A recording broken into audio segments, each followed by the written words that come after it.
We're at a 117 handle this morning, 136 on the pound, and this is going to be interesting. Throughout the rest of the day, we are going to take a quick look at what's going on in the UK, so keep us, or stick with us, I say, as we dive into those details.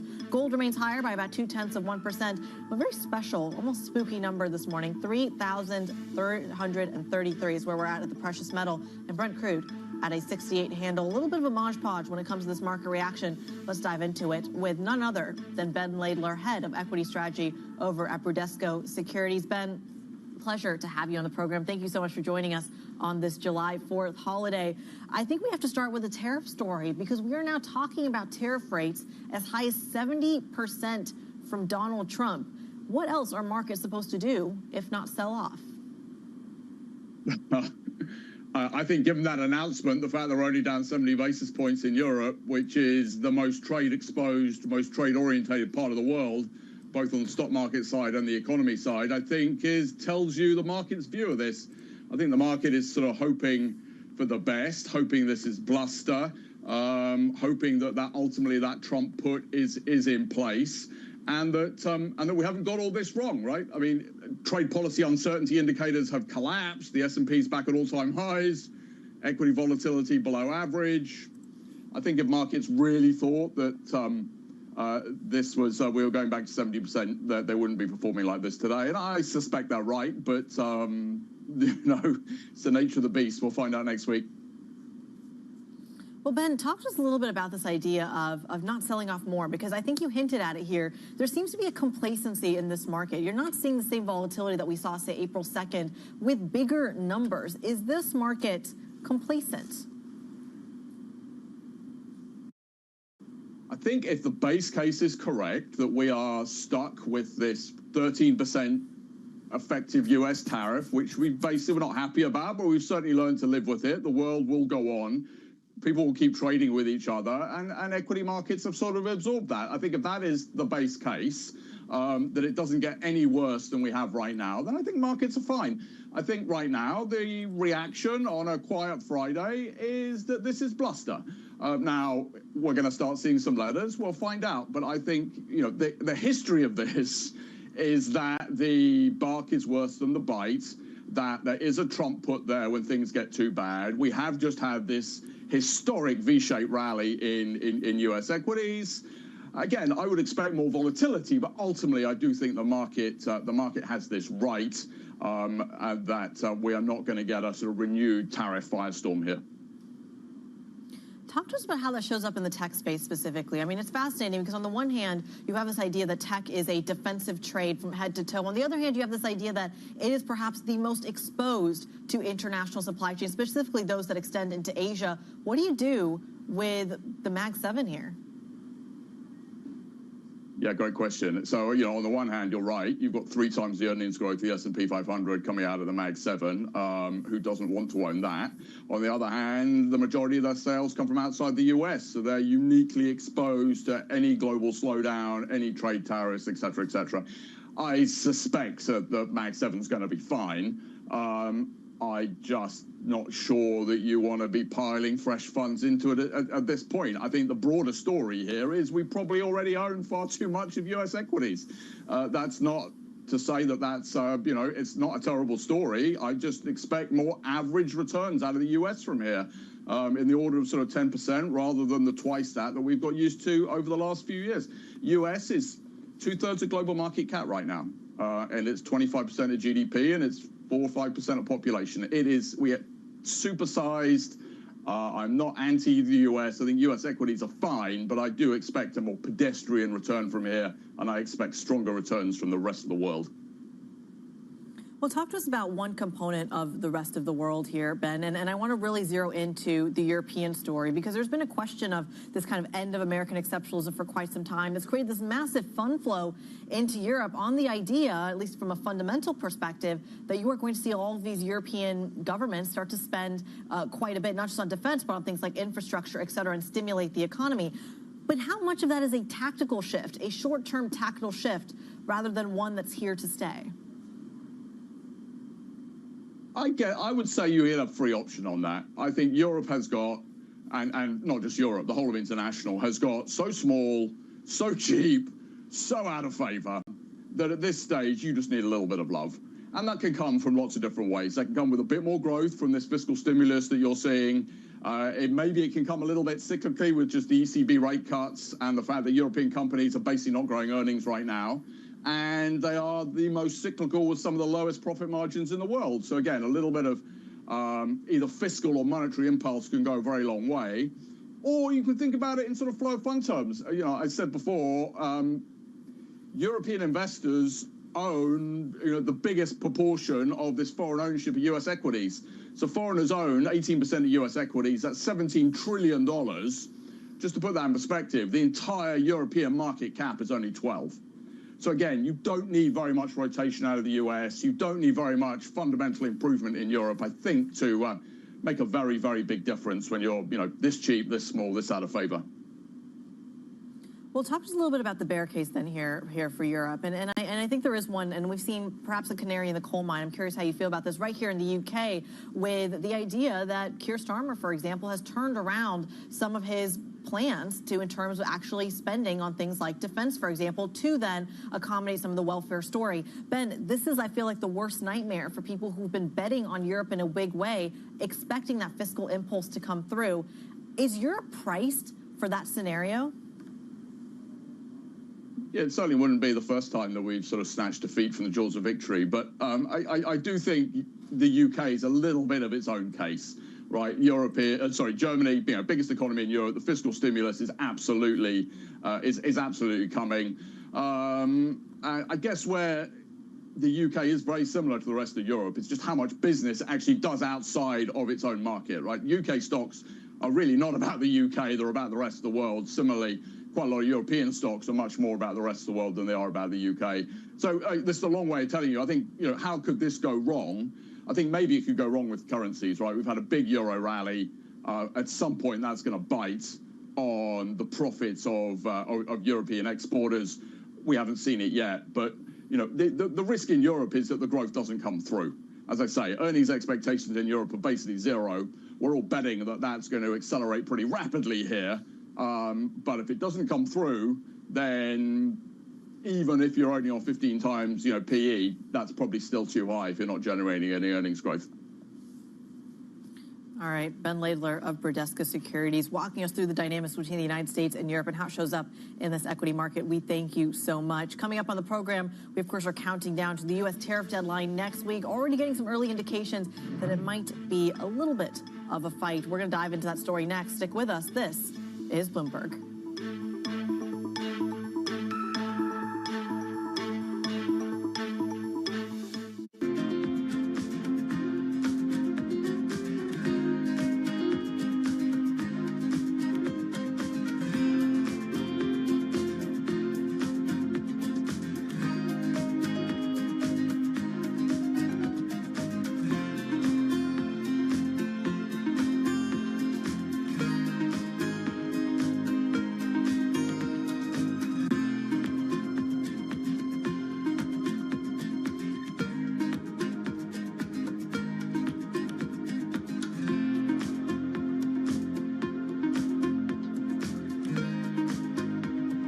Jumpstart your trading day on Bloomberg Open Interest. 2 hours of single stock stories that are driving the opening bell action. We'll take you to Wall Street, Main Street, the C-suite, and beyond. These are companies that are growing their market. The great companies in the U.S. are the companies hitting the cutting edge. That's a different story. Get the inside track on what's buzzing in markets. With the players who are shaping the narrative. If you have bad earnings reports, you're going to get punished. They're not buying what the industry is selling. Join us on Bloomberg Open Interest. Every trading day, only on Bloomberg.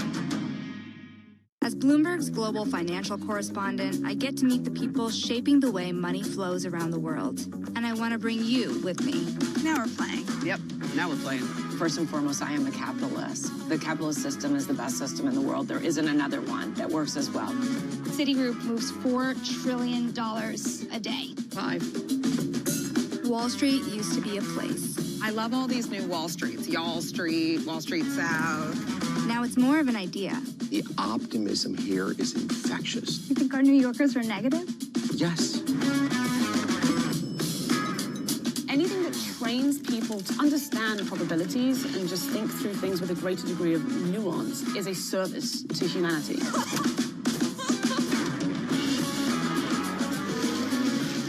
You survived the day? I did. It was a busy day.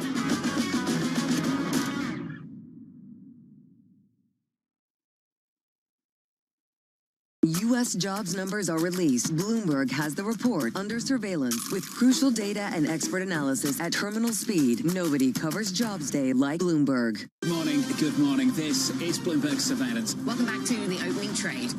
Watch Bloomberg Tech. This is the Asia Trade. This is Wall Street Week.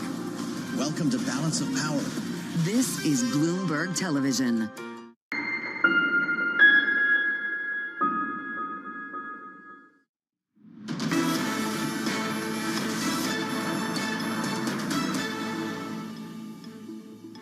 Welcome back to Bloomberg Markets. It is 2:11 p.m. here in London, about 9:11 a.m. in New York. Of course, U.S. markets are closed. It doesn't stop the news flow coming out of the States. U.S. President Donald Trump said his administration will likely start notifying trade partners today of new tariffs on their exports effective August 1st. What does that all mean? Bloomberg's Brendan Murray is all over this story. He joins us now for a little bit of an explanation. Talk to us about what might be in these letters he's sending, what might be in these negotiations. Where do we even start? Well, these letters are going to go out to the countries that really don't have any talks ongoing. They probably don't have a huge amount of trade with the United States. But the message that these letters will send is Donald Trump will unilaterally hand you your tariff rate if you don't negotiate with him. So there are a number of talks going on, various countries. They're going to go through the weekend and most likely probably come right down to the wire into Tuesday into Wednesday that are getting to the most difficult stages. These are talks that India is having, that Indonesia is having, that the European Union is having. Switzerland is in there too. So we're expecting that these talks are going to come down to the wire. On the other, with his other hand, Trump is going to hand countries this letter that says, here's your rate, a non-negotiable rate, essentially. So the message that sends is to these other countries that are at the table is you better bring your best offers soon. Otherwise, I will determine that for you. Is the message Trump is trying to send. But things were going well, weren't they? There was a trade deal with Japan on the table. It's kind of taken a 180. India and Modi and Donald Trump were friends.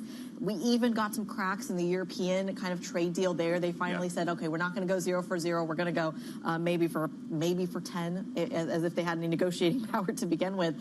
Talk to us a little bit about why that shift. Wasn't the strategy working well? This is pretty standard for trade negotiations, is that there's a lot of optimism leading up to the final few days or final few weeks of the negotiation, and then you get down to having to make the specific decision on dates and numbers and fine print, and those are that's where things get bogged down. Countries, when they start doing this, they say this is really happening now, and that's where the sort of political reluctance comes in to open up your markets to agriculture or energy or other things that might hurt you politically. So I'm sure that the agriculture is a big issue with Japan.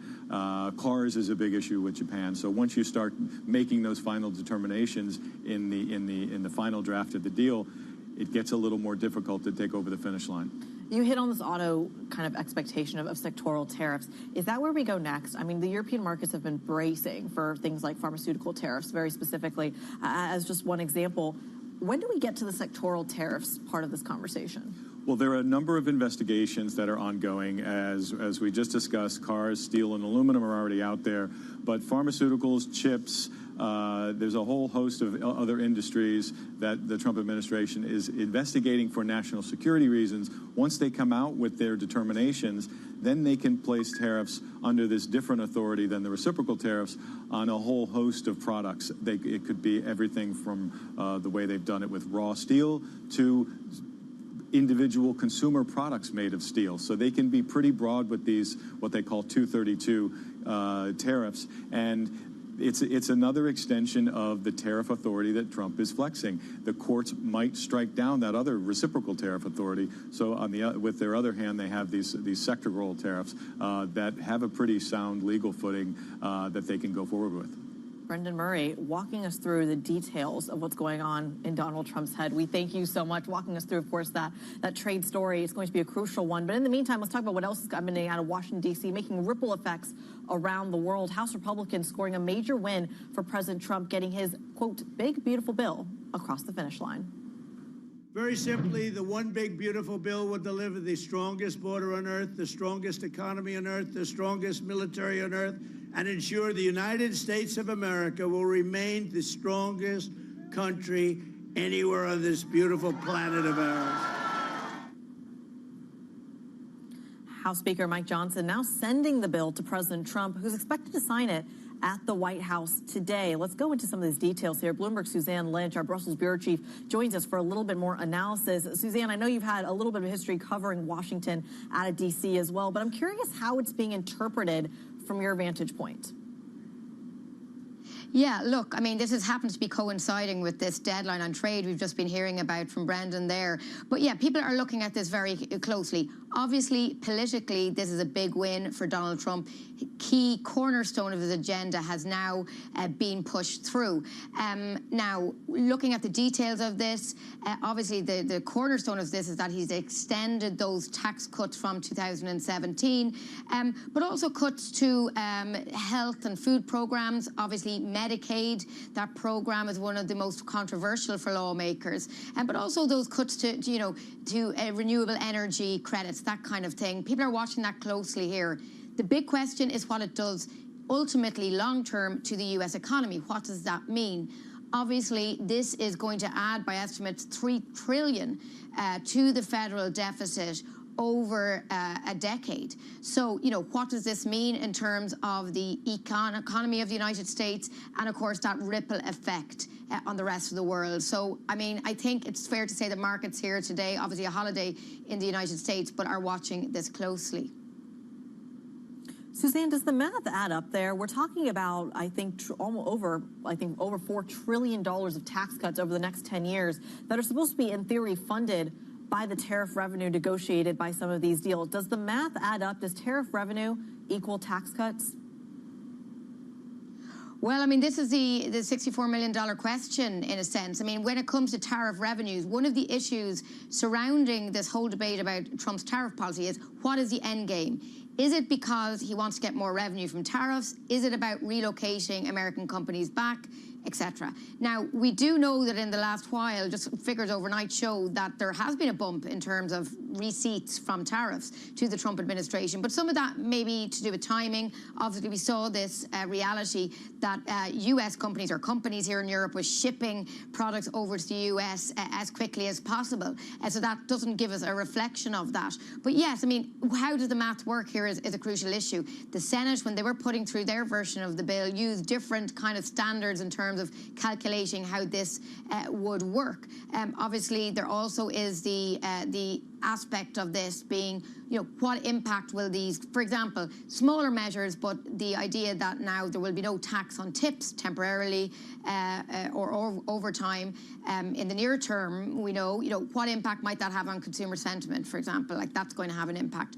So look, let's see. So far overnight, the initial response was one thing. Let's see how this settles now as we go into next week, when markets are open in the U.S., when we have maybe a more definitive picture of what's happening on the trade side too. All right, Bloomberg's Suzanne Lynch giving us an in-depth analysis of what to expect from this tax bill and the ramifications around it. We thank you so much. Still ahead, we have another major conversation to talk about, and that is, of course, the banking sector here in Europe. Banco Sabadell fighting to block a takeover by making an interesting trade when it comes to the UK. We're going to dive into the details and the drama from this week. Stick with us. This is Bloomberg.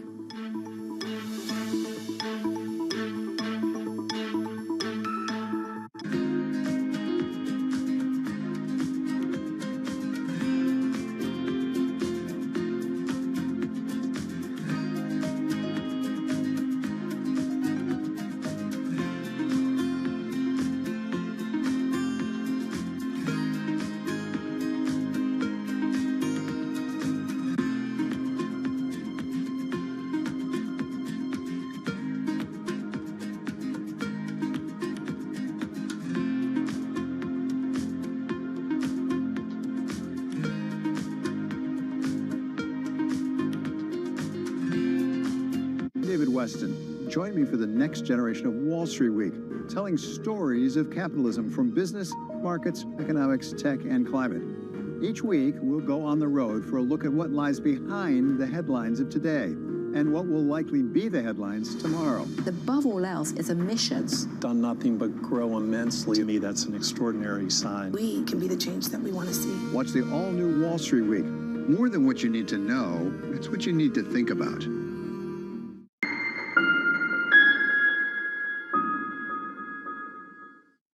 Bringing you up to the minute economic news whenever and wherever it happens. I'm Jennifer Zabasaja in Luanda, Angola, and this is Bloomberg.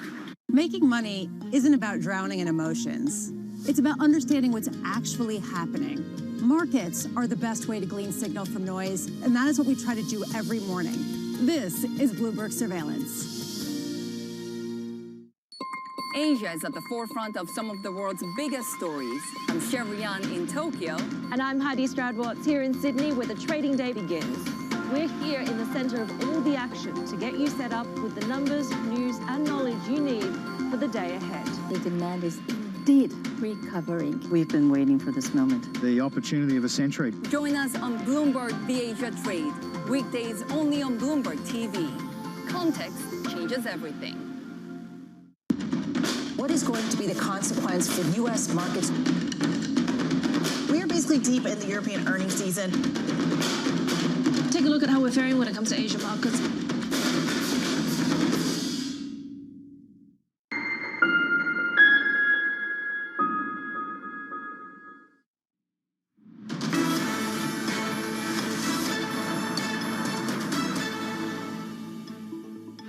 Welcome back to Bloomberg Markets. I'm Kriti Gupta. Let's talk about one of the major stories from this week. Banco Sabadell fighting to block a takeover bid by BBVA, now selling its UK unit, now seeking to approve a dividend to convince shareholders to not accept the BBVA's offer. There's a lot going on in terms of the story. Jennifer Serrain from our banking team joins us to break it all down. Now, look, this is a very Spain-specific story, but I think it's officially gone international this week. They've sold TSB, or at least are waiting for approval to sell TSB to Santander. What is the end game here for Santander and Sabadell? So we can take both sides kind of separately. So for Santander, they've faced a lot of questions over the last year about their commitment to the UK and how much, profits they've been able to reap out of this country. And so this is really them saying, you know what, we're committed. We want to defend our turf. We want to get more scale. We think that this is our path to kind of higher profits in the UK. And then for Sabadell, as you mentioned, I mean, this was sort of a perfect way for them to kind of continue their fight against BBVA, try to make it clear to investors that they think that they can kind of keep operating as a standalone company. It gives them the ability to do this really chunky dividend. So investors are obviously a little bit more, or I guess a little bit less incentivized to go with the BBVA offer. And so generally, I think it's seen as kind of a win-win for them. Now, for BBVA, it's interesting. They had already had a setback this week. So they were already told, even if you do go ahead with this deal, you're not going to be able to merge these two entities. So some folks are actually saying, does this give them the kind of out they finally needed to just walk away and be done? But so far, we're not seeing any signs of kind of relenting. So a fascinating deal. You've got all three sides with really interesting, egos and motivations, and so really just a fun saga to be watching. It's a telenovela, a banking telenovela, if we can get one. Talk to us a little bit about what this means, though, for broader banking consolidation in Europe. Spain is not the only microcosm that's dealing with this. If Sabadell succeeds with kind of keeping its boundaries up and being able to succeed, does it signal something for UniCredit? Does it signal something for Commerce Bank? Like, how are we thinking about this? So it's a really good question. Honestly, I mean, in almost every one of these instances, whether it's been in Italy, whether it's been in Germany, you've seen that the targets are really not happy to be targets. And so does this mean that, the targets get a little bit more emboldened and try to fight a little bit more? Or, if BBVA is successful in kind of keeping with its offer, does that embolden the likes of a UniCredit? It's hard to say. I think it's very difficult to read across, what the situation is in Spain to Germany or Italy, beyond the idea that everyone seems to know and want to see more consolidation. It's just no bank would like to be consolidated. So I think the trend is still there in terms of there's still a desire and there's still a real, effort behind wanting to see these banks get bigger through M&A. but we don't have a lot of desire, or I guess we don't have a lot of candidates who desire that. So it's a fascinating story as well. Jennifer Serrain walking us through the drama of the Spanish banking story and kind of what it means for banking consolidation around the world, and specifically in Europe. This is something that we talk about a lot in this region. There's a lot to digest. Coming up on the program, we're going to talk about the economics of this story. We've talked about the trade deals. We talked about the tax bills. We've talked about European exceptionalism. Does it last, though? Jennifer Lee, senior economist over at BMO Capital Markets, is going to talk to us about whether the math actually adds up. In the meantime, these markets continue to sell off, light volume, light liquidity as a function of the United States being off today, celebrating the 4th of July. If you're tuning in from abroad, happy Independence Day to you. In the meantime, futures are sinking down about 0.6%. We're going to dive into the economics conversation, the tax bill, the deficits, all the scary topics from this week. Stick with us. This is Bloomberg.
Let's talk about this villa.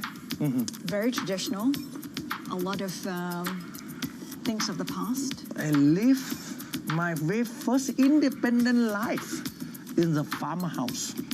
And I built it by the memory of the farmhouse, the philosophy they believe, yin, yang, 5 elements, the concept of the life, of the happiness.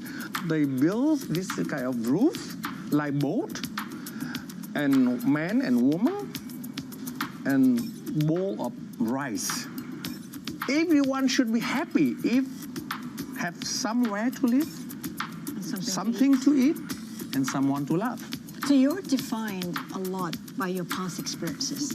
Yeah, actually, I'm a lucky man because not everyone should have the experience of the war and peace, poor and rich, technology progress, a change during my life, rich by experience. There's an appreciation for what you have now. And therefore, peace is the most important thing for today, for Vietnamese, and I think for human being, for the world.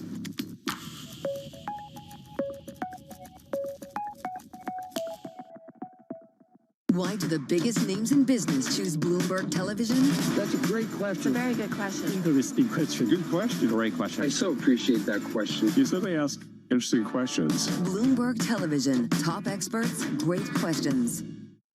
Get your fixed income fix. Watch Bloomberg Real Yield around the world right here on Bloomberg. Context changes everything.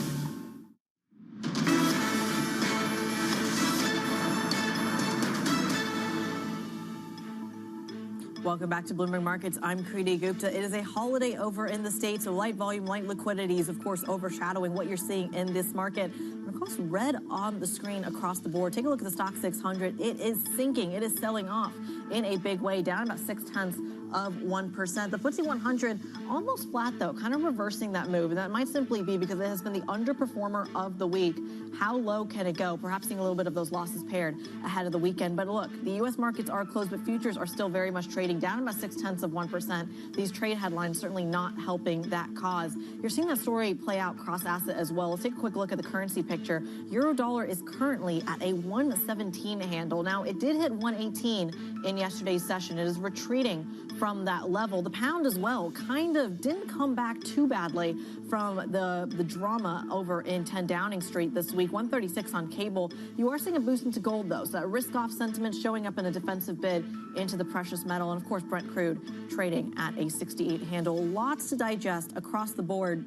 Let's get a little bit more perspective when it comes to the economics of the week. Jennifer Lee, senior economist over at BMO Capital Markets, joins the program. Jennifer, pleasure to have you. I'm thrilled to break down some of what we've learned this week in terms of how the math all works. Let's start with this tax bill, because that seems to be the big question. We're now talking about expanding the deficit by far more than anyone expected. We were talking about this bill costing about $2.4 trillion in its first iteration. It's now looking to expect to cost over $3.4. What does that do to the balance sheet of the United States? So first of all, hi there. Thank you very much for having me on. This is, first of all, it's probably a great day for President Trump right now, given he's checking lots of things off of his list, and having the one big beautiful bill passed is probably at the top of his list right now. But adding to the fiscal problems right now with the U.S., as you mentioned, adding to the deficit, adding to the debt.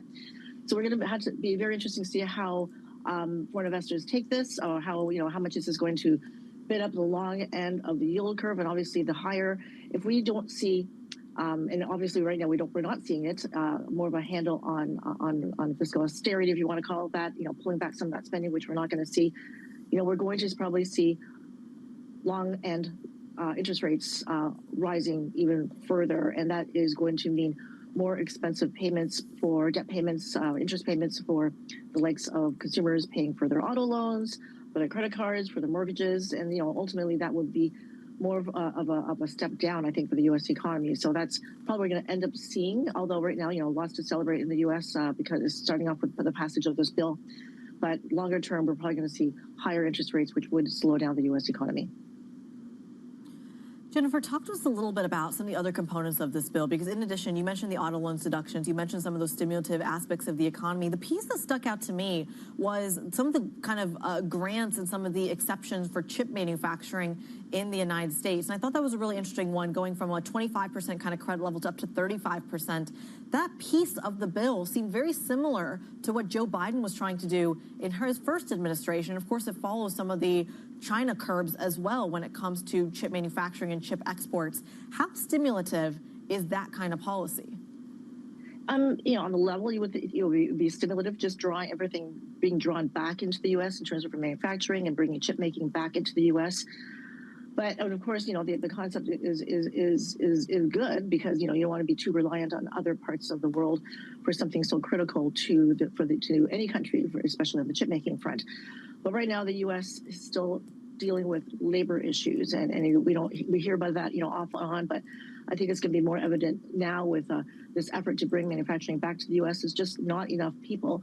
We're looking at skilled shortages, skilled labor on that side. So we're seeing skilled shortages, which means it will be very difficult to get this manufacturing boom, if you want to call it that, off the ground if we just don't have enough people or the right qualified people to make that happen. It's not just all about AI. You still need human beings to do some of that work. Well, speaking of the labor market, let's talk about this jobs number. I mean, it's coming in better than expected yet again. Does this put Jay Powell and his peers into a bit of a corner? Oh, definitely. And I say this time and time again. I feel really sorry for Chair Powell. Has just been put in a very difficult position trying to fulfill the mandate of the Fed, and yet at the same time there's a lot of political pressure on his side. But ultimately this is good news, I think, for the U.S. economy in general. When you think that the U.S. labor market is still in pretty good shape, it did beat expectations. Especially we were thrown by that drop in private sector payrolls from the ADP. So the 147,000 increase was good news, as well as the one tick lower down to 4.1% for the jobless rate, which is the first downward move in 5 months. The components of the job report were not exactly fantastic. Their average aggregate hours worked were actually down for the first time in a little while. Manufacturing sector saw cutbacks, but generally speaking, a decent report enough for the Fed to say we're okay for July. We're going to pass on July. I wouldn't say it's a completely done deal. We're going to have to see what CPI does as well. We have one more CPI report before the July meeting. But it looks like the Fed should be staying on the sidelines until at least September, but which is what was in the plans, I think, all this time. But of course, we're going to see a lot more pressure coming from the Oval Office on that front. Well, Jennifer, the market's certainly pricing in anywhere between 1 to 2 cuts going into the end of the year. We are still 6 months out from the end of the year, but still looking at 2 cuts, at least according to these markets. What is the line in the sand for the FOMC, for monetary policy around the world? Right now, we're talking about the options of a hold versus a cut. At what point do we start to say, all right, the deficit and these trade stories might mean higher interest rates? Do we need to consider a hike on the table? What is that red line to put a hike back on the table? Oh, wow. So I would say you would be looking at inflation first and foremost. If you start seeing inflation really ramp up higher, and I'm not talking like 0.1, 0.2%, but more meaningful numbers than that. And it's got to take more than a couple of months, probably about 3 months worth of higher inflation numbers before we start talking about rate hikes. And I think that will definitely put the Fed in a bit of a quandary, because we went from holding and cutting and now talks about hikes. That would be a very difficult situation for them to be in. But it would take a few months, I think, of markedly higher inflation rates before they start actually contemplating the idea of rate hikes. So I think that's something. I don't think that's something that's going to be happening this year. I'm short of something, again, a meaningful change in inflation. I still think, for us, we have a couple of rate cuts on the table, September and December. We're still pretty comfortable with that, especially with the U.S. economy showing signs of slowing, not slamming on the brakes, but still gradually slowing, and still, again, modest inflation so far.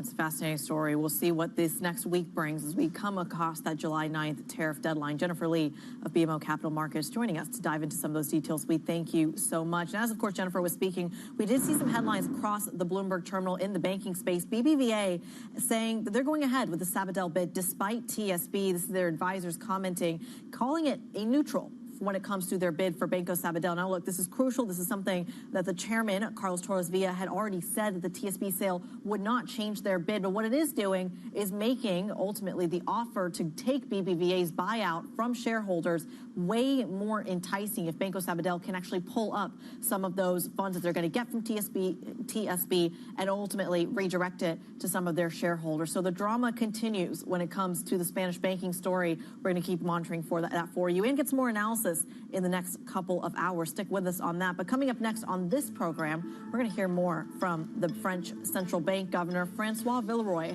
on why the euro surge could risk an inflation undershoot. We're going to talk about what it means for the policy picture. Stick with us. This is Bloomberg.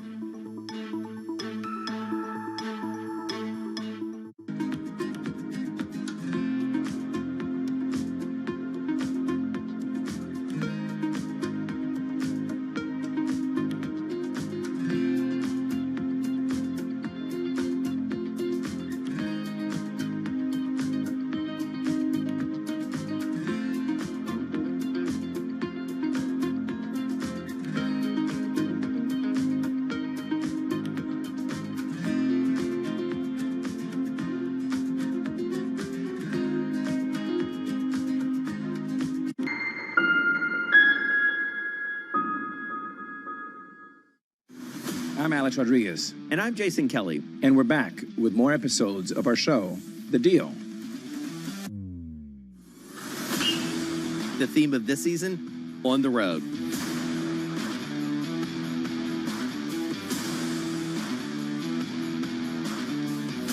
We're bringing you more behind-the-scenes conversations with the biggest names in sports, business, and culture, like Melody Hobson. I started to study women's sports like an 11-year-old studies baseball statistics, and I got dangerous in seeing up arrows. Susie Wolf.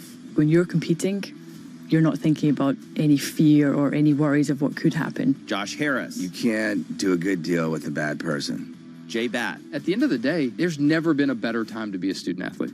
And more. Stay tuned.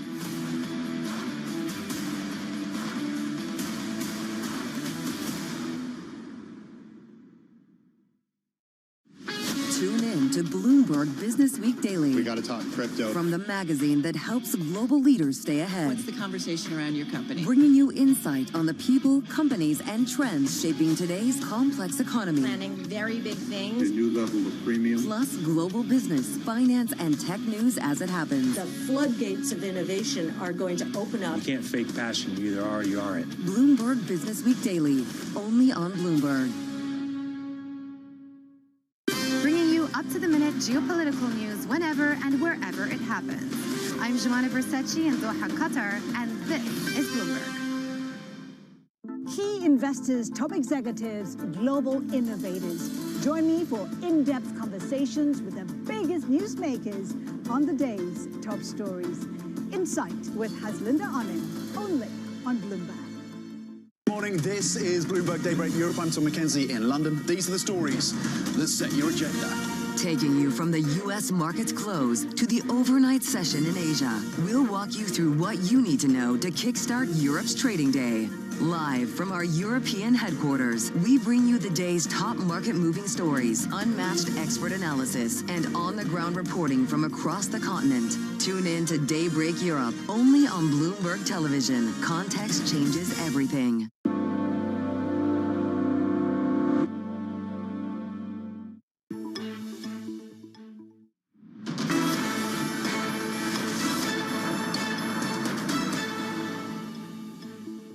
Welcome back to Bloomberg Markets. I'm Kriti Gupta. The French Central Bank Governor, Francois Villeroy de Gallo, said he's watching euro volatility very closely, warning that a strong euro could drive inflation below target. Very own Caroline Conan sat down with him at Aix-en-Provence Economic Conference. Take a listen to what he had to say.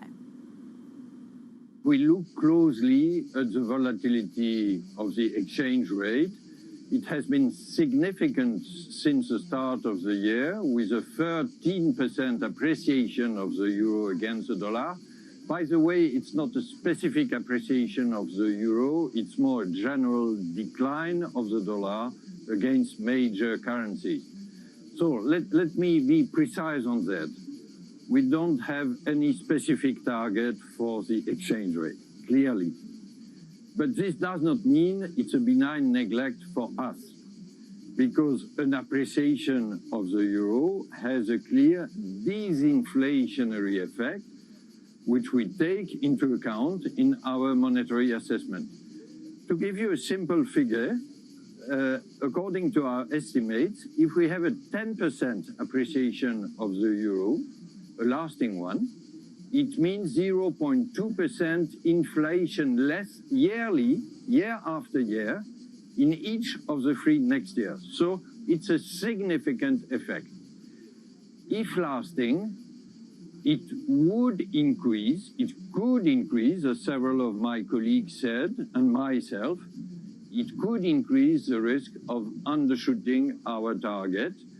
That I don't conclude from that any signal decision for our July or September meeting, but this is a risk we must take into account. So do you reckon that the risks of undershooting the ECB inflation target are currently increasing? Due to this factor of the exchange rate, yes, for the reason I gave of a significant disinflationary effect. Let me add that if we look at the other hot question, which is a question of tariffs and a possible trade deal, I wish we will have one, we already know that it won't have any significant inflationary effect in the euro area, differently from the US, probably. So we don't see risk coming from inflationary risk coming from this front. But these are, if I may stress it, Caroline, these are all other factors being equal, which is a strong hypothesis, because we live in a world of huge uncertainty, even unpredictability.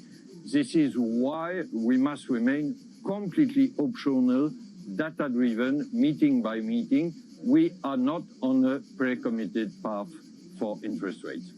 You said last month that if the ECB were to act over the next 6 months, a rate cut would be the likely direction. At the moment, the markets are pricing a pause for the July meeting, and it's kind of 50-50 for September. Are you comfortable with that? Again, I won't comment on July or September. We must take a somewhat longer-term view. This is, by the way, the purpose of our strategy review, which we adopted in Sintra and which is a very important step. We are at present in a good position.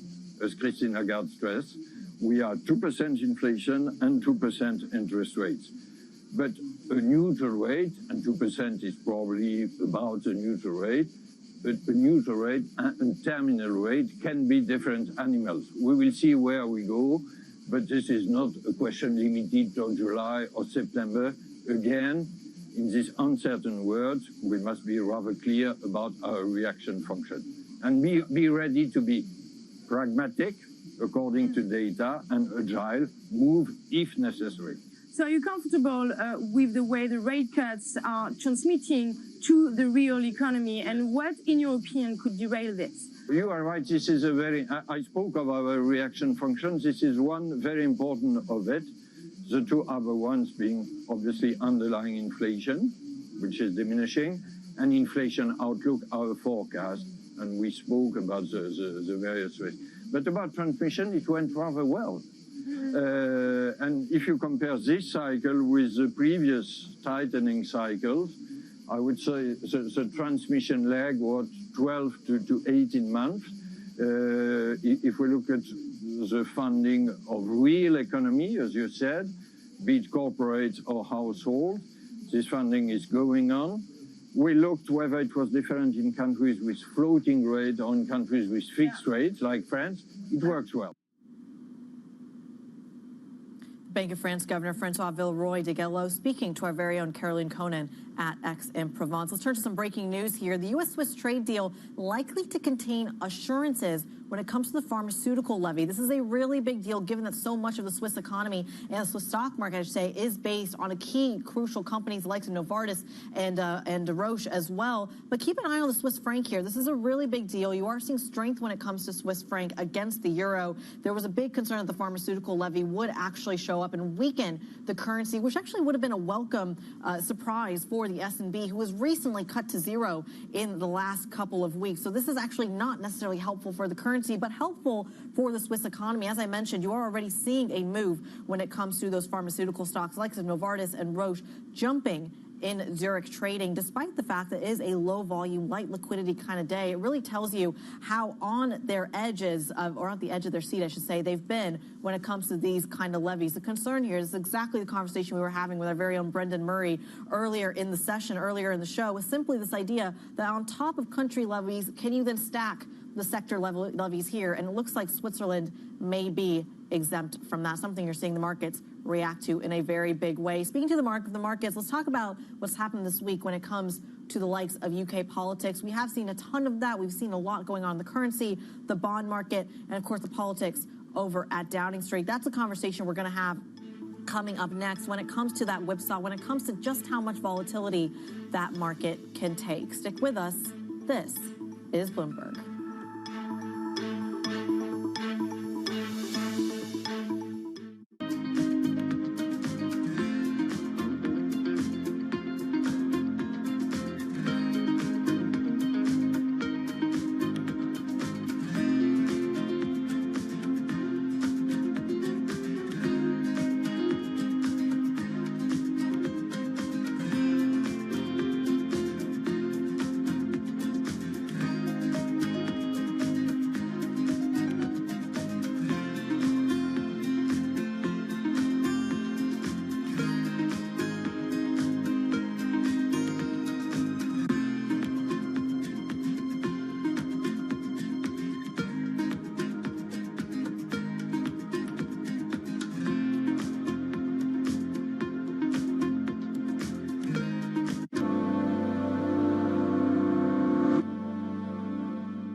It's a multi-trillion-dollar industry. We'll show you what's happening in ETFs like no one else. ETF IQ, only on Bloomberg.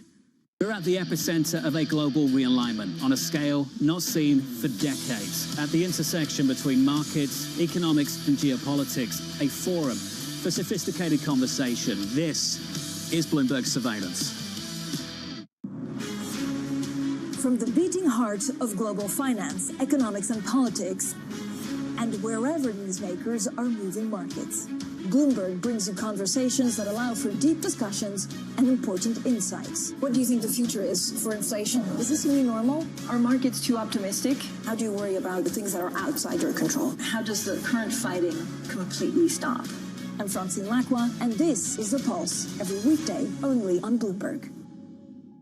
Bringing you up-to-the-minute geopolitical news wherever and whenever it happens. I'm Anne-Marie Hordern in Alberta, Canada, and this is Bloomberg.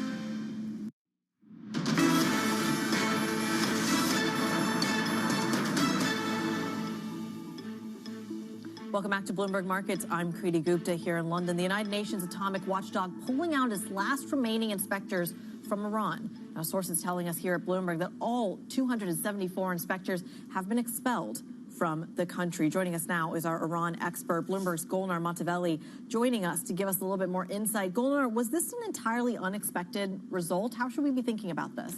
Well, it's important to put it in the context of what's happened in Iran recently, not just the Israeli airstrikes and that huge US airstrike on those key nuclear sites in Iran, but also a law that was recently passed in Iran and that has been enacted that temporarily, at least until a review in September, suspends cooperation between Iran and the International Atomic Energy Agency.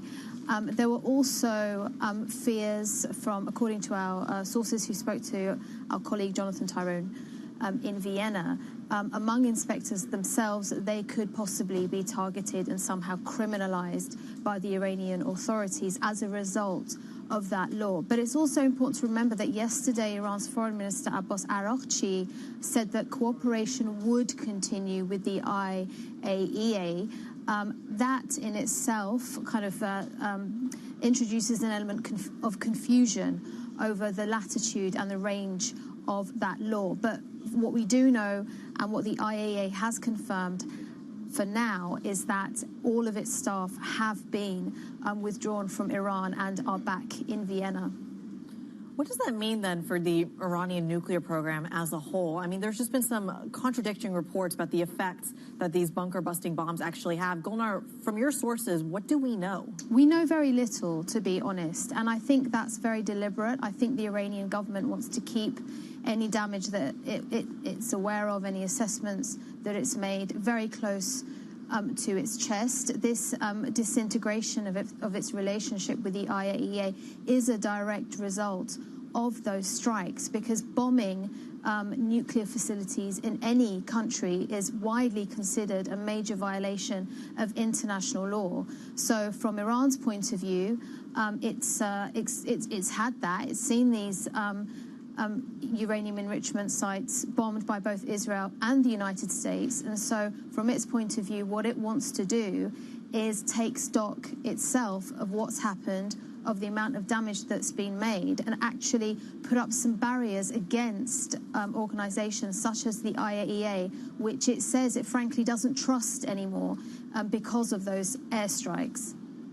Certainly something we're going to be keeping a very, very close eye on. Bloomberg's Golnar Matavelli, our reporter on Iran, breaking us down the latest when it comes to the nuclear program. We thank you so much. Turning back to the markets, it's been a crazy week here in the UK, certainly one that's whipsawed the bond market quite a bit. When it comes to fears of a new chancellor, Bloomberg's Morwenna Khaniyam has been following the story very, very closely. Morwenna, we had a 15 basis point move in the gilt market on tears from Rachel Reeves alone. Are all the fears assuaged when it comes to the makeup of Keir Starmer's government? That's a really good question. And we did see a big drop of gilts on Wednesday. A lot of that did come off yesterday, but we're still not quite back to where we were prior to that Prime Minister's question. Yeah. Where we saw those Morwenna, we're going to get you properly mic'd in just a moment, but I think the point that Morwenna was making is really crucial here, and that you have seen a complete turnaround in this bond market. Again, a 15 basis point move when it comes to the gilt. This idea that you did actually see some real sensitivity about how much a government that is trying to tackle this massive deficit, trying to balance the books, can actually do. And I think this is really crucial when it shows up to the currency market, because the pound actually hasn't budged that much despite seeing the volatility in this bond market. The FTSE 100 is flat at the moment, which I think really speaks to the fact that the market has actually sold off quite a bit in the UK throughout the whole week. And today, you are starting to see a little bit of a retracement. Rowena, I'm going to bring you right back in here now that we've got that technical issue fixed. You were making the point here that perhaps things are a little bit clearer. Yeah, things are looking a lot more settled. I think a lot of those concerns about an immediate sort of problem at the top of the Treasury were assuaged yesterday by the repeated reassurances from both Rachel Reeves and Keir Starmer. But I think the underlying issues are still there, and they were there before what happened on Wednesday, which is that after the welfare bill essentially had to be retracted quite substantially, there's very little room for manoeuvre in order to balance the budget and keep within Rachel Reeves' own fiscal rules. So we're looking ahead to the budget in October, and it seems highly likely that she is going to have to do one of the things that she said she didn't want to do, which is probably to raise taxes. And that's something that the market may actually welcome. If not, we're looking at more of a deficit, and that's something that they're concerned about. And there's the question of anemic growth as well. So I think these things are starting to come back into the fore at the same time, though, that the international situation is flipping back. So as well. It's fascinating. Is the UK the canary in the coal mine for all of these other governments that have to tackle the same issues? Bloomberg's Rowena Cunningham walking us through the drama in the UK. Coming up, we go right back to the markets. Kareem Chajid of BlackRock joins us in a few minutes. Stick with us. This is Bloomberg.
Get the debt down and the deficit down if we have these big tax cuts?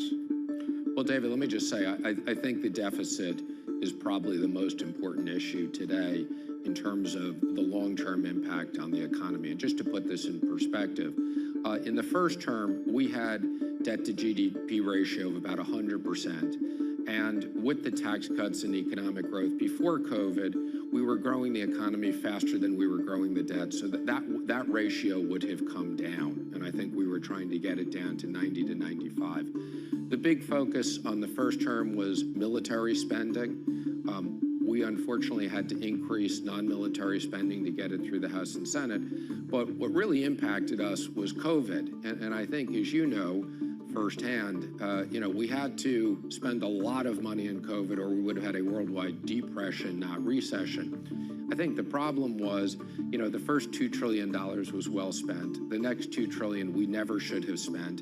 And then the Biden administration kept on spending. So, we have debt to GDP of close to 125% today. That's a gigantic problem.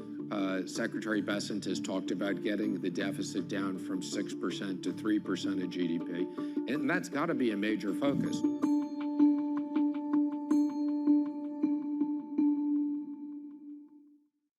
From the world of politics to the world of business, Joe Matthew and Kaylee Lines deliver news, insight, and analysis live 2 times a day, every trading day. Balance of Power at 1 and 5 Eastern, only on Bloomberg. Bringing you the latest in tech and AI news whenever and wherever it happens.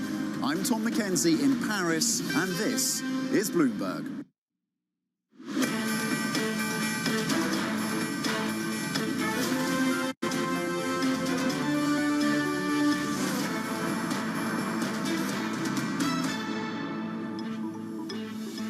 It's 10 a.m. in New York, 3 p.m. in London. Welcome to Bloomberg Markets. I'm Kriti Gupta. Now, U.S. markets are closed for the July 4th holiday. There's still plenty of headlines to get your arms around. Let's dive into it. President Donald Trump says he'll start sending out letters today to set tariff rates with some as high as 70%. China imposes anti-dumping duties on European brandy as tensions escalate between Beijing and Brussels. Meanwhile, back in D.C., Congress passes Donald Trump's multi-trillion-dollar tax and spending bill. He's due to sign it this afternoon in the States. Now, let's get a quick check on how these markets are reacting, because you are seeing a sell-off on your hands. This is really interesting. The Stock 600 down about 0.4%. The FTSE 100 is in positive territory, although just barely. A lot of that probably has to do with the drama coming in from 10 Downing Street this week. Major sell-off in the FTSE 100, only natural to pair some of those losses going into the weekend. Meanwhile, SP futures still hovering down at that negative 0.6% level. A quick check on the cross-asset story. As euro dollar remains at about a 117 handle, cable at about 136. A bit into the precious metal, gold over 3,333, just about higher by 0.2%, and Brent crude trading at a 68 handle. Now, look, there's plenty going on in the trade space. I think that's where we need to dive into next. U.S. President Donald Trump has said his administration will likely start notifying trade partners today of new tariffs on their exports effective August 1st. We've also had some headlines in the last hour or so, this time coming out of Switzerland, suggesting that the sectoral tariffs will not be, or at least caveats may be, a part of the trade deal between the United States and Switzerland. Let's talk about what that means here. Brendan Murray is all over this story and joins me right here on set. Brendan, this was one of the big fears from the Swiss, the idea that maybe they're finally at the front of the line, as Scott Bessent said at the Geneva talks as well. Does this help the Swiss in terms of navigating the tariff story from Washington? Well, the Swiss would have had a big problem with the pharmaceutical tariffs, these sectoral tariffs that you mentioned. And it sounds like this is not a done deal, but our reporting from Switzerland suggests that the Swiss are going to get some sort of concession on the pharmaceutical side of these discussions. That's not necessarily going to be a break from the tariffs on pharmaceuticals, but they're going to leave it open for discussion and perhaps give them some temporary reprieve. So it sounds like that deal is moving closer to getting over the finish line. Now, Switzerland and the U.S. don't have a lot of trade, but half of it is in pharmaceuticals, so that's a very key issue for the Swiss. Donald Trump and, as you said, Secretary Bessent have said how much they admire the Swiss economy and the Swiss system, so it sounds like that may be one that we get before the July 9th deadline. Well, it's a fascinating one, because I specifically remember Scott Bessent at the Geneva talks saying that the UK and the Swiss have moved to the front of the line, the EU has moved to the back of the line. Talk to us about how these kind of potential pharmaceutical carve-outs, are these some sort of roadmap for maybe what the negotiation with the broader EU may look like? It's very hard to tell, because each of these negotiations have different dynamics. They have different magnitudes of economic impact on these particular industries. The EU is going to also want brakes on cars and steel and aluminum and all sorts of other industries that the U.S. is going to target, not to mention the blanket 50% tariff that they're threatened with. So it just depends. There is no one-size-fits-all piece of paper that Trump can go around and get everyone to sign. So that's why things are getting complicated here in the last few days. They're going to go all through the weekend, it looks like, and even something like the Swiss-U.S. deal that we were reporting on, we're going to have to keep on top of over the next several days to see if they can put it together.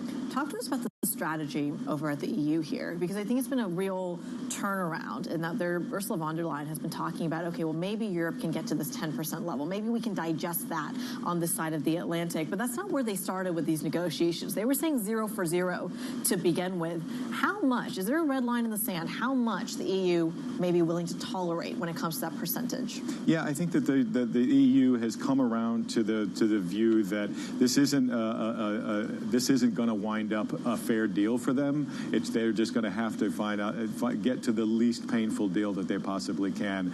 The Trump administration is determined that everybody's going to get at least 10%, and the sectoral tariffs are up for negotiation. So it seems like the Europeans, and perhaps pressure from industries that are going to be affected by these tariffs, are saying, look, just find some middle ground. Don't go into a full-on trade war with the U.S. right now. Find some middle ground, cut our losses, and we'll deal with them, as opposed to going full retaliation mode and sparking a trade war that's in nobody's interest. Brendan Murray walking us through those trade dynamics. We thank you so much. Let's talk about how you trade the trade dynamics. This, of course, comes as we see a headline crossing the Bloomberg terminal here that the U.S. is planning AI chip curbs on Malaysia and Thailand over the China concern. We're going to monitor that story very, very closely and see how this actually affects the relationship between the United States and China and the trade talks there. Again, I'm going to bring it right back to how do you trade the trade. Kareem Shadid, head of EMEA Investment Strategy at BlackRock, joins the program this afternoon here in London. Kareem, pleasure to have you on the program. We're seeing all of these trade headlines across the terminal today, but these last couple of days have been a very complacent feeling when it comes to how these markets are viewing the trade story ahead of July 9th. How do you do it? Yeah, how do you trade the trade? So as you said, we have been positioning for an environment where the trade fragmentation is something that is baked into our assumptions. And of course, between now and July 9, there will be headlines. I'll point to an observation on the market moves that you mentioned for this afternoon, that we do often see gold like a good effective portfolio diversifier in environments like this. So not a big surprise that it's up on the day. And we have been positioning gold as this diversifier versus stocks and bonds in this environment, and seeing significant demand into gold ETP flows as a result of this. But then also I would point to, you mentioned the dynamic in FTSE 100. I would point to the fact that this index has a low beta to global trade. It's a beta of 1.2, and so often it comes up, and which is one of the lowest of major equity indices, and it comes up as an investment that tends to hold up on days where trade headlines are dominant. Is there a point to trading the sectoral story, Kareem? We just had headlines cross around the pharmaceutical sector for Switzerland as well. We know that makes a good chunk of Europe. Is it worth doing it based on a sectoral basis? There's definitely sector dispersion. I mean, one of the things that we looked at, and something we spoke about in the launch of our mid-year outlook this week, is this idea that sector dispersion has become a much bigger driver of alpha in this environment compared to before. So there's definitely evidence that sector tilts do make sense in this environment. One of the sectors we've been looking at is financials, and it's one of our higher conviction sectors globally and within the US and Europe, because valuations look attractive and the profitability outlook a lot more sustained, even with rate uncertainty. And so, high rates for longer in the case of the US, and in the case of Europe, more tailwinds from the ECB, but still an environment where rates are not going back to zero, and that's good for the profitability outlook of that sector. Well, Kareem, it's fascinating because we're trying to talk about this from kind of a Europe via the U.S. lens in terms of what the reaction function is to the policy out of Washington. Maybe we should be looking east instead. And this comes as we're seeing some reporting come from CCTV saying that the technical part of China and the EU EV talks are basically completed. China, according to CCTV, saying it's now up to the EU to push forward those EV talks. Kareem, it brings to mind a broader question here of how exposed Europe is to the United States versus China. Should we be talking about the sensitivity towards China more than the U.S.?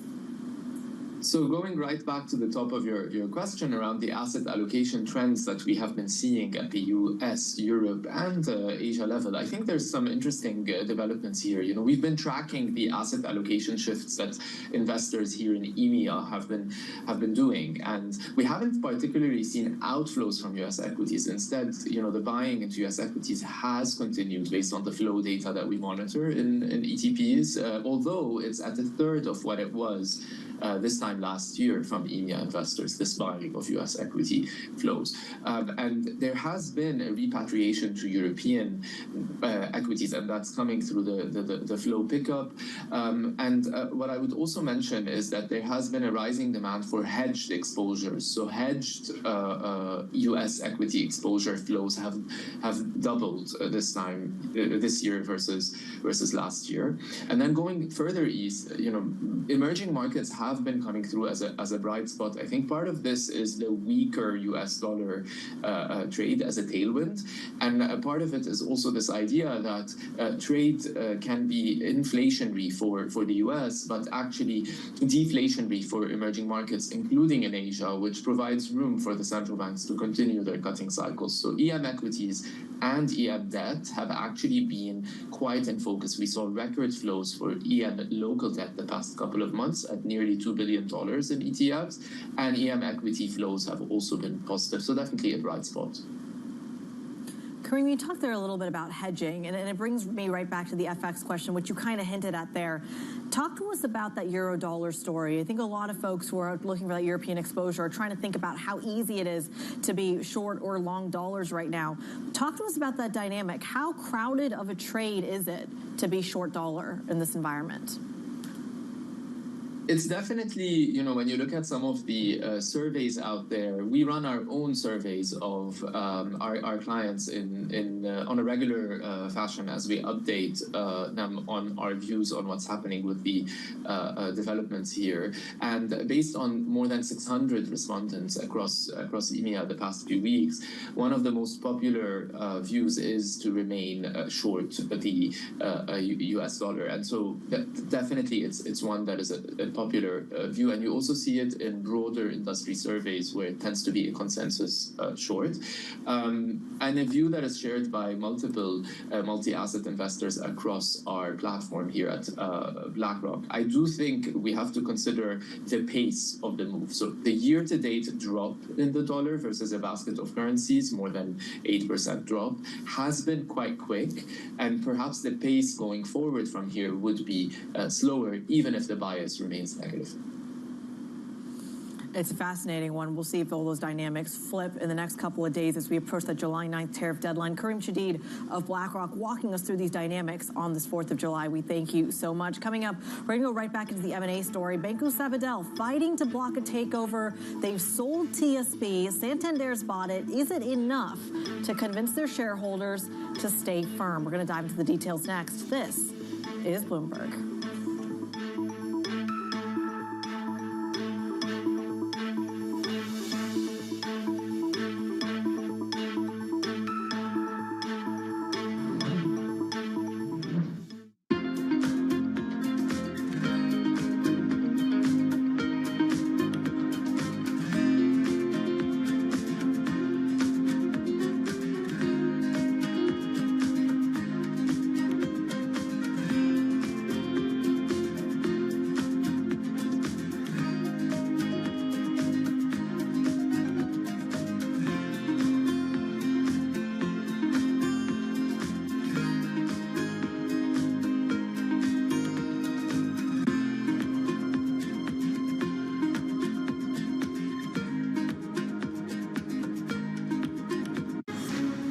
You missed it on The Pulse. I think the idea of wait and see and pause is really yesterday's news. Our best advice to CEOs right now is that if you're not operating differently than you were a year ago, you may be falling behind. Yes, we need to build resilience, but we need to also build growth despite the environment, and that requires a different strategy than just a year ago. Don't miss The Pulse, live every weekday.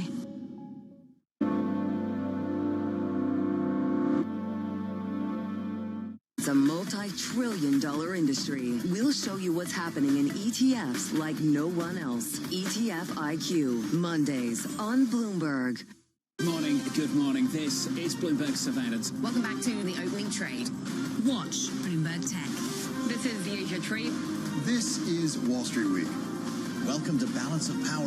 This is Bloomberg Television. David Weston, join me for the next generation of Wall Street Week, telling stories of capitalism from business, markets, economics, tech, and climate. Each week, we'll go on the road for a look at what lies behind the headlines of today and what will likely be the headlines tomorrow. Above all else, it's a mission. It's done nothing but grow immensely. To me, that's an extraordinary sign. We can be the change that we want to see. Watch the all-new Wall Street Week. More than what you need to know, it's what you need to think about. Key investors, top executives, global innovators. Join me for in-depth conversations with the biggest newsmakers on the day's top stories. Insight with Haslinda Onen, only on Bloomberg. Bringing you up-to-the-minute financial news whenever and wherever it happens. I'm Michael McKee at the Federal Reserve, and this is Bloomberg.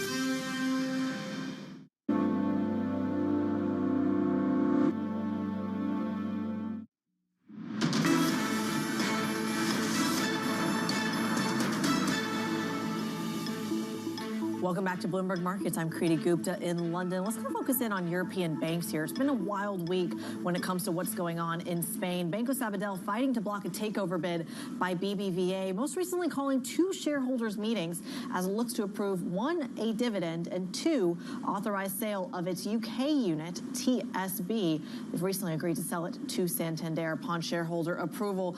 Is it enough to fight off the BBVA bid, though? Benjamin Toms, European banks analyst over RBC Capital Markets, has been following this story very, very closely. Benjamin, it feels like a question now of enticing the shareholders.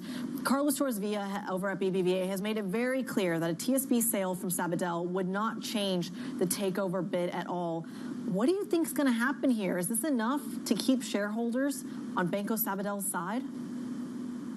Well, thank you for having me to start with. This is a story that's on a knife edge, and I really don't think there's much in it at the moment. We saw earlier this week Santander purchasing TSB. That gives Sabadell some firepower. What it means is they're essentially offering shareholders a large dividend next year. In return, they're asking them really not to tender their shares to BBVA when that tender process starts probably next month. So it really is on a knife edge here. Can you just walk us through maybe the synergies? If BBVA is still looking to acquire Banco Sabadell, it can't integrate it for 3 to 5 years, potentially ever. What is the point of acquiring Banco Sabadell? What is BBVA thinking here? Yeah, I think if you think about the transaction from a long-term perspective, it really does make sense to merge together 2 Spanish banks. It will really give BBVA more firepower in their home market of Spain. But the synergies in the deal today just cannot be the same as they were when they were presented over a year ago. It's really difficult to see that 850 million is obtainable. And even if it is obtainable, money has a time value. And the government has made it clear that a lot of those synergies can't be achieved unless we're outside a 3 to 5 year window. So investors really have to make a choice with BBVA. In our view, they should really be pushing and doing a buyback here because that's giving shareholders money today. If not, they have to wait around quite a long time to achieve those synergies. There is no way they can achieve 850 million of synergies now, in our view, and that will bring down the ROI of the transaction. It's fascinating as well because I think one of the key pieces of this, as you look at Banco Sabadell shares, they're already trading above where BBVA has offered to take it over at. And I think it's fascinating that they can do that. Whether it stays there is a completely different story. Talk to us about how Santander plays into all this. With the TSB sale to Santander, there's been some speculation here of whether Santander is indeed threatened from a market share perspective when it comes to a combo of BBVA and Sabadell. Is that a viable threat to Santander? Well, you're right here. If you look at the value, the price that was paid for the TSB asset, in our view, it was a good price that was paid. It was slightly high. And probably that's because Santander were getting a 2-for-1. They were getting a good UK franchise, which was relatively easy to bolt on. But what they were also doing was scuppering the deal that BBVA was trying to execute in Spain with Sabadell. So yes, Santander would have been wary about what BBVA was able to do in Spain, and this TSB deal is an effective way of kind of helping them block that.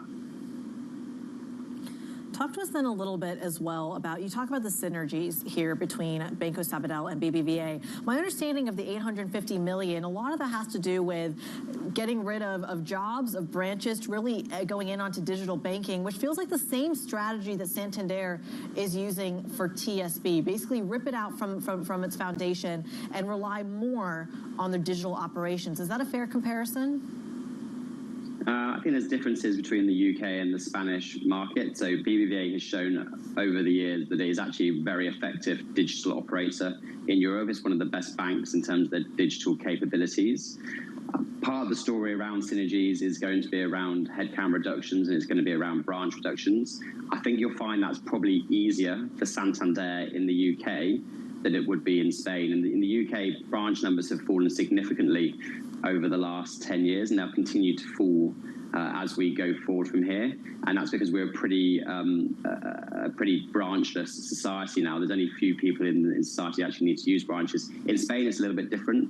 Branches are still a relatively important part of banking. So there's a little bit of a nuance really between the two geographies. But digital, for sure, is a really important factor in consolidation in Europe at the moment. If you think about banks' cost bases, about 15% of that cost base is spent on tech, and scale is really, really important. And that's kind of one of the reasons, one of the core drivers why we're seeing an integration and M&A and consolidation across Europe.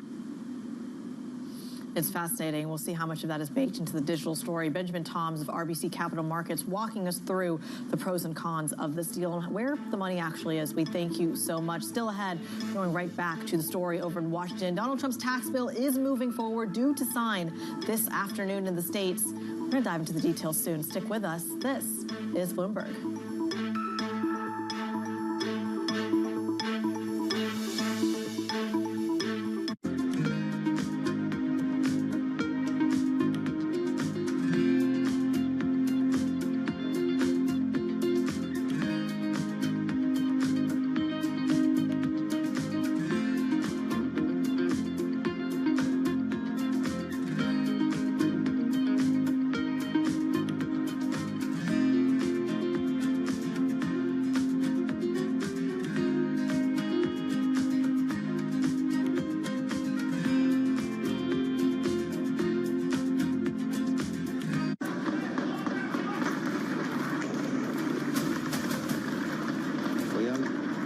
serviu que eu passei na minha vida.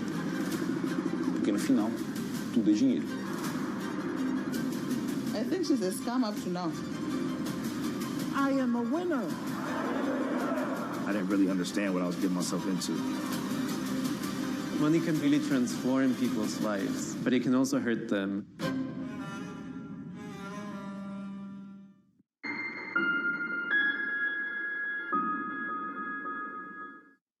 Bringing you up-to-the-minute global news whenever and wherever it happens. I'm Jumana Bersachi in Tehran, and this is Bloomberg.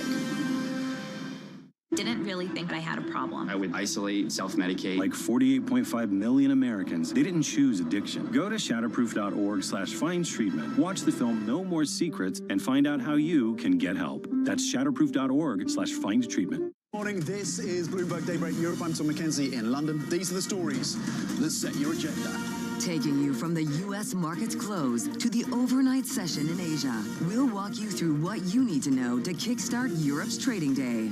Live from our European headquarters, we bring you the day's top market-moving stories, unmatched expert analysis, and on-the-ground reporting from across the continent. Tune in to Daybreak Europe, only on Bloomberg Television. Context changes everything. Global headquarters in New York, I'm Danny Berger. Welcome to Bloomberg Brief. Let's set your agenda. Bloomberg Brief delivers the market news, data, and analysis you need, live every weekday, only on Bloomberg. Context changes everything. Join me each week on Wall Street Week for stories of capitalism from business, markets, economics, tech, and climate. More than what you need to know, it's what you need to think about.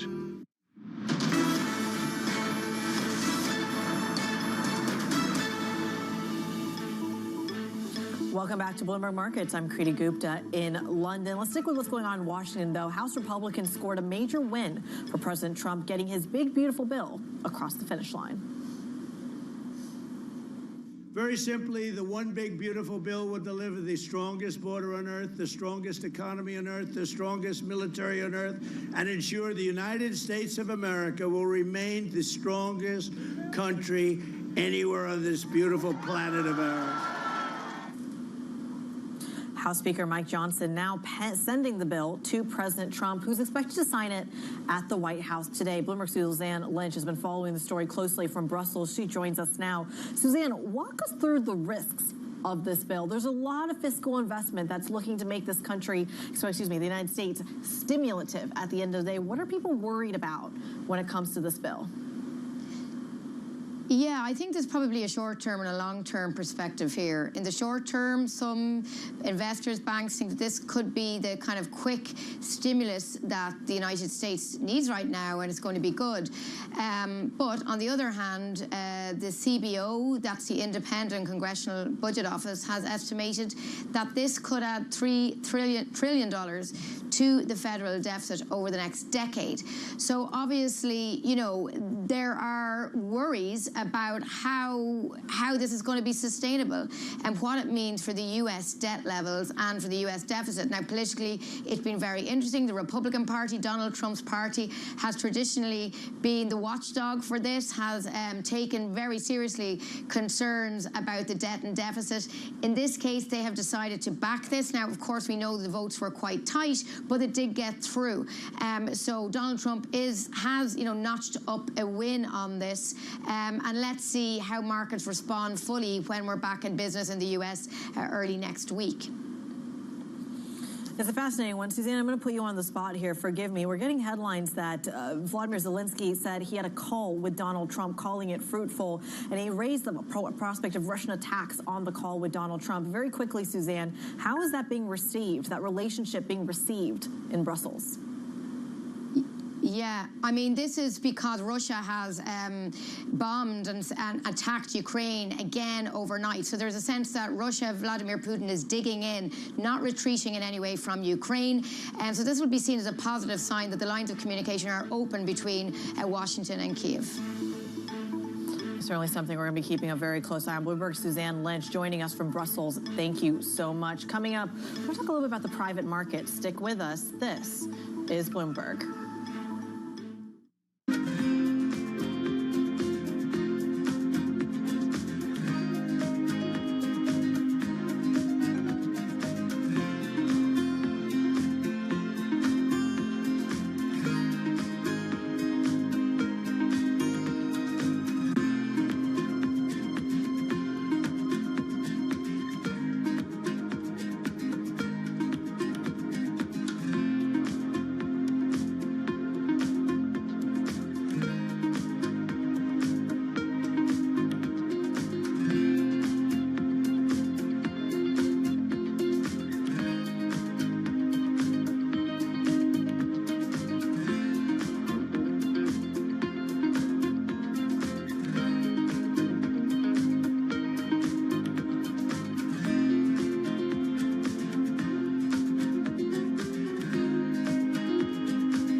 Confluence between the long-term investor and what we're trying to do. We have an operating principle that's in our handbook, take the long view. When we went public, we put a timeline up on the screen for the whole company in an all-hands meeting. And that timeline went from founding to 100 years out. And the IPO was one dot in 1 year on that timeline. And we tried to orient the employees to, this is a wonderful event, this IPO, but it's a moment in time on a very long journey. This is a company that you want to exist in 100 years. We do. Wall Street doesn't think in... No, they think in like hours. Yeah. And what I've learned of Wall Street, and particularly Wall Street investors, when they say they are long-term investors, that means they'll keep your stock for like a month. There has been one instance where I did something that was just for short-term stock, and I felt so bad about it that I don't think I'll do it again. What was that? There was one quarter, a few quarters ago, we were not going to beat the quarter. We were going to probably just hit it. And so far, we beat every quarter. So we were all like, wait, what? Our perfect record. We're like a 4.0 student that is going to get a B for the first time. This is not good. And I decided that for a short period of time, at the end of a lesson in our app, we would show 2 ads instead of 1. Turns out that by itself was good enough to beat the quarter, but it's bad for the product. It's not good. After that, I'm never doing that again. Why do the biggest names in business choose Bloomberg Television? That's a great question. It's a very good question. Interesting question. Good question. Great question. I so appreciate that question. You certainly ask interesting questions. Bloomberg Television. Top experts, great questions. Bringing you the latest in tech and AI news whenever and wherever it happens. I'm Tom McKenzie in Paris, and this is Bloomberg.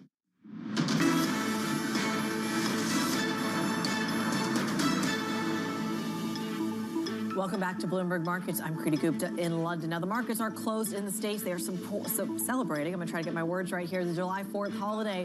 But the markets are still moving. They're selling off on this Friday. Light volume, light liquidity across the board. Stoxx 600 down about 0.4%. They are actually off their lows, which I think is interesting, given you are seeing a series of risk-off sentiment when it comes to Washington, yet perhaps some carve-outs for the Swiss government, and that may actually be helping this stock market on this side of the ocean. FTSE 100 in the meantime marginally higher. You've seen it have a major sell-off this week in terms of the drama from Downing Street. We're recouping some of the losses on that weekly basis. But when you look over at the States, S&P futures are still down about 0.6%. It is certainly risk off there. Let's talk about the cross-asset picture here, though, because you are also seeing the dollar sell off today, and you're seeing that show up in terms of a boost for euro dollar, still at a 117 handle, just shy of 118. Cable, just shy of 137, so it did lose a little bit of its momentum, but 136 on the pound in this environment, not too shabby. A boost into gold as well, higher by 0.2%, and Brent crude in line with that risk-off sentiment, trading at a 68 handle. That's what's going on in the public markets. I want to talk about what's going on in the private markets, because as people are maybe enjoying this July 4th holiday, there is still this broader macro theme of how the private markets are showing up in this economy. Hugh Van Steen is an expert on the subject. Vice Chair over at Oliver Wyman joins the program. Hugh, a pleasure to have you. Thank you so much for making time and joining us this morning. You are an expert on private credit, and I think this is a really important topic that so many people are talking about whether private credit is the next big thing or starting to look bubbly, given that they are stepping in to areas of financing gaps that they've never have in about 15 years' time. Walk us through the dynamics of private credit that are standing out to you. Oh, well, thanks for having me on, Kriti. Look, I think it's the market is broadening and deepening. I mean, obviously, it used to be the preserve really about mid-market lending and leverage finance. And let's say from the financial crisis till the pandemic, we grew about $1 trillion parallel system investing in those two areas. What we've really seen in the last five or 6 years is a growing into asset-backed lending. And in particular, that's fueled by insurance money. So this is investment-grade assets, providing a loan to a data center, to an airport, to infrastructure.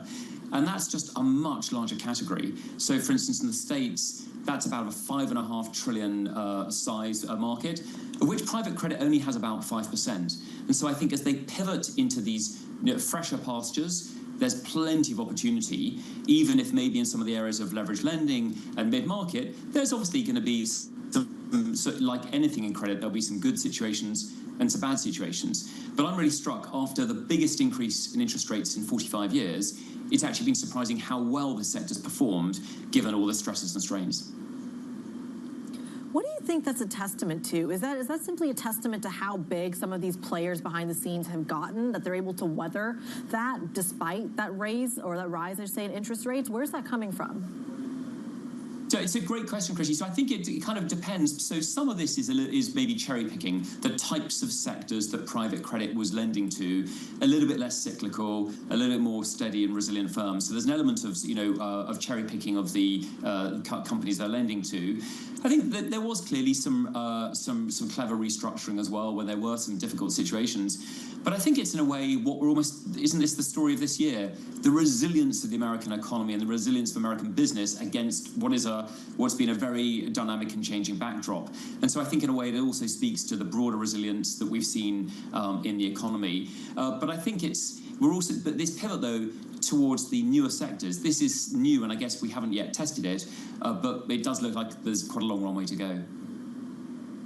You're talking about it from a sector perspective, Hugh, but I'm curious how this shows up in a regional space. There's a big question here in Europe about how much of the sovereign financing gap is being covered by not only the private credit players, but the private equity players as well. Is that the new role that private markets play, this idea that when the banks can't provide that financing, the private players can? Oh, it's a great question, Critty. So I think, look, one of the dominant questions I get from central bankers and regulators is, isn't this just another cyclical system? And I think the way we think about it, and we've discussed this before, is that, banks are 10 times levered. Private credit is typically, an institutional portfolio can either be unlevered to maybe 1 to 2 times levered. And so there's much less leverage in the system. So they're a lot less top heavy when the wind is, when there's gales around them. But I think you're right that they're increasingly looking to be a parallel system. So take the 18 months after SVB failed, private credit did 85% of the lending to the leveraged finance market, up from maybe about 50% the year before. So it was a counter-cyclical source of stability and diversity. We don't have as deep a market in Europe. And I think one of the key things that many firms I talk to are excited about is whether Europe starts to reform, maybe slowly at first, but maybe with a bit more momentum. And the reforms announced around securitization recently are at least a good litmus test that there are changes coming. Let's be honest, for the firms I engage with, it was the EU's moved far further than people originally thought, even if they would still like them to reduce friction further. So I think the ability for private credit to lend into parts of the economy, maybe could help with defence, but maybe providing finance when to other sectors in the economy. I think this is a very exciting area. And of course, the other area that we haven't discussed is what happens about the wealth market. Now, and I think that's an area which I think is really is very exciting in the States, but is also starting to come to Europe. Well, talk to us a little bit then about, you talk about the systemic risk here and maybe the lack thereof. And there's an argument that perhaps this doesn't affect the the financial markets in a dangerous way to the same extent because it is ultimately illiquid, protected kind of asset or part of the markets. Some would argue that is kind of the beginnings of a bubble or something similar that we've seen in terms of even the mortgage crisis, in terms of illiquid assets that aren't systemic until they are. Hugh, how do you think about that? How do you answer that question to people who are saying private markets are growing way too fast, way too quickly, they're looking like a bubble? What do we do? Look, it's a great question. So I think we need to take a step back and say, will there be some bad decisions made? History of the universe says clearly there will be. Like in everything in investing or in banking, there's some good decisions, some mediocre ones, and some bad ones. So I don't think we can change human behavior nor change the way people make their decisions. But we can certainly make an impact on whether it's systemic. The challenge about whether it's the financial crisis or the role of banks during the Eurozone crisis was that these institutions were right at the heart of the economy and were incredibly levered and dependent upon deposits. And let's just think, it was only less than 3 years ago that the US basically de facto guaranteed all deposits in the States after SVB and other banks failed.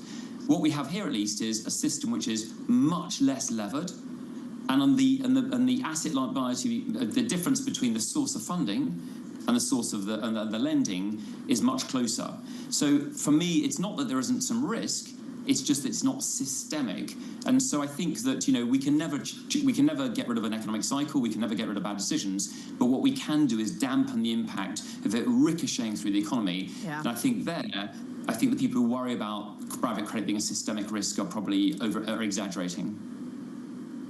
Hugh, speaking of the reverberations, and a final question to you here very quickly, there has been a concern when it comes to the private markets that when you see major endowments like Harvard, Yale, Georgetown, even UVA most recently over in the States, that their liquidation of private assets creates more supply in a market that's already struggling with capital markets that aren't as open as they'd like them to be. How risky is the fact that endowments are now trying to liquidate their private holdings? Oh, look, this is a great question. So, look, I think that what we're going to test here is how much, is there an ability to recycle risk from those people who need to sell to those people who've got the capital to buy. So it could be a sovereign wealth fund, could be another client with significant wealth. And so what we're starting to see is a recycling. Certainly as the numbers that I've seen for the really good funds, which have got great investments, they're only trading at a sort of, 7 to 10% discount to NAV. So in other words, a bit of a haircut for selling, just like selling a house, but not a big one. Obviously, there were also some funds who were maybe launched in 2019, spent a lot of money before interest rates went up. Some of those are trading at 30, 40-point discounts. And I think this is just like any asset market. What we need to see is a recycling of risk. You're starting to see that repackaging. I think there's a much more fundamental question, Critty, though, is 60% private the right model for an endowment? And I think in retrospect, some of the endowments probably felt they've now probably got too much money in venture capital and private equity, and it's rethinking and rebalancing the amount of illiquidity they have versus the needs for capital. And of course, the university sector is going through some significant challenges, and therefore they need some cash.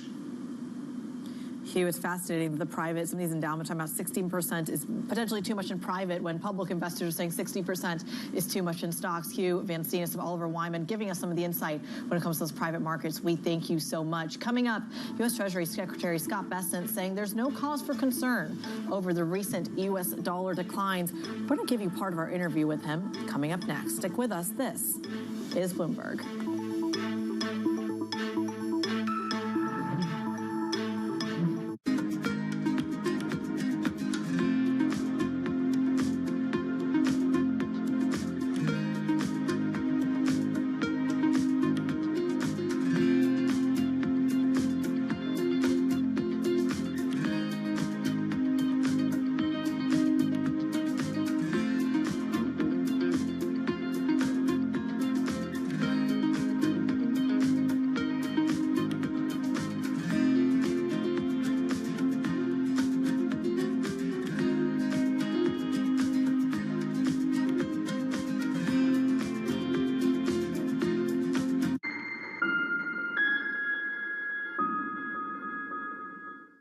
In case you missed it on Balance of Power. Administration officials have maintained today that the objective was solely to focus on Iran's nuclear capabilities, that this objective was not regime change. But, sir, even if it wasn't the objective, could that still be the end result, and how? I think regime change has to be the objective because the Ayatollahs are never going to give up their pursuit of nuclear weapons. They have to be forced out of power. That's the only shot we have at really lasting peace and security in the Middle East. And a strike like this, and potentially others, can disrupt the regime, can destabilize it. Look at the choice that the top military officials and key Ayatollahs now have to face after the U.S. attack. Now they have to make a choice. Do they want to take on a second military adversary in the form of the United States? They may well do it, but they would be making a big mistake from the point of view of regime survival. Don't miss Balance of Power live every weekday. Bloomberg loves earnings. I know it's like your Super Bowl, right? I can't wait. It's like opening presents in the morning. All right, it will be exciting. Nobody covers earnings like Bloomberg. From the world of politics to the world of business, Joe Matthew and Kaylee Lines deliver news, insight, and analysis live 2 times a day, every trading day. Balance of Power at 1 and 5 Eastern, only on Bloomberg. It's the world's second largest economy with a growing influence in global affairs. Bloomberg The China Show brings you the unmatched expertise you need to keep track of breaking news, in-depth market analysis, and the most influential newsmakers in and around China. We need to do more to engage the market more. We're risk on. I think we caught a little sweet spot. Massive savings right now. It's already a different game. Bloomberg The China Show. Weekdays at 9 p.m. Eastern Time, right here on Bloomberg. Context changes everything. U.S. jobs numbers are released. Bloomberg has the report under surveillance with crucial data and expert analysis at terminal speed. Nobody covers jobs day like Bloomberg. Making money isn't about drowning in emotions. It's about understanding what's actually happening. Markets are the best way to glean signal from noise, and that is what we try to do every morning. This is Bloomberg Surveillance.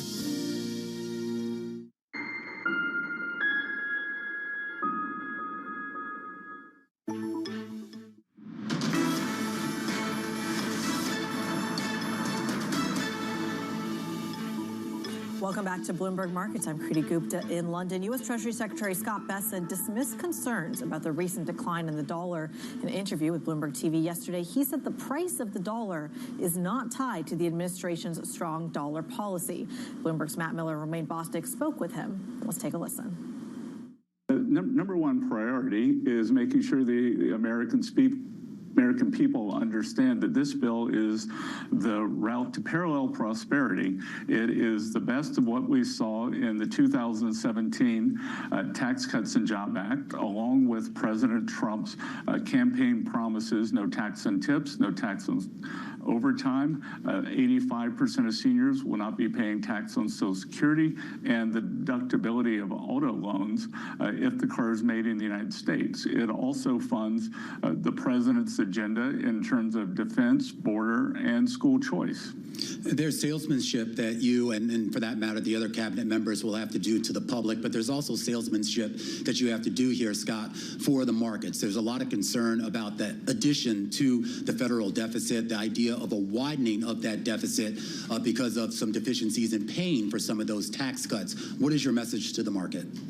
Well, Romaine, I'm not quite sure what you mean, because the stock market's at a new high, and the bond market just had its best 6 months in 5 years. So I disagree with that. So I think the markets are telling us that they like the bill and that they believe that it is fiscally prudent and stimulative for growth. And importantly, I think we can get back to the kind of growth that we saw in President Trump's term, 2.8, 3.2% non-inflationary growth, which the Biden administration was not capable of. Mr. Secretary, Matt Miller here. I'm wondering, as someone who grew up with Alex P. Keaton, watching Milton Friedman on Phil Donahue, and always thinking we were on the wrong side of the Laffer curve, why haven't these kind of massive tax cuts worked to really stimulate growth in the past? And they certainly haven't worked to replace the amount of revenue that's taken out. We didn't see that with the Reagan tax cuts. It didn't work out with the Bush tax cuts, and it didn't work out with the TCJA in 2017 either. Why is it going to work now? Well, I would disagree with TCJA. TCJA was a work in progress, and then we hit COVID. And I think what's different here also is we're going to be constraining spending.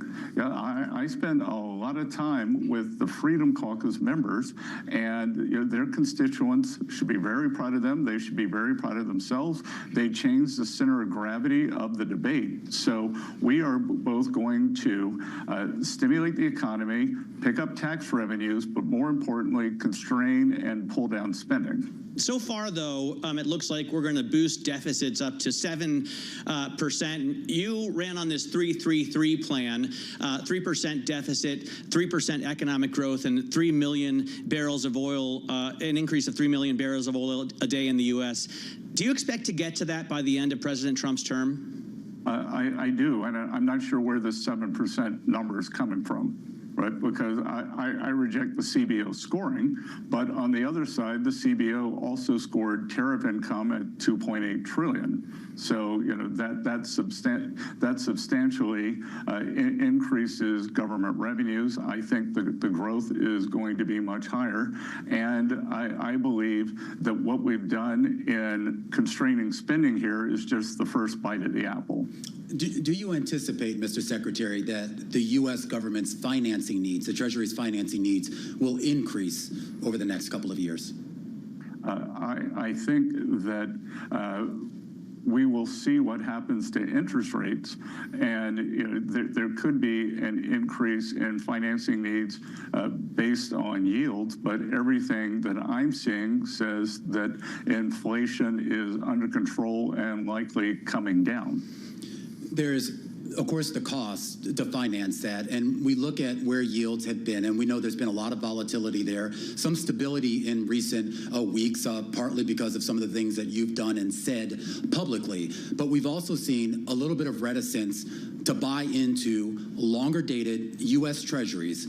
I know you have been public about the idea, at least in the short term, of relying a little bit more on shorter-term Treasury issuance. Do you anticipate that will continue? Well, I think what we're going to see is one of the underreported things of the One Big Beautiful Bill is it also gets us away from this terrible debt ceiling dilemma. And because of that, we've had to constrain issuance. So it's likely that initially we will use bills to refill the Treasury general account. Do you worry about any potential rollover risk in that strategy? No, I don't. We've seen very durable and robust Treasury auctions. That I see who the buyers are. I think that we are going to see U.S. banks would take up more of the debt issuance because of the supplementary leverage ratio relief that they're going to be getting. U.S. Treasury Secretary Scott Bessent speaking with Bloomberg Television. Coming up on the program, Iran expelling all of the UN's atomic watchdogs. That conversation next, and what we can expect from the Iranian nuclear program. Stick with us. This is Bloomberg.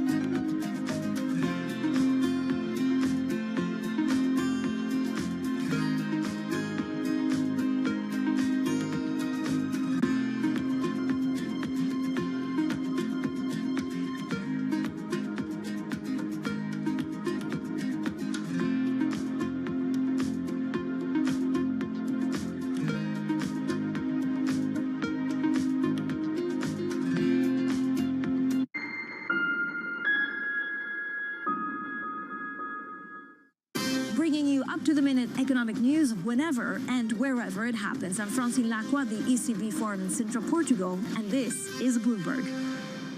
Didn't really think I had a problem. I would isolate, self-medicate. Like 48.5 million Americans, they didn't choose addiction. Go to shatterproof.org/findtreatment. Watch the film No More Secrets and find out how you can get help. That's shatterproof.org/findtreatment. It's the most fascinating time for the global economy in years, and our conversations are front and center. We're stress testing consequential ideas, and investors around the world are scoring them in real time, helping to translate the policies from Washington into actionable ideas for Wall Street. It's the morning call you actually want to be a part of. Separating the signal from the noise, with some fun along the way. This is Bloomberg Surveillance. Good morning. This is Bloomberg Surveillance. Welcome back to the opening trade. Watch Bloomberg Tech. This is the Asia Trade. This is Wall Street Week. Welcome to Balance of Power. This is Bloomberg Television.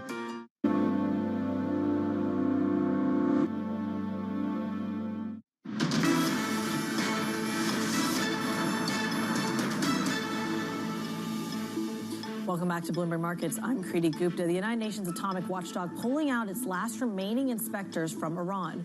Sources telling Bloomberg that all 274 inspectors have been expelled from the country. Joining us now is Mark Champion, joining us from Bloomberg Opinion. Mark, just walk us through what this means for the Iranian nuclear program.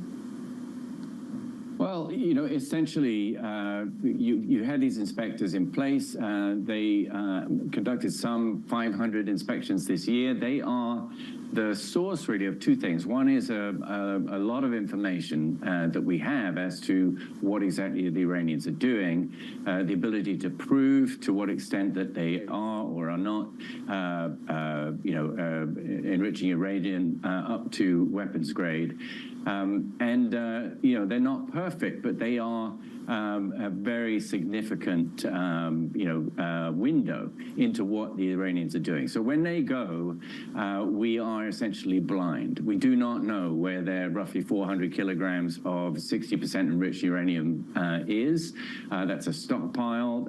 There may have been a lot of damage to the uranium enrichment program that's been done, and it will have set them back. But nevertheless, we've lost track of that now. And without the inspectors, it's difficult to see how we find it. So it is a very significant move. It also closes the door on diplomacy, because that is the tool that you would need for any kind of verification. Well, speaking of diplomacy, Mark, I'm curious about where Europe stands in terms of the standoff between Iran and the United States. Yes, we have a ceasefire with Israel, but it feels like European leaders have had more of a channel to speak and negotiate with Iran than the United States has. Is that a fair assessment? Well, yes, they have, and that's been the case for a very long time. The so-called EU3, Britain, France, and Germany, they began the initial talks with Iran after its program was exposed back in 2002. So you began this set of talks.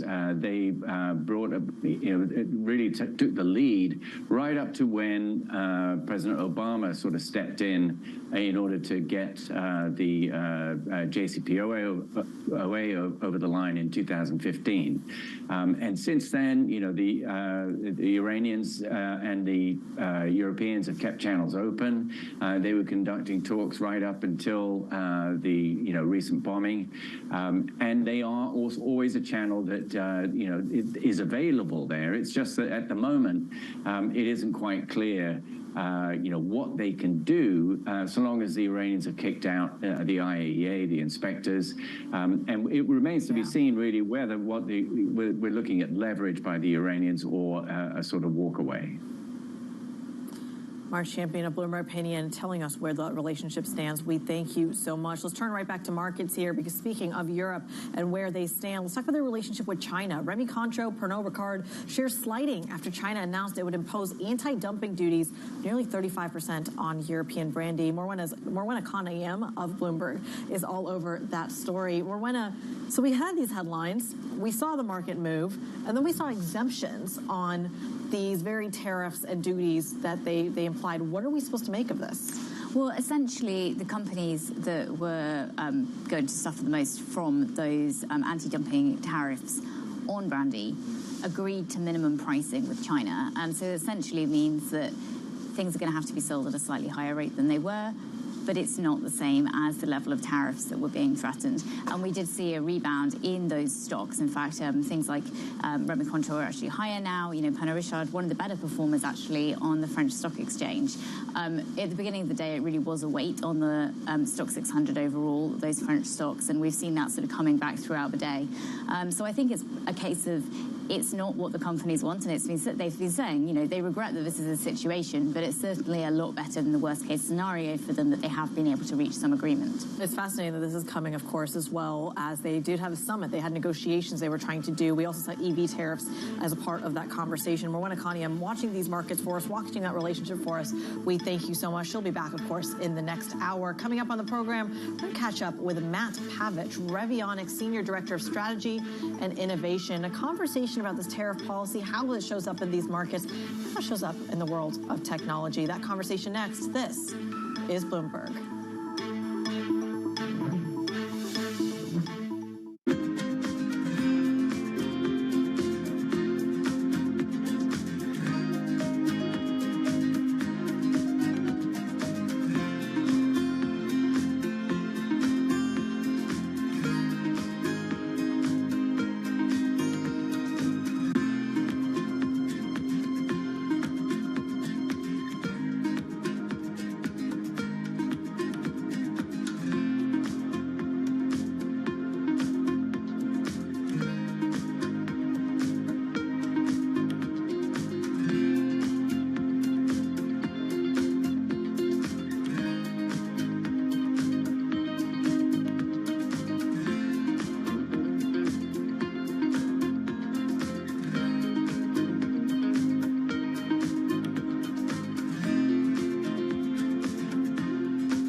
For Trump to have been, you're never too young to learn AI.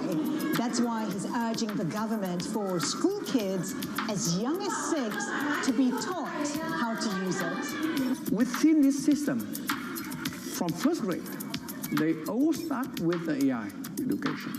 They play 4 years, just playing. And then from 5th grade, they start to develop AI by themselves. And STEM and robotics, I see very clearly how Vietnam should be in future. Vietnam just about 100 million people, young people, good education, and latest technology. That's the only way to go. Education not contribute much profit for equity, but from the country point of view, that's most useful contribution what equity should do. And today we're thinking about every kids, not in cities like Hanoi or Ho Chi Minh City, but kids in the countryside should got the good education. That's what we're going to do now. So you're leapfrogging? Yes, exactly.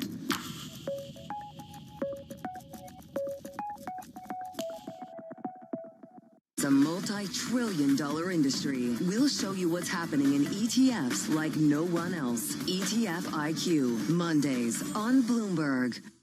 Key investors, top executives, global innovators. Join me for in-depth conversations with the biggest newsmakers on the day's top stories. Insight with Haslinda Anand, only on Bloomberg.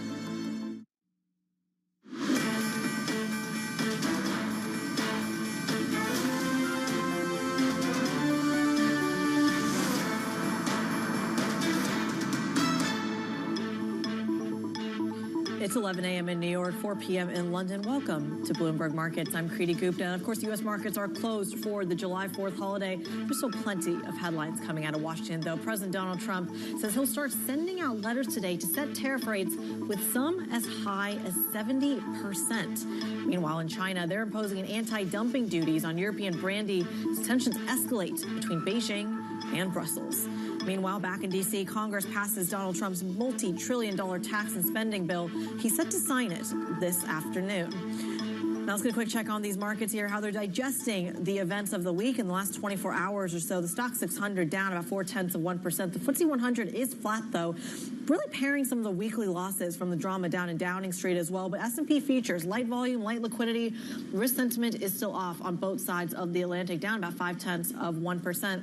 Let's get a quick check on the cross-asset picture as well, because the dollar continues to weaken. Euro dollar at 117, just on the cusp of 118 as well.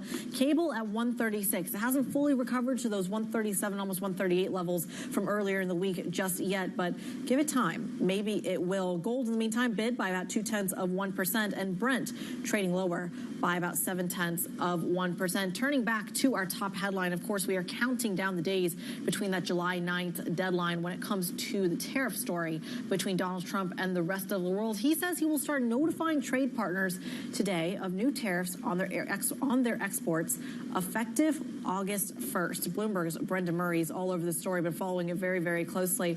Brendan, on the one hand, Europe has to deal with potential tariffs from Washington. They're also in negotiations with China right now. The U.S. and the Swiss seem to have a friendlier dynamic with both sides. What is the biggest risk right now? What negotiation is what we should be watching for? Well, you're going to have three basic outcomes. You're going to get a deal, you're going to get a delay, or you're going to get one of these letters that President Trump is threatening to send out.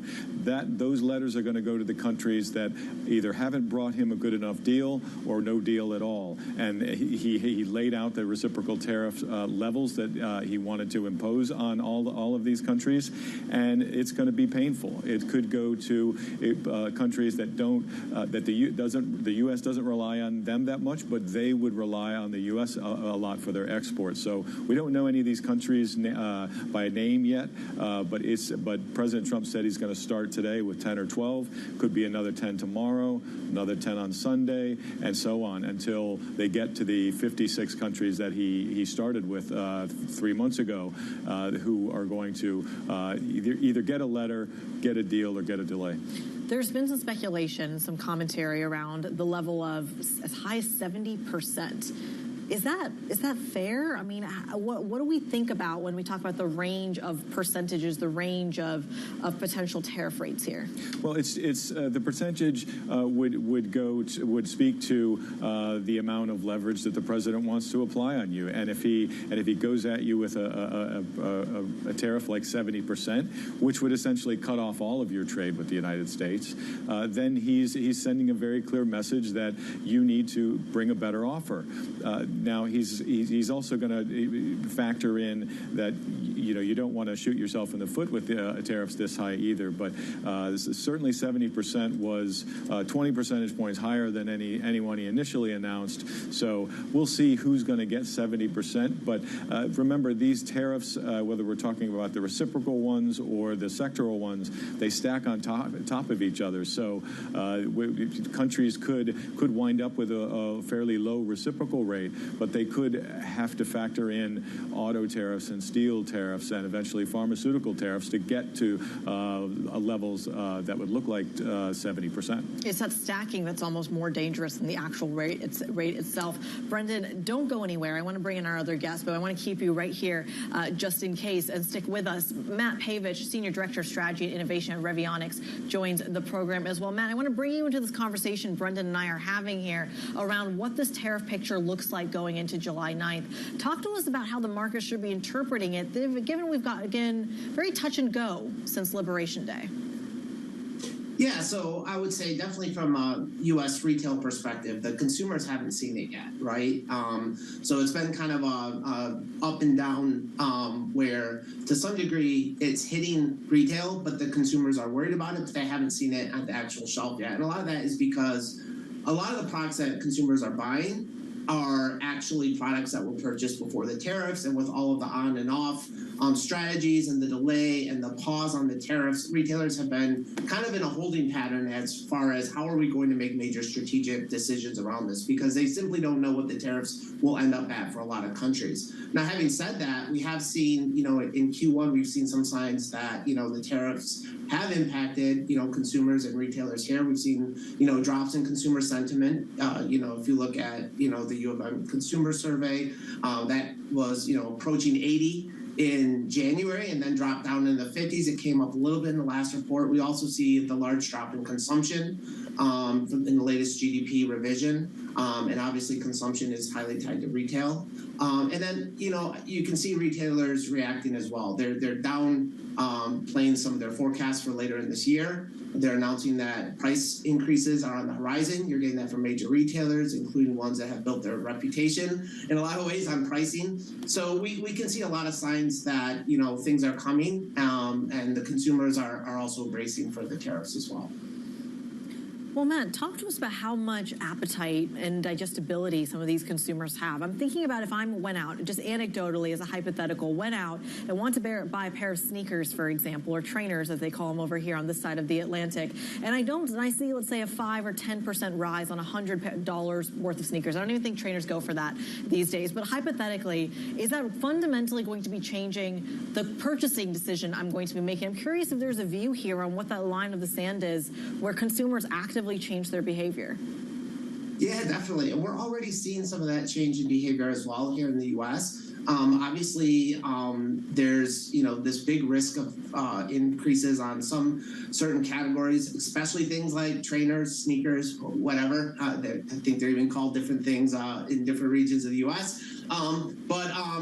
These are categories that, if we look at back-to-school shopping behavior data, for instance, Foresight recently released a report on U.S. back-to-school consumers. We're seeing a lot of pull-ahead behavior. So consumers have said that they are going to buy products in June and July because they're worried about tariffs in August and September as the school year approaches. And that has increased pretty significantly. It's up like 9 percentage points of, wanting to pull ahead sales. We're seeing that in some other areas as well. And we're also seeing an increase in consumers looking for promotions. We're seeing a whole lot of pull ahead activities also being sponsored by retailers. You look at the extended Prime Day events and all the competitive responses to Prime Day. They're elongated, a lot of heavy promotions. I think a lot of consumers are trying to buy things now, and a lot of retailers are trying to pull ahead some of their financial metrics. So if they have a bumpy ride in the second half of the year, they'll be in a little better place. Matt, you brought it back to school shopping, and I want to hone in on that, because there was all this fear around Liberation Day that by the time kids have to go back to school and shop for their notebooks, there would be empty shelves and they wouldn't be able to do it. And that Walmart, for example, back-to-school sale would just not be what it traditionally is. Has that timeline for the consumer pushed down to maybe holiday shopping or beyond? Yeah, we're going to see that more in the second half of the year. I think the risk was real when we saw some of the elevated tariffs before they were put on hold. You could see it with the shipment and container traffic going, into the U.S. from China when the tariffs were at 145%. You could also see massive concern in a lot of surveys and consumer data. KPMG had a consumer pulse survey in April, right at the peak of the Liberation Day announcement and all of the aftermath. And you saw, 70% of consumers expected a recession in the next 12 months. 79% expected prices to increase because of tariffs. I think putting the tariffs on hold is what kind of prevented us from having the empty shelves that, would have been expected had those tariffs been in place.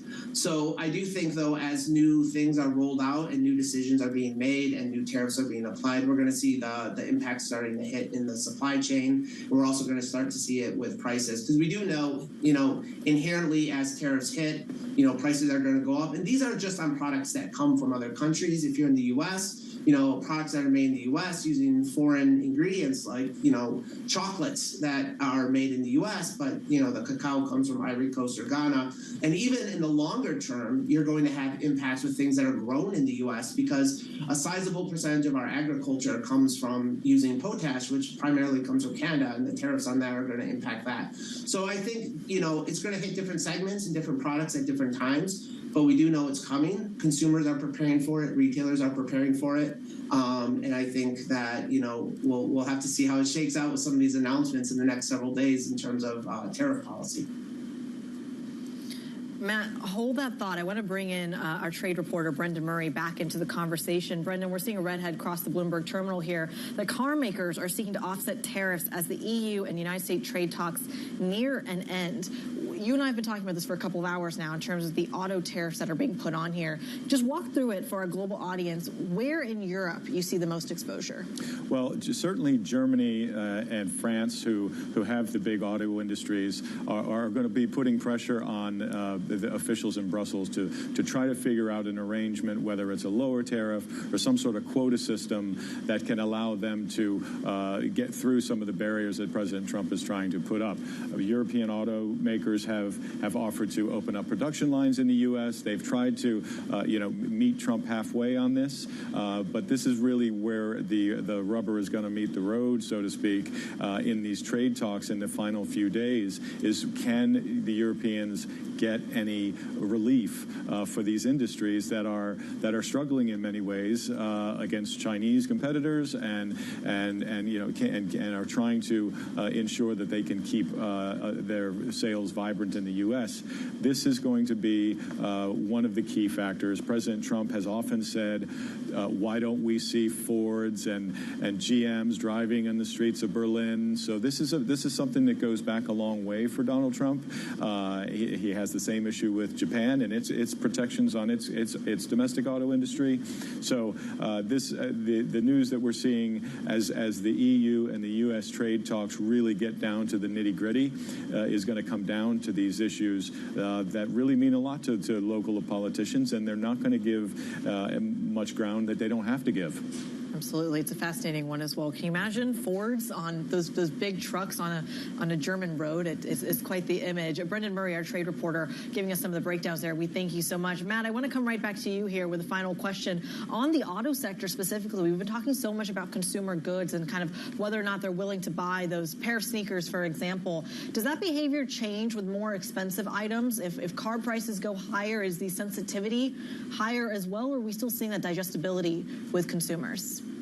I mean, across all industries, automotive, retail, elasticity is a really important thing, and understanding how consumers will react to certain pricing moves is a critical element for a business to understand when deciding how to react to tariffs, right? In the retail space and in the automotive space, it's important to understand, which products consumers are, more elastic, meaning they will respond more negatively toward price increases, and which products are more inelastic, meaning, if you raise the price, it won't impact your volume as much. I think the critical thing in all sectors, retail, particularly, and automotive, is that, you have to have the right price on the right products for your consumers. And that really comes down to listening to the data, looking at the analytics, understanding what they're doing with their purchasing behavior, and where, you absolutely cannot take your prices up. Or even if, you get hit with a major cost increase, you have to play it really smart, because it's a competitive market. Consumers are hurting. They're worried. We're seeing that in the numbers. So we have to make sure to manage price perception at all time, regardless of the industry you're in. It's certainly a fascinating one, as we just showed our global audience. One of the markets are very much reacting to. Matt Pavich of Revionics joining the program with a little bit more insight. We thank you so much. Coming up on the program, President Trump gearing up to sign his spending bill into law. We're going to dive into the details and the ramifications of the one big, beautiful bill. Stick with us. This is Bloomberg.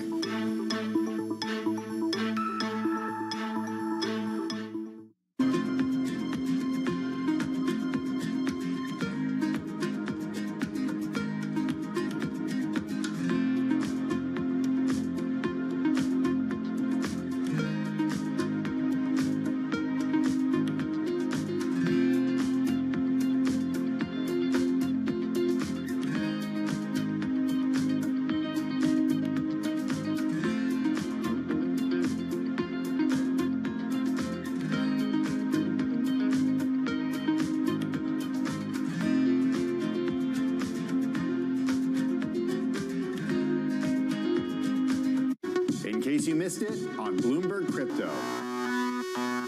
How do you expect the asset to continue price increase at these levels that we've seen? And at what point do we see, winter coming again? Winter's not coming back. We're past that phase. If Bitcoin's not going to zero, it's going to $1 million.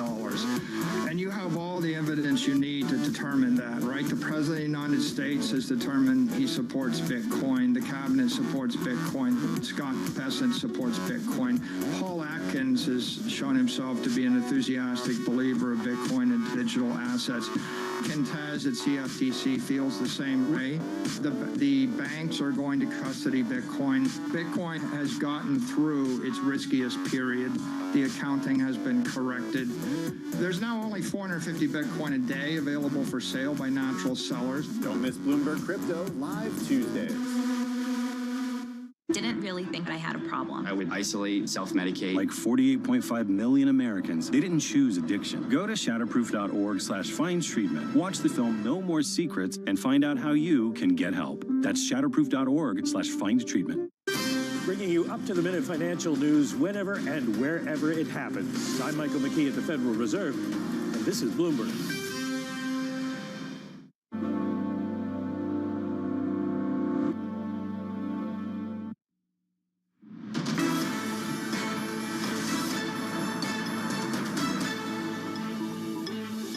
Welcome back to Bloomberg Markets. I'm Kriti Gupta in London. Let's go right back to what's going on in the States. House Republicans scoring a major win for President Trump, getting his big, beautiful bill across the finish line. Very simply, the one big, beautiful bill will deliver the strongest border on earth, the strongest economy on earth, the strongest military on earth, and ensure the United States of America will remain the strongest country anywhere on this beautiful planet of ours. House Speaker Mike Johnson now sending the bill to President Trump, who's expected to sign it at the White House today. Bloomberg's Roz Matheson covering the story for us. Roz, this was such a tricky bill to get across the finish line. So many concerns around the deficit and how much worse it could get with the spending package. What changed? Well, that's right. I mean, this was a very big bill and it was a complex bill, and that made it also extra tricky to get it through the House, through the Senate, then back through the House, as we've seen. And it was a close call because a bill this big and complex can divide people. And what you had was the challenge of some Republicans who were saying, hang on, we're not cutting spending enough. We are, as to your point, we're going to increase the deficit. We're increasing spending. This is not good. And other Republicans saying, hang on, you're cutting too much. You're cutting especially around benefits, Medicaid, and that's going to hurt us potentially coming into the midterm elections with voters. And so you had these two opposite ends of the Republican sphere pressuring on the bill. And so the challenge was to get enough of them to sign on in the end from either side to get this thing through.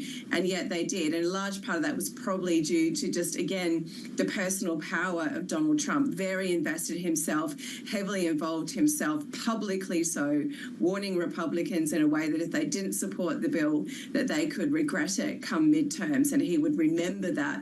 So using his own influence there perhaps to coax people over the line. But you can still see a lot of concern bubbling up as a result of this outcome, as you say, around things like the level of spending, the deficit, and what kind of precedent it also sets going forward.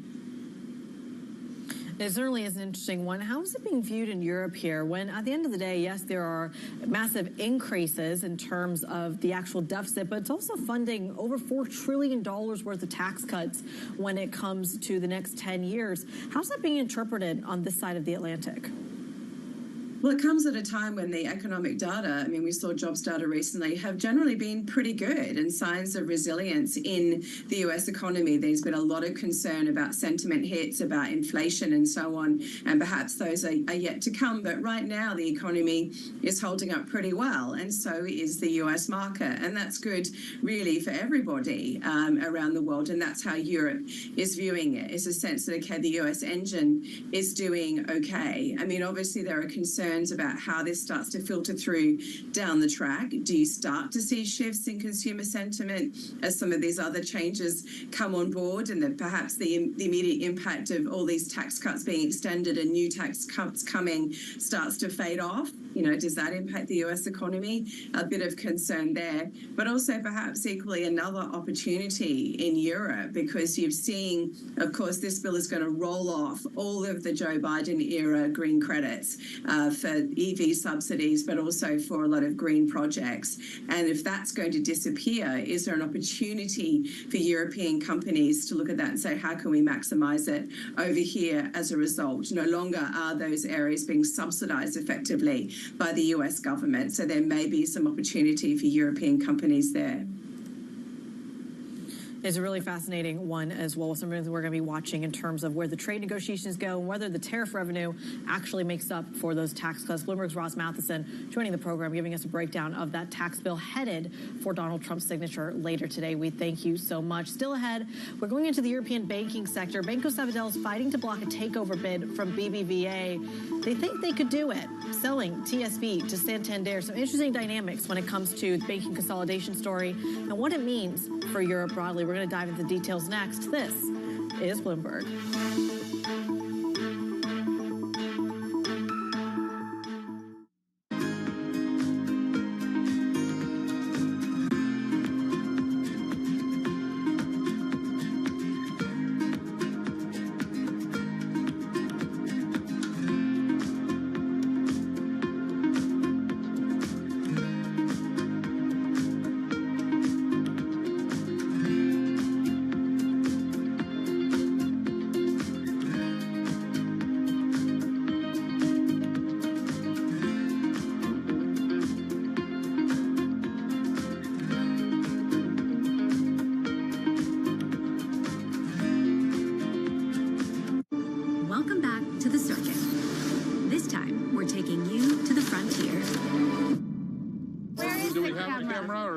We don't want to lose you, Emily, in all of this. Stargate, put that name down in your books. What we're undergoing right now is sort of the largest infrastructure bill in human history. To meet the people rewriting the rules of code and culture. How do you personally grapple with the pace of it all? It does feel like it's going very fast.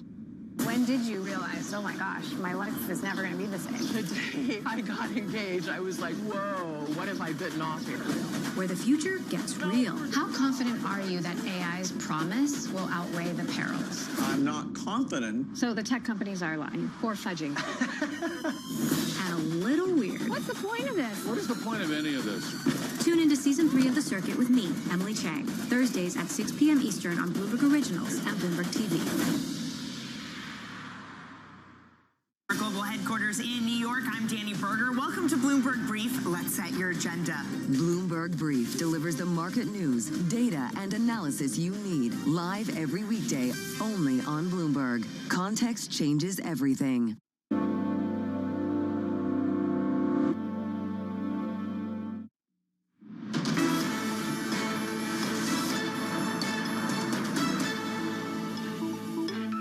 Welcome back to Bloomberg Markets. I'm Kriti Gupta. One of the main conversations happening here in Europe is the question of consolidation. And one key case that's catching a lot of eyes on this side of the Atlantic, Banco Sabadell fighting to block a takeover bid by BBVA. It's been in the works for over a year, looking to raise some cash, maybe give it to shareholders after selling its UK unit TSB and seeking to approve a dividend when it comes to convincing shareholders to stick with Banco Sabadell instead of accepting BBVA's offer. Covering the story for us is Bloomberg's Jennifer Serrain this afternoon or morning if you're in the United States. Jenny, walk us through what this story means. There's a lot of drama from the Spanish banking sector, but I think it highlights a broader issue of we need banking consolidation in this region to grow, but there's real resistance from it. How do we square the two issues? Yeah, it's an interesting one. I think you've seen a lot of both bankers and politicians, lawmakers arguing that in order to properly compete with the likes of a JP Morgan, a Citigroup, a Bank of America, Europe's banks need to get bigger. They need to consolidate. They need to kind of combine forces and get stronger. But then when you're actually here on the ground, you see a lot of resistance from targets like what we were just talking about with Sabadell. You see them kind of pulling out every trick in the book to try and avoid being this takeover target. And so it's really hard to see how we'll ever get to kind of bigger and stronger European banks that can really compete with the likes of the Wall Street giants. It's a fascinating one as well because we were talking to our analyst earlier, Benjamin Toms over at RBC, about the whole point of Santander taking on this TSB deal. And there was a lot of concern when this was announced that Banco Sabadell would kind of sell off TSB to perhaps fundraise as well. Walk us through the Santander side of things. How useful is this for Santander to have TSB on their books? Yeah, no, it's super interesting because we've actually seen from Santander, there's been a lot of investor questions about, are you really committed to the UK? Is this the right time to be piling in? But they've been really adamant that, the UK is a strong market for them. They like that it's a little bit more stable, especially when they've got the big Mexico exposure that can kind of go up and down. The UK is sort of the ballast for a lot of their earnings engine. And so you've seen them be a little bit less, they have a little bit less scale than some of the other big UK banks. And so this kind of gives them that scale and really sends a message to the market that they're serious about the UK and they don't want to be, viewed as wishy-washy on this market at all. It's a fascinating one as well. Jenny, I know you used to be, of course, a U.S. banking reporter as well. That's what's going on in Europe. Meanwhile, in the States, they've just passed a lot of their stress tests. They're increasing their dividends. Is this peak shareholder returns for the U.S. or is there more coming? I mean, I think when you have a president who's really committed to deregulation, you could certainly see more coming. So certainly in the last week, you had the stress test, you had some of the rolling back on the SLR. It's another fun capital requirement for these banks. And so you've seen them already get to really release a ton of this capital. You see shareholders getting excited. You see that in the stock prices. But with an administration like the one you have, I don't think that this is the end. I think we're only at the beginning. So it's a fascinating one. Bloomberg's Jennifer Serrain walking us through the banking sector on both sides of the Atlantic. We thank you so much. Coming up, Fiona Chinkata, senior analyst over at Citi Index Financial Markets, is going to be joining the program next. And in the meantime, we are seeing these markets sell off on this Friday. Markets closed over in the States, but futures down 0.6%. This is Bloomberg.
Bloomberg's global financial correspondent, I get to meet the people shaping the way money flows around the world. And I want to bring you with me. Now we're playing. Yep, now we're playing. First and foremost, I am a capitalist. The capitalist system is the best system in the world. There isn't another one that works as well. Citigroup moves $4 trillion a day. 5. Wall Street used to be a place. I love all these new Wall Streets. Y'all Street, Wall Street South. Now it's more of an idea. The optimism here is infectious. You think our New Yorkers are negative? Yes. Anything that trains people to understand probabilities and just think through things with a greater degree of nuance is a service to humanity.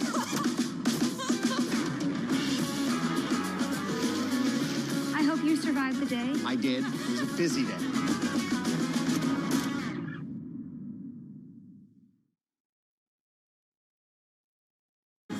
In case you missed it, on the pulse. I think the idea of wait and see and pause is really yesterday's news. Our best advice to CEOs right now is that if you're not operating differently than you were a year ago, you may be falling behind. Yes, we need to build resilience, but we need to also build growth despite the environment, and that requires a different strategy than just a year ago.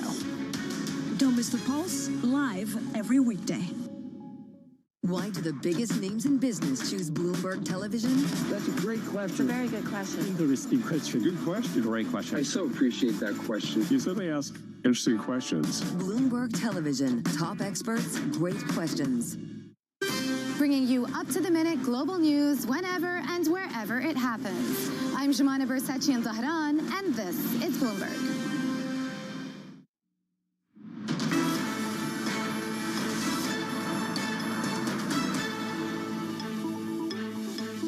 Welcome back to Bloomberg Markets. I'm Kriti Gupta. Let's go a quick check on how these markets are performing. It is, of course, a holiday over in the United States for the 4th of July. That isn't stopping U.S. futures from trading, though, down about 0.6%. You are seeing the Stock 600 also down by a similar margin, down by 0.5%. The FTSE 100 virtually unchanged at the moment. The Stock 600, however, paring back some of those losses from earlier. The kind of revisions, it feels like, or caveats when it comes to the U.S.-Swiss trading deal seems to be pulling it off of its low. So that's going to be one we watch very, very closely. Let's take a quick look at the cross-asset picture, because euro-dollar is at about a 117 handle, pound at 136. You're seeing a bid into gold as well, higher by 0.2%, and Brent crude trading at a 68 handle. Lots going on in these markets. We probably have a little bit of a risk-off vibe going into the long weekend in the States, of course, and a shorter weekend here in Europe.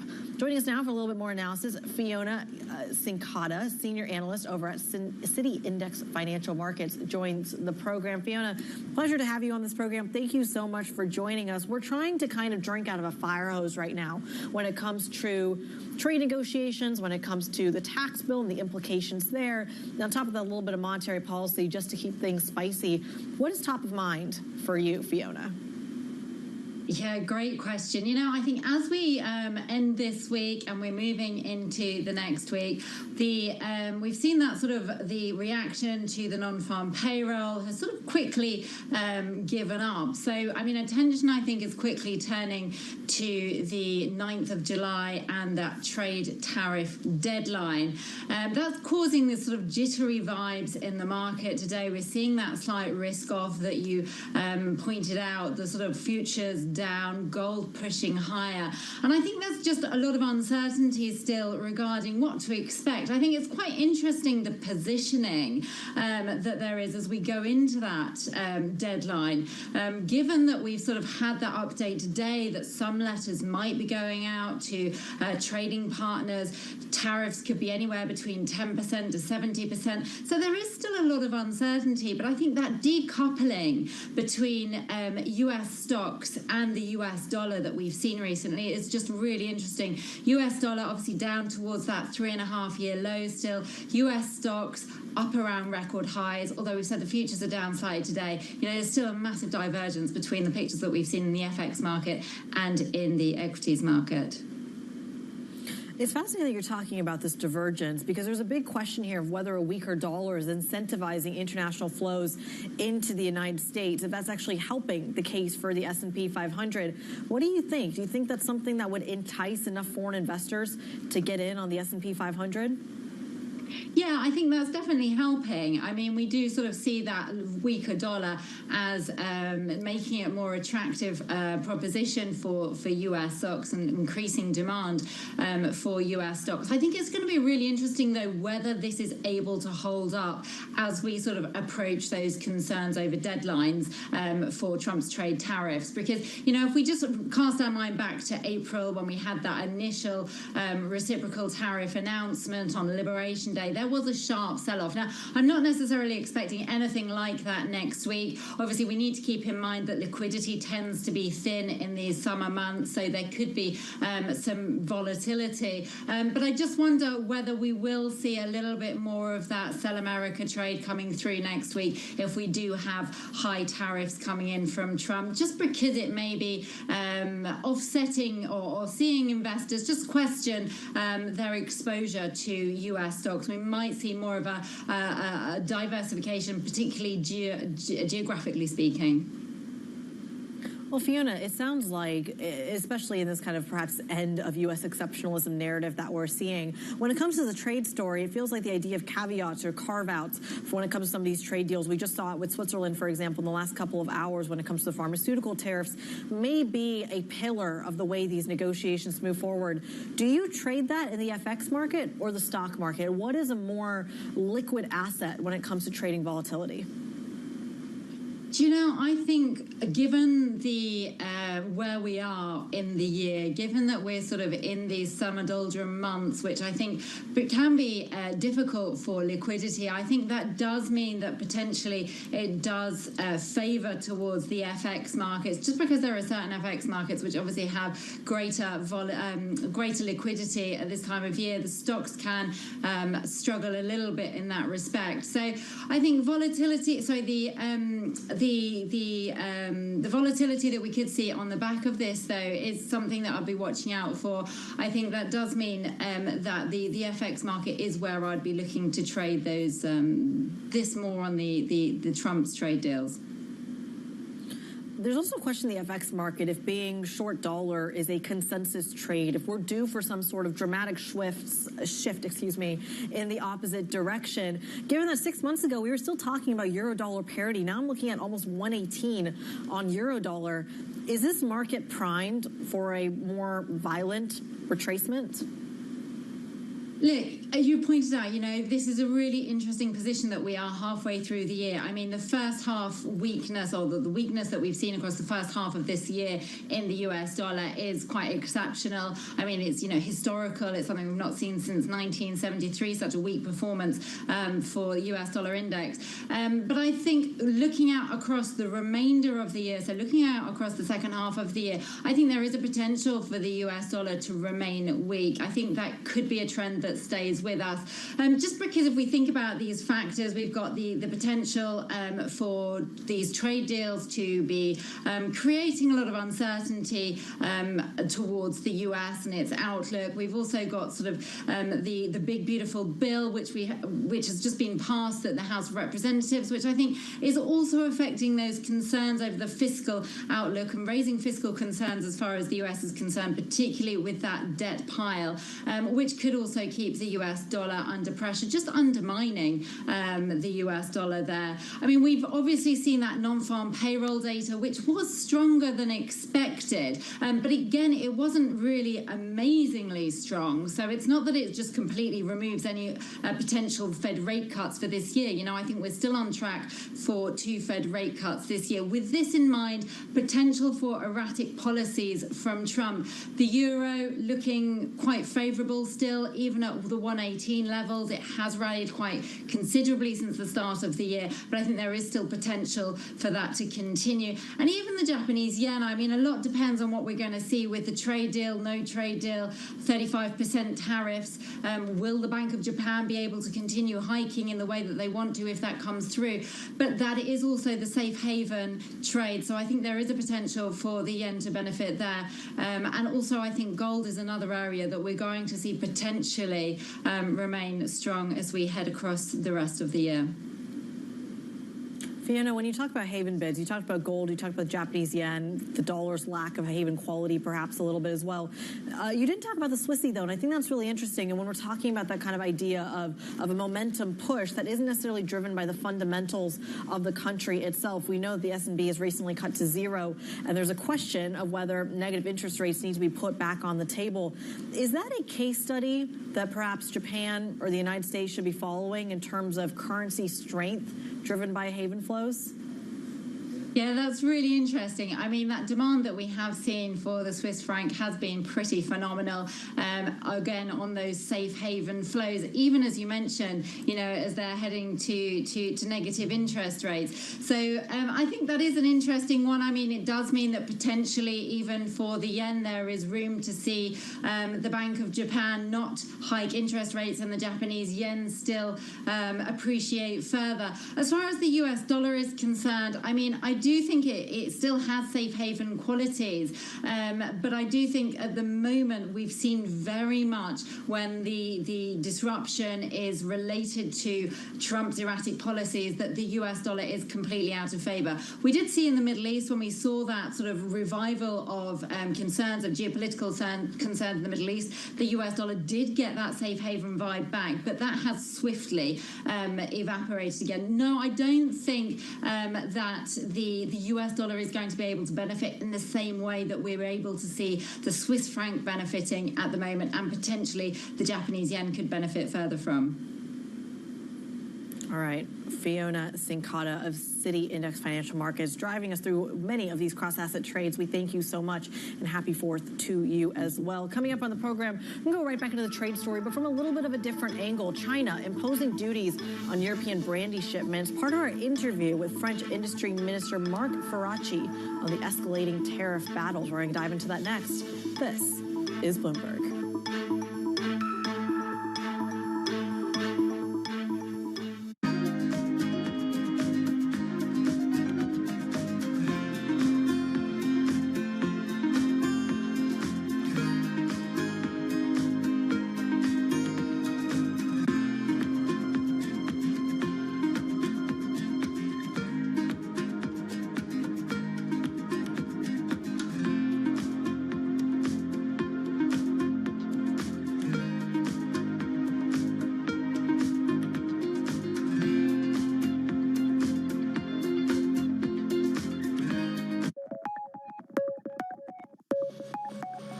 Let's talk about this villa. Very traditional. A lot of things of the past. I live my very first independent life in the farmhouse. And I built it by the memory of the farmhouse, the philosophy they believe, yin, yang, 5 elements, the concept of the life, of the happiness. They build this kind of roof, like boat, and man and woman, and bowl of rice. Everyone should be happy if have somewhere to live, something to eat, and someone to love. So you're defined a lot by your past experiences. Yeah, actually, I'm a lucky man because not everyone should have the experience of the war and peace, poor and rich, technology progress. I changed during my life, rich by experience. There's an appreciation for what you have now. And therefore, peace is the most important thing for today, for Vietnamese, and I think for human beings, for the world.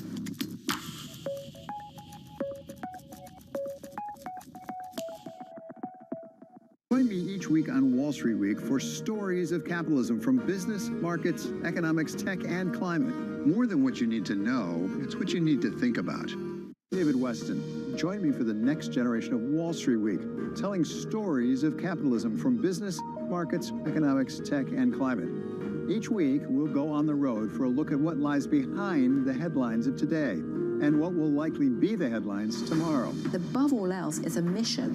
Done nothing but grow immensely. To me, that's an extraordinary sign. We can be the change that we want to see. Watch the all-new Wall Street Week. More than what you need to know, it's what you need to think about. From the world of politics politics to the world of business. Joe Matthew and Kaylee Lines deliver news, insight, and analysis live 2 times a day, every trading day. Balance of Power at 1 and 5 Eastern, only on Bloomberg.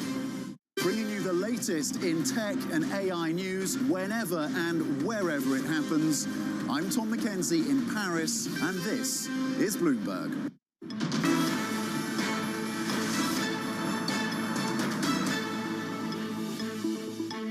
Welcome to Bloomberg Markets. I'm Kriti Gupta. China imposed anti-dumping duties on European brandy for 5 years while exempting major cognac makers. And earlier today, French Industry Minister Marc Ferracci told our very own Caroline Conan that it's essential to de-escalate the tariff battles. Take a listen. We shouldn't be happy with what was announced today by China, even if some agreements can be found. But I think that there are a lot of jobs, thousands of jobs that are at stake with the cognac industry. Many parliamentaries, many MPs talk to me about what happens in their constituency with cognac. And I think that we all must find a way to de-escalate this trade war with regards to cognac, but also with regards to all the tariff issues. Another, obviously, big deadline is July 9 for the US tariffs. We may have some letters from President Donald Trump today sent about these US tariffs. Do you think that if the EU settles with 10%, is that a good deal for Europe? Should we just settle at 10% and be done with it? No, I don't think that's a good deal. I don't think that's a good deal because previously we were at 2, 3, 4% of tariffs in many industries, and all the value chains were organized by taking into account this level of tariffs. So I think that 10% is not a good deal, and I think that we all should find a way to get back to the former situation by negotiating with the United States and the US administration. And I think that's the goal of the Europeans should be to get back to the previous situation, the previous tariff levels. And I think that to achieve this goal, we need to stay united. You need to be very firm in our answer, and we need to take into account the actual impacts of the tariffs on value chains. And I give you an example. In aeronautics, the big plane manufacturers have value chains that are very much integrated between the US and Europe. And as from 1979, there are no tariffs at all in this specific industry. So all the value chains are very much integrated with no tariffs. 10% tariff for this industry would be a nightmare. France has a digital tax on some US giants.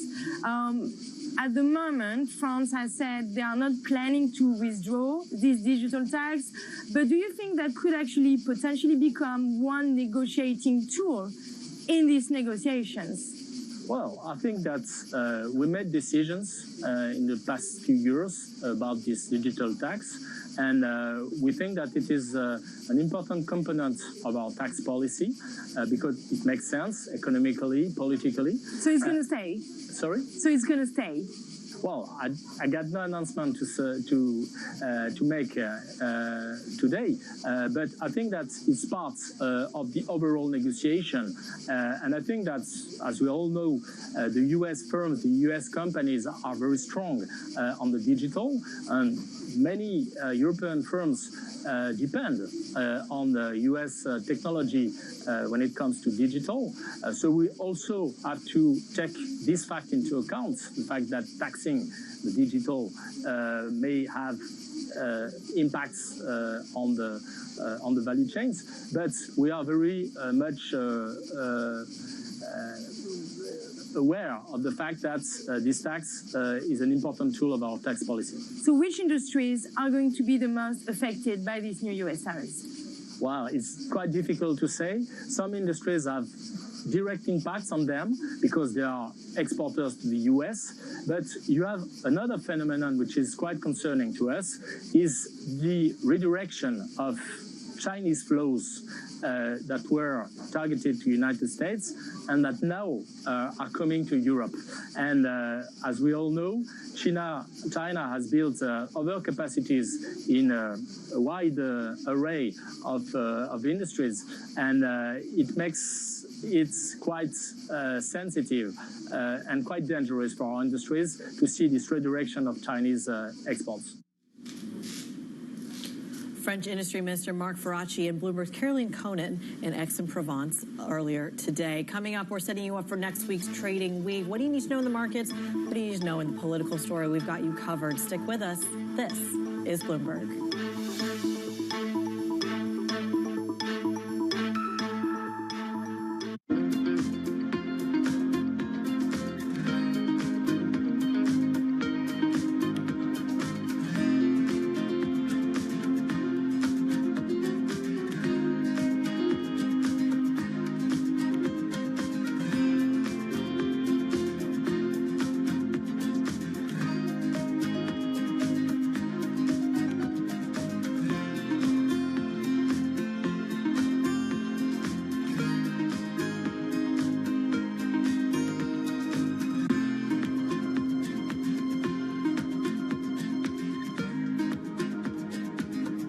In case you missed it on Balance of Power. Administration officials have maintained today that the objective was solely to focus on Iran's nuclear capabilities, that this objective was not regime change. But, sir, even if it wasn't the objective, could that still be the end result, and how? I think regime change has to be the objective because the Ayatollahs are never going to give up their pursuit of nuclear weapons. They have to be forced out of power.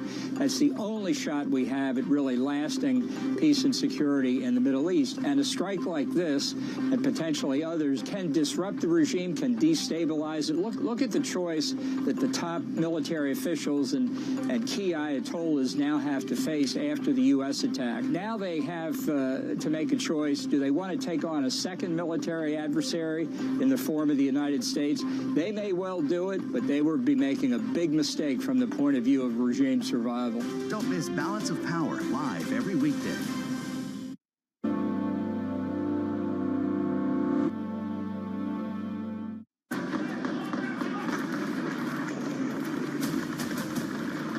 Foi a mais terrível que eu passei na minha vida.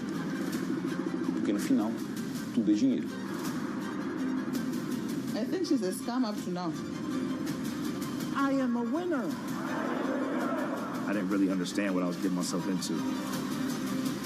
Money can really transform people's lives, but it can also hurt them.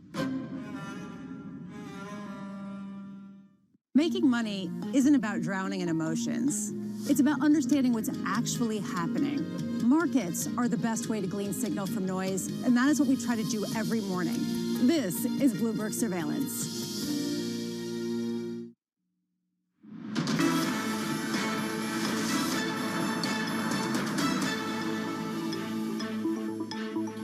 Welcome back to Bloomberg Markets. I'm Kriti Gupta in London. The United Nations Atomic Watchdog is pulling out its last remaining inspectors from Iran. Sources telling Bloomberg that all 274 inspectors have been expelled from the country. I want to get a little bit more analysis here. Bring in Mark Champion of Bloomberg Opinion. Mark, thank you so much for joining us today. Talk to us a little bit about the precedent that this sets for other nuclear programs around the world. Yeah, I mean, this is, in general, this is all very worrying for the Nuclear Non-Proliferation Treaty. This is a sort of something that's set up after the war. It was designed to try and control the spread of nuclear weapons through diplomacy. About 190 countries signed up to it. Iran's one of them. And the idea is just to, create a mechanism to monitor and make sure that things stay civilian, if they're supposed to be civilian, and so on. And Iran agreed to some, increased surveillance under, previous agreements. And they have a large inspection program there. So if we then turn from, they expel the inspectors and we turn to trying to control the spread of nuclear weapons through force and through foreign intelligence agencies figuring out what's going on and then sending planes in and so on. It really changes the dynamic, makes other countries think about, well, how do I make sure that I don't get invaded, that someone doesn't send bombers in to, deal with what they think is our nuclear program. And the answer, unfortunately, probably is that they'll say, well, North Korea isn't getting bombed, Iran is. Can you talk to us about what support, perhaps, Iran may get from the likes of Russia or even China, given the events of the last few weeks? Yeah, I mean, the Iranians will get support in terms of their civilian program. They always have. The Russians are involved there. The Russians have no problem with the Iranians having a civilian-grade enrichment program.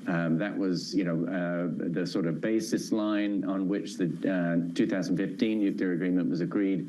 And what's really changed now is the U.S. and Israel insisting that there should be no enrichment whatsoever. The Russians have no problem with that. So the Russians will help to some extent. They may help with, rebuilding their air defense if they can. The Russians are pretty consumed at the moment. The Chinese do have the wherewithal to do that. Where they probably won't get help is with trying to weaponize, because neither Russia nor China has an interest, a particular interest in seeing a nuclear-armed Iran, which is why they agreed to the 2015 deal.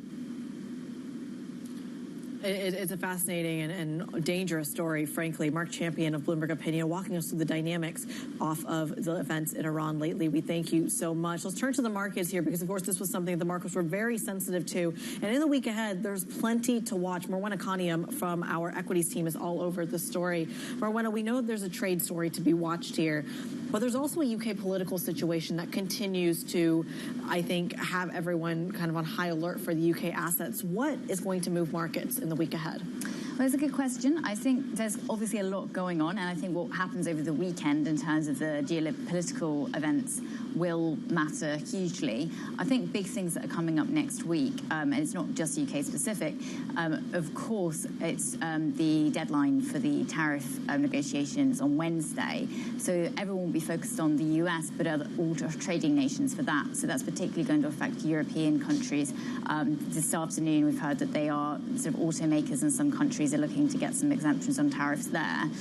For the UK as well, we will have in focus GDP figures for the month of May, expected to show a bit of a pickup after a sluggish start to the quarter, but those overhanging concerns about the fiscal situation in the UK are not going to go away. And I think the outlook, you have to remember that so far the GDP figures haven't really reflected the impact of tariff concerns that hit the sort of market later in the spring, and so I think those will be coming through. Concerns about inflation still really will be weighing, and we're also going to have some bond sales, which will really test how investors are actually viewing the UK. Because I think what we've seen this week is a lot of speculation and a lot of sort of jitters, and how it pans out in terms of weighing up the concerns about sluggish growth versus inflationary risk and the potential for a sort of widening deficit versus the prospect of tax hikes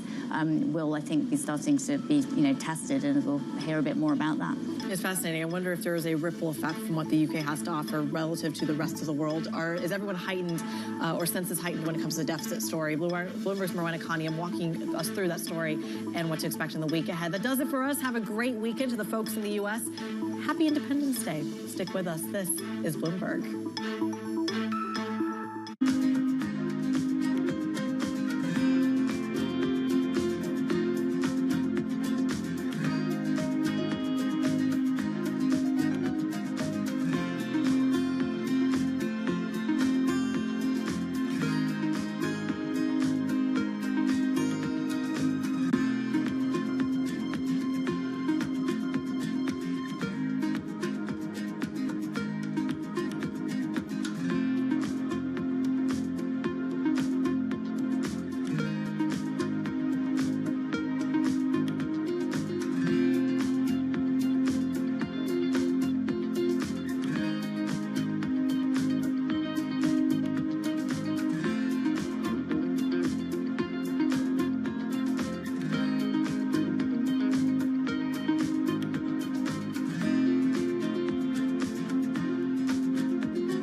In case you missed it, on Bloomberg Crypto.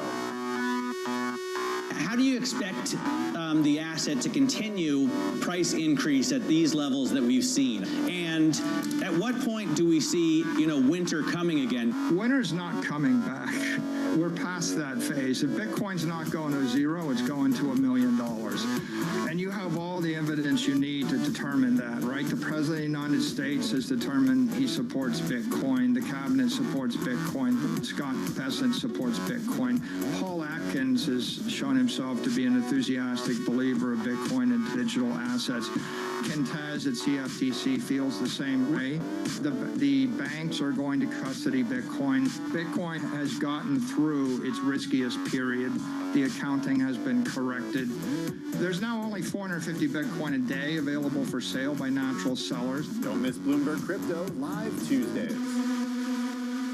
Morning, this is Bloomberg Daybreak Europe. I'm Tom McKenzie in London. These are the stories that set your agenda.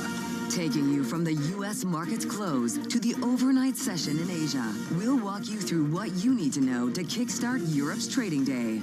Live from our European headquarters, we bring you the day's top market-moving stories, unmatched expert analysis, and on-the-ground reporting from across the continent. Tune in to Daybreak Europe, only on Bloomberg Television. Context changes everything. Didn't really think I had a problem. I would isolate, self-medicate. Like 48.5 million Americans, they didn't choose addiction. Go to shatterproof.org/finds-treatment. Watch the film No More Secrets and find out how you can get help. That's shatterproof.org/finds-treatment. Bloomberg loves earnings. I know it's like your Super Bowl, right? I can't wait. It's like opening presents in the morning. All right, it will be exciting. Nobody covers earnings like Bloomberg.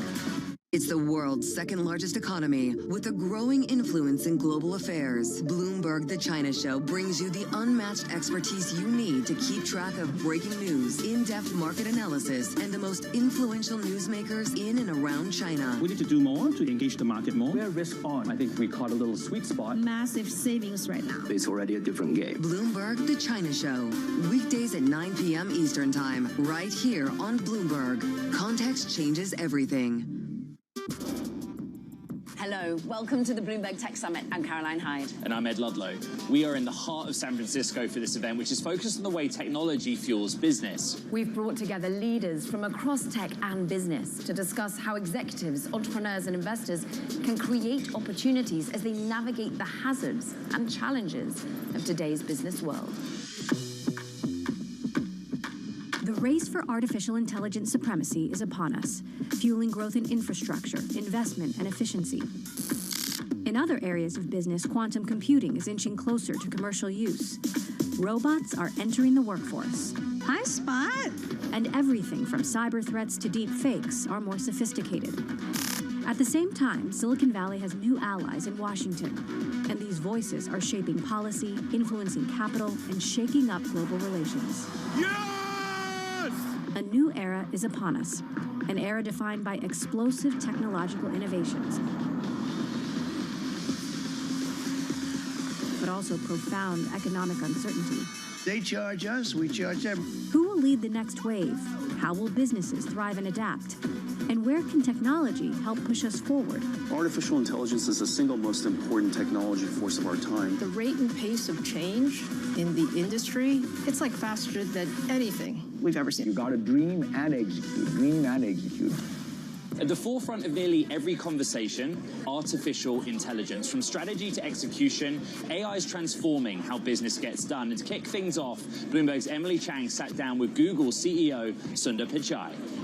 So investors are clamoring to know, but you haven't shared the specifics. How much money are you pouring into AI, and how much money are you actually making from AI? Well, I mean, in 2025, our CapEx is $75 billion, right? So we are definitely investing for the long run. But, it's the same investment which powers businesses from search to YouTube to cloud to workspace to Android and Play to Waymo, right? So I think it's such a profound technology.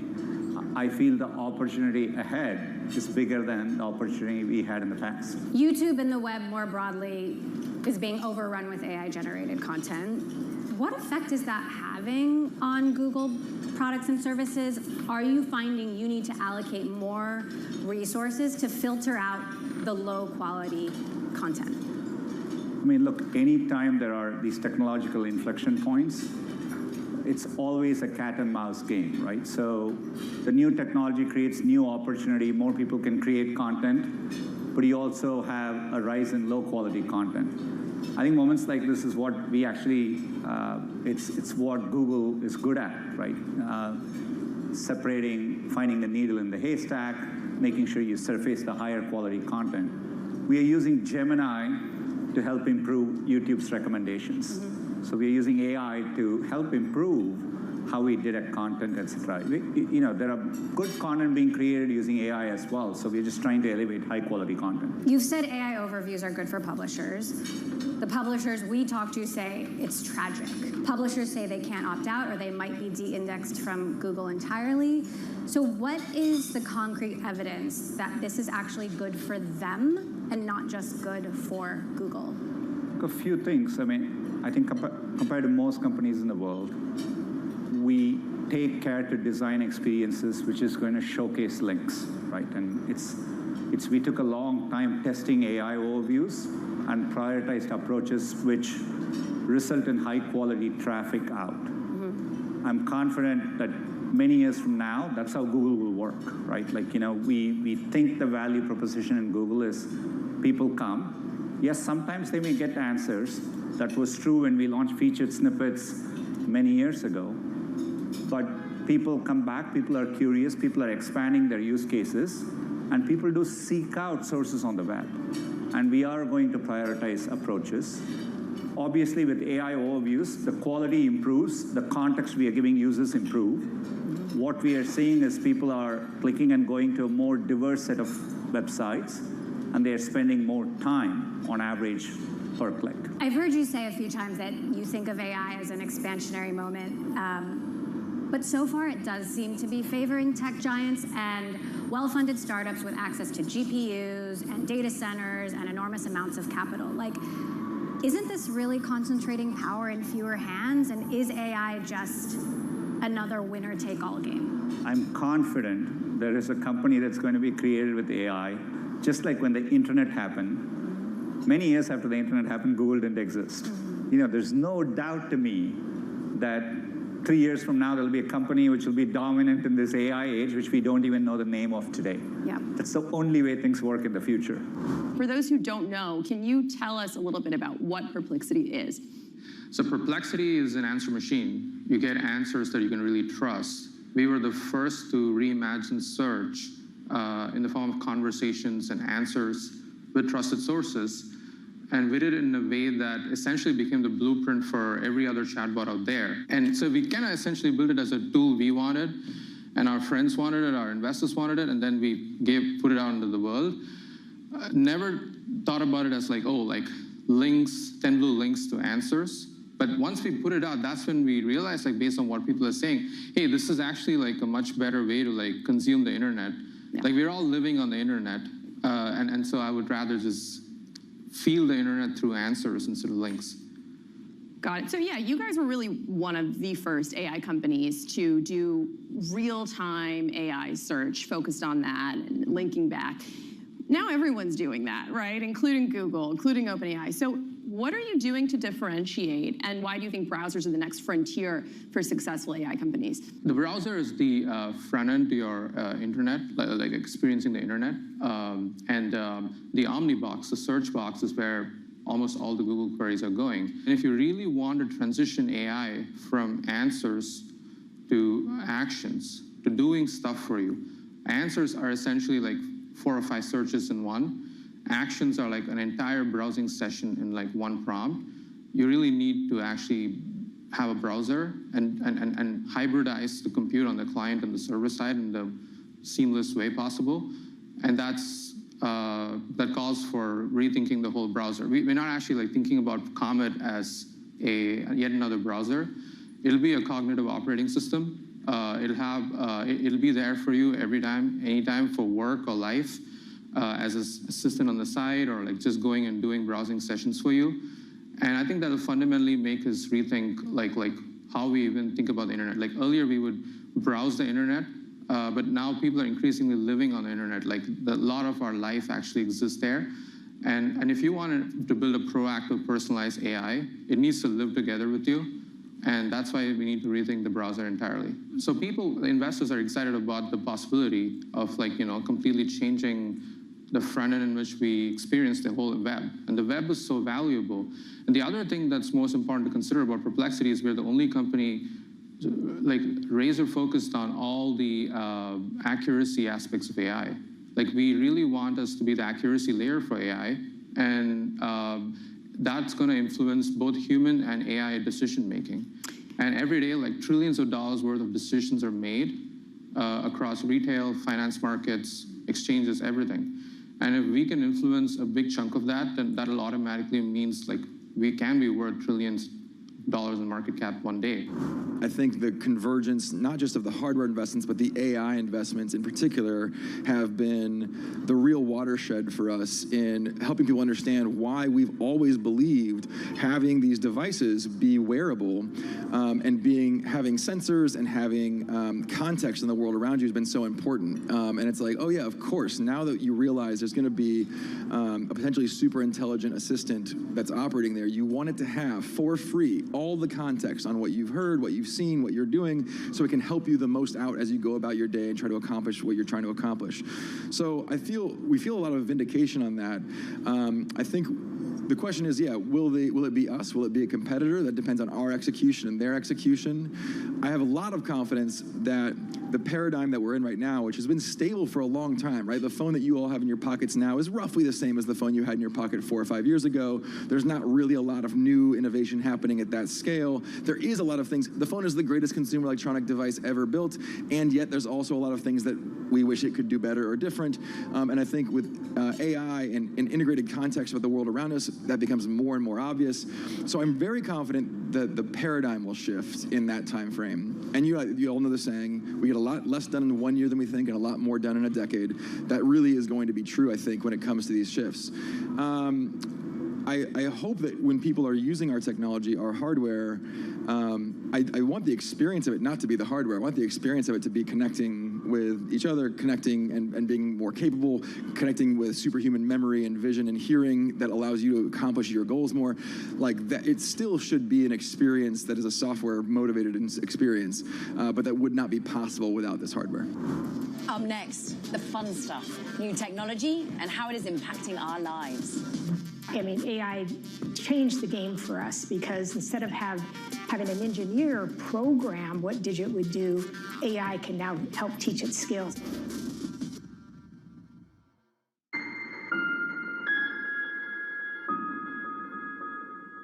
Technology is embedded in every aspect of our lives.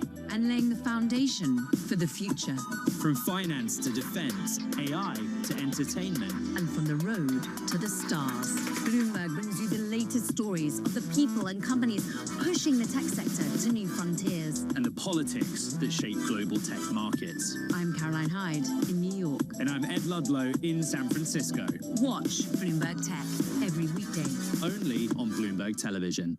Didn't really think I had a problem. I would isolate, self-medicate. Like 48.5 million Americans, they didn't choose addiction. Go to shatterproof.org/findstreatment. Watch the film No More Secrets and find out how you can get help. That's shatterproof.org/findtreatment. Bringing you the latest in tech and AI news whenever and wherever it happens. I'm Tom McKenzie in Paris, and this is Bloomberg. This is Bloomberg Tech Summit in San Francisco. I'm Ed Ludlow. And I'm Caroline Hyde. Throughout history, breakthrough technologies have consistently shaped the way businesses make decisions, fueling innovation, boosting efficiency, and sharpening competitive edge across industries. From the steam engine and electricity to computers and the internet, each wave of advancement has redefined how companies operate, adapt, and grow. So what's next? To help answer that, we begin with Uber CEO Dara Khosrowshahi and Bloomberg's Tom Giles. The power we see in the Uber platform continues to increase. Now, what I mean by that is we have a relationship with you on the ride side. A lot of you using Uber to come here. Thank you very much.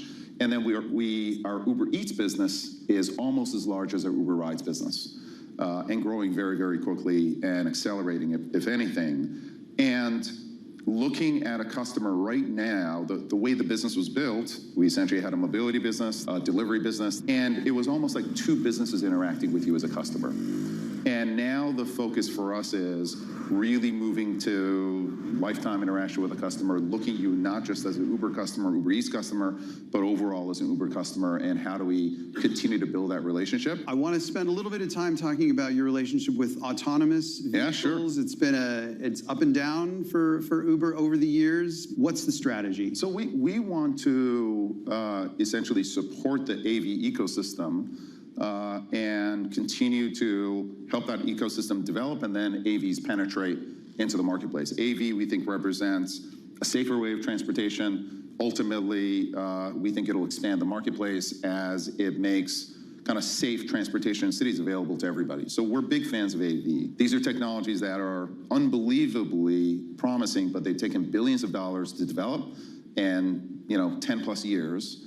And it's one of those overnight successes that's kind of taken 20 years of development, but is finally ready to hit market, and we want to help the ecosystem get there. As we head toward an increasingly AV future, I know you've been asked about this before, but what are some of the new ways that you're seeking to overcome that challenge of reassuring drivers, who are still an incredibly important part of your ecosystem, very much that so. You have their backs, but we also love these Waymos that have no driver in them? Very much so. So one is growth helps a lot, right? So our business is growing almost 20% a year. And on average, we're going to need more drivers on the platform for the next couple of years. And I see that continuing for some period of time. So I think drivers generally on our platform are going to be more busy, are going to have more to do, and the number of drivers on our platform and couriers on our platform is going to grow. That's one. The second, though, is we're putting significant efforts in creating more work and earnings opportunities for drivers and couriers, right? We started with driving, we went to delivery, now you can actually shop, and there's a subsegment of couriers, et cetera, who, will love their local Walmart, for example, or Albertsons, and, shop in those stores. Or for Walmart, we deliver those packages. And now we're actually going further, where we're developing now what we call Uber AI solutions, where drivers are actually now labeling maps, translating language, looking at AI answers and grading AI answers. So, one way to look at Uber is that we are essentially a transportation platform. We'll help you go anywhere, get anything. Another way to look at Uber is that we are the largest on-demand work platform on Earth. And the first use case for us is actually transportation. And now we're expanding use cases into other use cases, and knowledge work is one of them. So I think as long as we grow, as long as we are honest with our drivers and couriers in terms of their expectations, and now expand the number of opportunities to them, I think we'll be more than fine. I mean, humanoid robots might be the only thing hotter than generative AI right now. Just predictions of like $1 trillion industry by 2050. How confident are you that this is the moment? So it's happening. We have actually had Digit working in a commercial environment for a year. Actually, it was a year ago today. But what's happened, it's been a convergence of a lot of things. There's been better batteries. We're getting ready to put a 10-to-1 ratio, work to charge ratio in Digit. So you can charge it for 10 minutes, it can operate for 100 minutes, it can work all day long that way. Obviously, AI.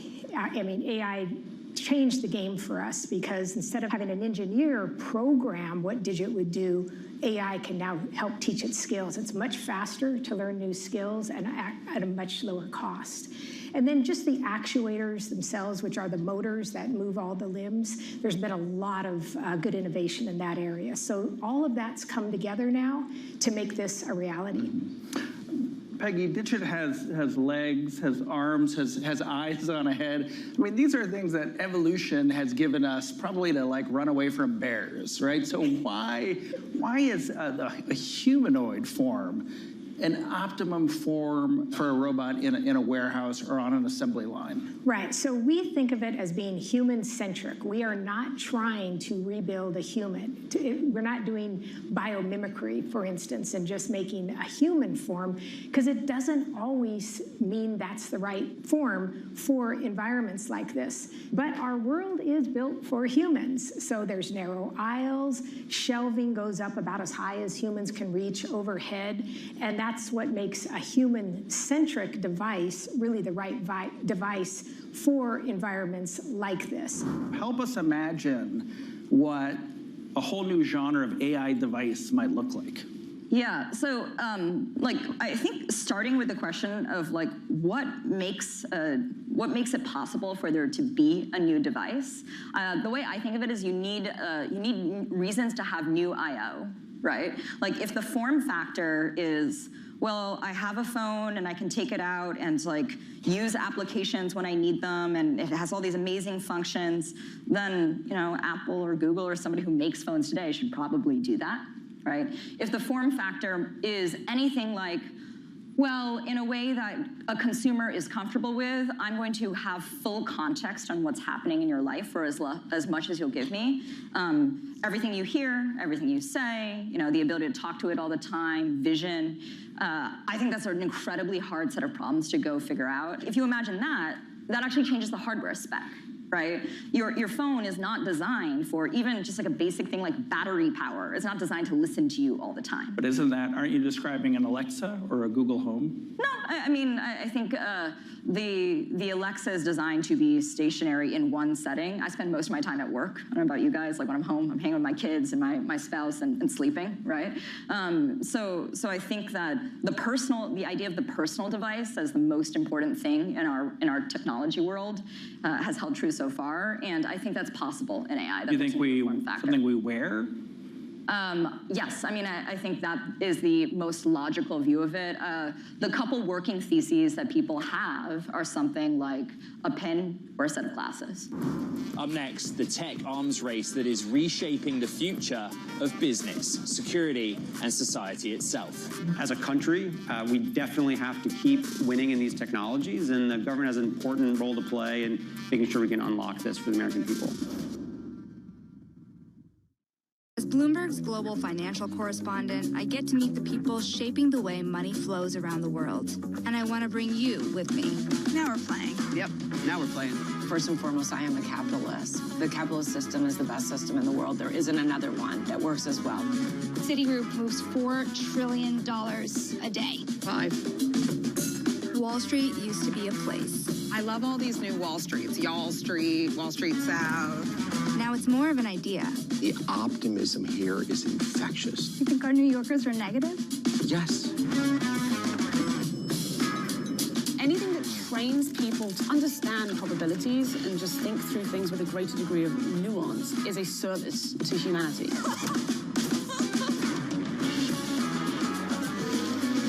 I hope you survived the day. I did. It was a busy day.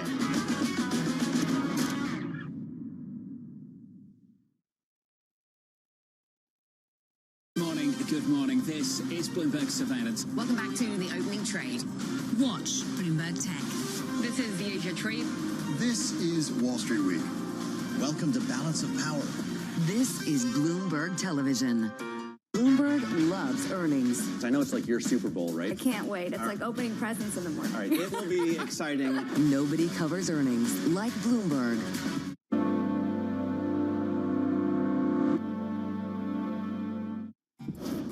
This is the Bloomberg Tech Summit in San Francisco. I'm Caroline Hyde. And I'm Ed Ludlow. The United States and China are locked in an intense arms race, one where the weapons are not missiles or tanks, but cutting-edge innovations in artificial intelligence, quantum computing, and advanced manufacturing. As each country races to outpace the other, they are reshaping international norms, raising ethical concerns, and fueling debates over security, privacy, and global governance. That's where we'll start, with White House House tech advisor Michael Kratsios and Bloomberg's Shireen Ghaffari. I deeply believe that policy actually plays a very, very important role in how quickly the United States can continue to lead and accelerate and win in these core technologies.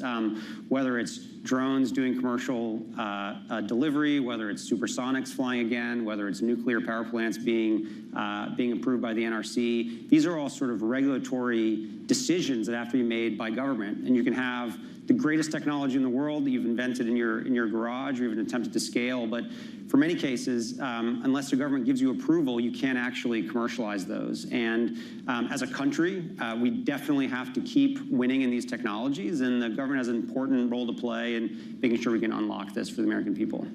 Any lessons that you learned from Silicon Valley that you're trying to bring to government? I mean, government is certainly not known for moving quickly or being particularly agile, but especially when it comes to creating a regulatory environment which supports and encourages innovation in America, the people working on it have to be looking around the corner. They have to understand that a new technology is happening, and the way that a current regulation is written or the way that a statute is currently drafted, there's going to be a problem that's coming around the bend, and it's really important that you kind of get in front of those. So your mandate is to make sure that the U.S. stays ahead on AI. With the launch of DeepSeek, right, this winter, that was a wake-up call for everyone about just how close Chinese AI is to that here in the U.S. What are you doing to maintain that lead, and how are you doing that as you're also dealing with restrictions on student visas, on immigration that do impact the talent pipeline here in Silicon Valley? Yeah, I think in reality it was a wake-up call that the policies of the last 4 years ultimately didn't make a difference in ensuring that the U.S. maintains its leadership position. For many years we heard that the specific export control regime that was put in place by the prior administration that was extraordinarily bespoke and detailed, these like 1,000-page rules that were being put out by the Commerce Department restricting very specific rules because the very specific chips and tools, that was the way that we were going to slow down what the PRC was trying to do. In reality, that didn't happen. What we saw just a few weeks after we were inaugurated was DeepSeek coming into place. And I think what that shows is the imperative of both a promote and protect strategy. If you are singularly focused on trying to do the protect piece, which is trying to identify the tooling and the chips that you want to restrict from China, that alone is not enough. Should we continue to explore that and make sure that we're not giving someone who has, declared to the world they want to surpass us the tools they need? Absolutely. But at the same time, you have to accelerate and push forward U.S. innovation and dominance. And what that means is continue to invest in research and development around artificial intelligence. Think about how you can remove regulatory barriers to AI innovation. Do not create a culture where AI innovators believe that they're going to be regulated out of existence. And I think third, and most importantly, it's a big focus of our agenda, is the adoption question. How can we, as a government, encourage adoption across the country writ large? Because even if we have the very, very best model in the world that's leading on every benchmark you can imagine, if the government isn't using it, if the DoD isn't using it, if the intelligence community isn't using it, if American consumers aren't using it, if American industry isn't using it, why does it even matter that we have the best model? So adoption is so key to driving that leadership position. We say to our allies, AI is existential. It is existential to your national security, to your economic security, to everything about your country. But guess what? We're not going to give it to you. Right? We're saying we're not going to give you our chips. We're not going to give you our models. That was a path to ruin because China's not that far behind, and you would have had the China AI stack literally run the world. When you say to China, AI is existential, but you can't have any of our chips, it forces them into the corner to have to make a move on Taiwan, which would be devastating for the world, devastating, I think, for China, devastating for the U.S. There's no need to do it. We need to get our supply chain out of Taiwan. It's going to take us 4 years to do it. So if we want to pick this fight, rare earths over chips, do it in 4 years. Do not do it now. That's it from the Bloomberg Tech Summit here in San Francisco. You can get more on the Bloomberg Terminal and Bloomberg.com. With Ed Ludlow, I'm Caroline Hyde. This is Bloomberg.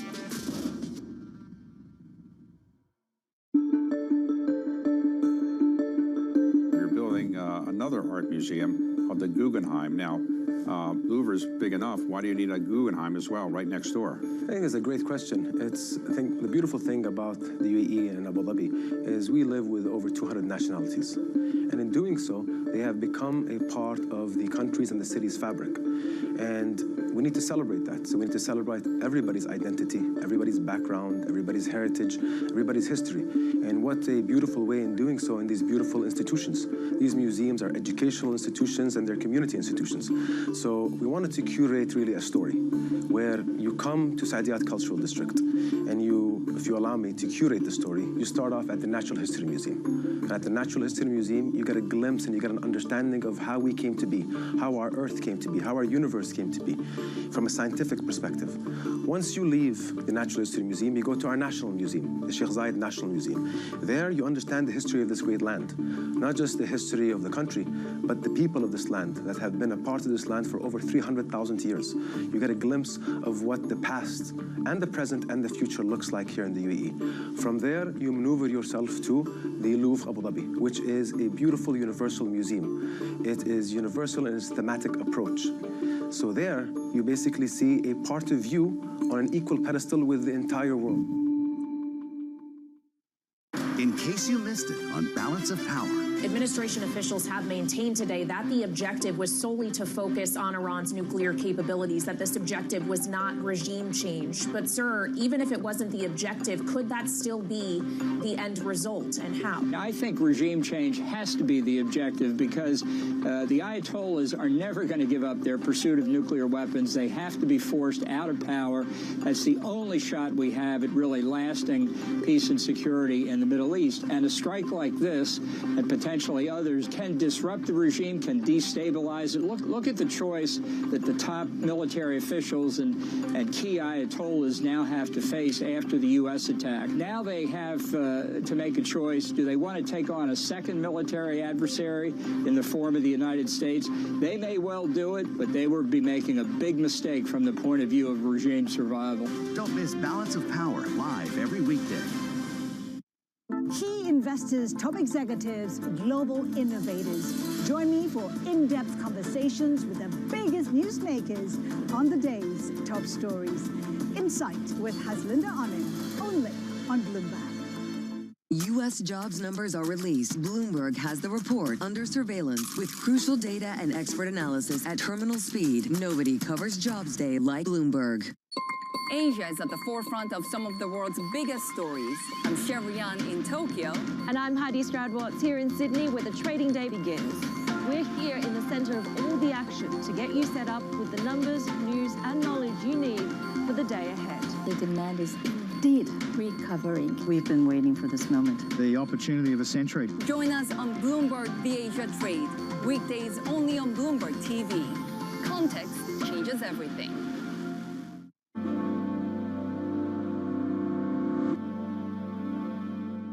So if you look out over the water, there's the yellow building over there on the right. And just south of that is a several-acre site that we'll be building our new headquarters at. It'll be 1,040 feet tall. It'll be one of the greatest office buildings built in the world. There will be law firms, private equity, Citadel. So it's not just your companies? Not just us. Wall Street South? Wall Street South.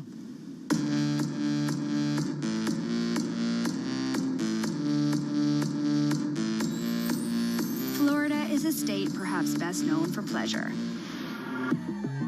A place where spring breakers and seniors go to soak up the sun and work on their golf swing.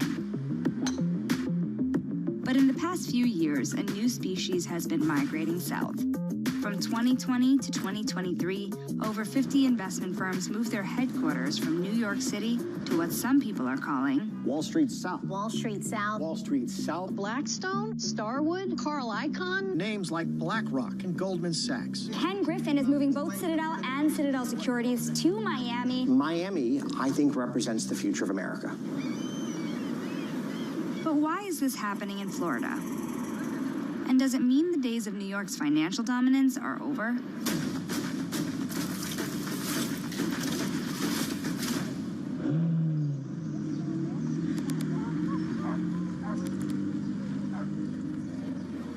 Hi, ladies. How are you today? Good. We're a little rowdy over here. You have a drink? Of course, you get a little loud. It's nice. This is Harry. Okay. And this is Harry's. Also, this is Harry's, or rather Harry's 1.0, a Wall Street institution where traders famously congregated during the heyday of New York's financial district. You've been here 22 years now? I'm here 22 years. So what do you think's going to happen in the market now? Me, I'm always optimistic. In 2023, Harry's Bar and Restaurant opened a new location in West Palm Beach, serving the same fish, martinis, and steak to a surprisingly familiar clientele. Is this Wall Street South? Yes, it's going to be great. But there's no New York Stock Exchange. There's a smaller office for Goldman You Sachs. do not need the exchange anymore. When my business was big, they had 7,000 people. Now they have about 200. A lot more computers. For computers, they don't come to the restaurant.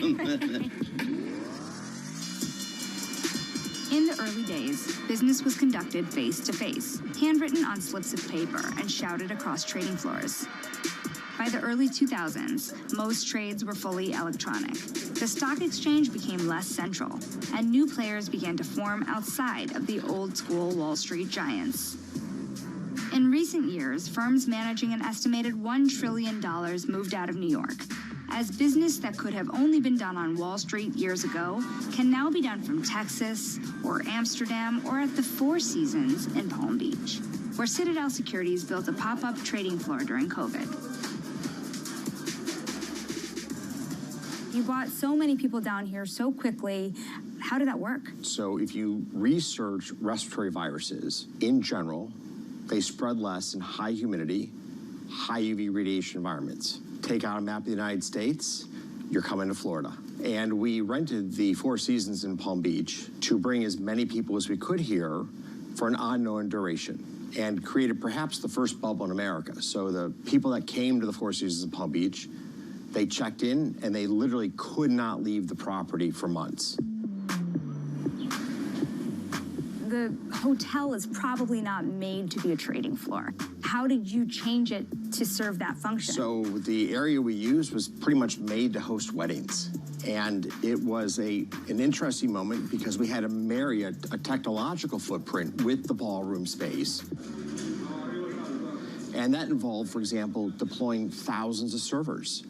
And you can imagine the power demand that went with thousands of servers. How do you solve that problem? What's interesting is the state of Florida, because it has hurricanes, has portable generation. And we were able to bring in a portable generator to solve our power needs, for example.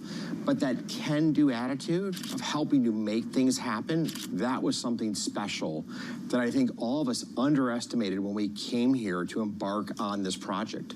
I mean, we worked literally 24 hours a day, several hundred people for 5 days in a row, and built what would usually have taken 1 or 2 years to accomplish. It was really quite a feat. Ken Griffin is the founder and CEO of Citadel, the most profitable hedge fund in the world, with more than $65 billion in assets as of the middle of 2025. He also founded Citadel Securities, a massive trading firm that connects buyers and sellers. Griffin has become one of Florida's most influential residents, moving his firm's headquarters from Chicago to Miami in 2022. He's donated tens of millions to local museums and universities, spent hundreds of millions on Florida real estate, and is a well-known political donor both nationally and within the state. This is supposed to be one of the next great hubs for Citadel and Citadel Securities. Why? Tense is wrong. This is one of the great hubs for Citadel and Citadel Securities. We have several hundred people here in Miami. The leadership of Citadel Securities is between Miami, New York, and London principally. This is a really important part of their business. And then for the hedge fund, a number of my most senior professionals are here in Miami with me. This is a very important part of our global footprint. Miami is unequivocally one of the great up-and-coming cities, not just in Florida, not just in America, but in the world. It doesn't come without its challenges, right? I mean, when we talk to a lot of people who are considering moving to Miami, they do talk a lot about the cost of living, the skyrocketing rent, the lack of access to schools, or the fact that there may not be enough of them for how many people are moving down here. You're talking about New York City, or you're talking about Miami? I'm talking about Miami. I just want to make sure, because it's the same list of problems, isn't it? And these are the problems of prosperity.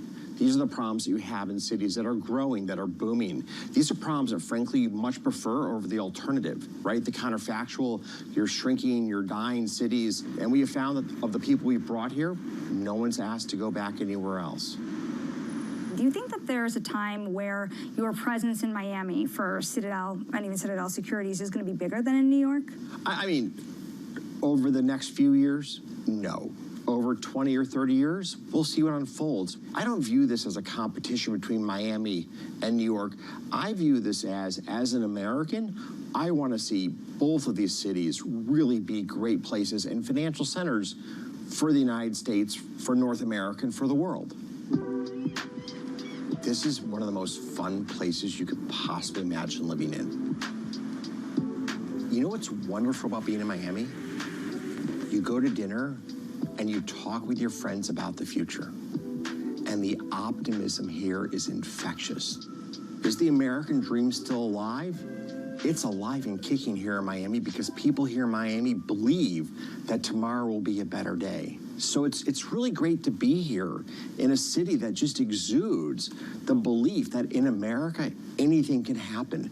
And Americans who believe that make things happen. Bringing you up-to-the-minute economic news whenever and wherever it happens. I'm Francine Lacroix, the ECB Forum in Central Portugal, and this is Bloomberg. David Weston, join me for the next generation of Wall Street Week, telling stories of capitalism from business, markets, economics, tech, and climate. Each week, we'll go on the road for a look at what lies behind the headlines of today and what will likely be the headlines tomorrow. Above all else, is emissions. Done nothing but grow immensely. To me, that's an extraordinary sign. We can be the change that we want to see. Watch the all-new Wall Street Week. More than what you need to know, it's what you need to think about.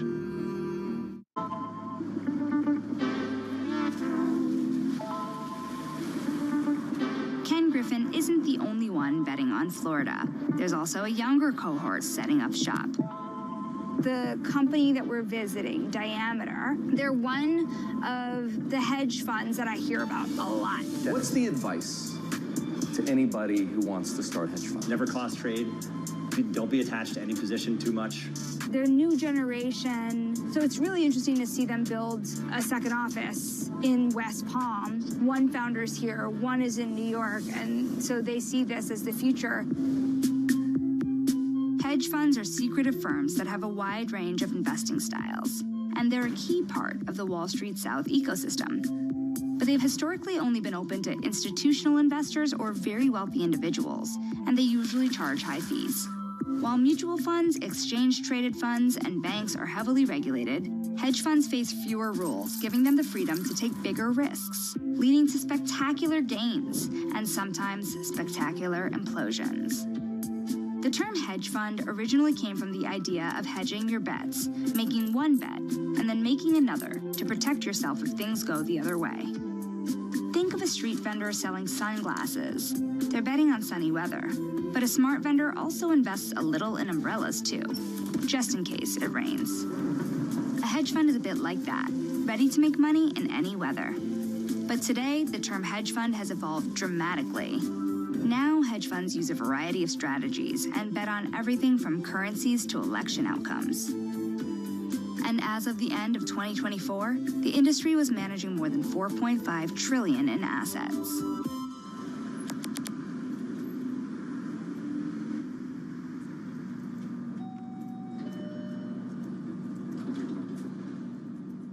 Hi. I was just saying the whole office smells like candles. It's so nice to meet you. Thank you for having me. You moved here right around COVID. The beginning of COVID. Whose idea was it? It was my idea. I said, we can't be in New York. It's going to get real bad. We need to get out of New York. I'm asthmatic, so I was at risk for COVID. So we rented a house in a place that's about 10 miles north of here and hunkered down there, and I just worked. We sit in a Zoom with all of our trading people, all the traders, all the risk people, and the research people come in and out, pitch us on ideas. That way, they can be changing the model live on the screen. We can be iterating live, and that's pretty unique versus how if I think back to how we did this, 10 years ago, I'd call the London guy when I got up in the morning, and then maybe I'd talk to him at the investment committee at the end of the day. Now the London people are in the same Zoom as us all day. It's not like we're in New York, Palm Beach, and London. It's like we're in one entity. So they can see me, I can see them. Tell Rob to wave to her. Diameter invests not in stocks, but in debt. It's a fund that is relatively new in the world of Wall Street, but growing fast. They've done some far-out things, like buying up debt tied to X, Elon Musk's social media company, and purchasing bankruptcy claims after the collapse of FTX. They made a killing.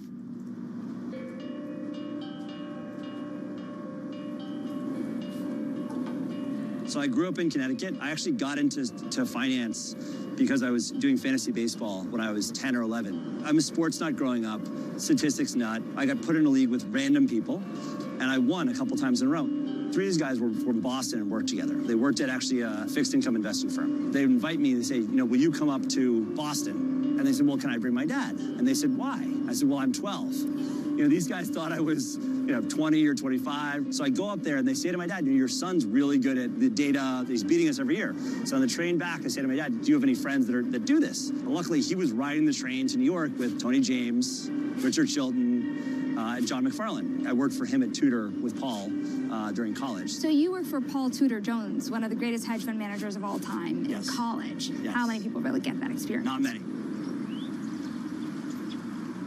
So what's true Wall Street South? Is it Miami or West Palm Beach or the mix of the South two? Florida. Everything in South Florida from Coral Gables to Jupiter is booming. And there's finance all along the way. The Miami metro area shrank immediately after COVID hit, but the population has been growing since. And with Donald Trump back as president, power players including Elon Musk, Masayoshi Son, and many others have visited Mar-a-Lago, which is just 15 minutes from Diameter's office, depending on traffic, of course. People have said that it's transient, that just because President Trump is down here, it doesn't mean that more people are moving per se. He wasn't president, they were moving for the last 4 years. For him? No.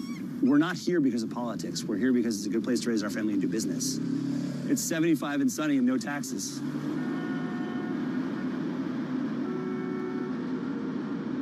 This is like New York level traffic.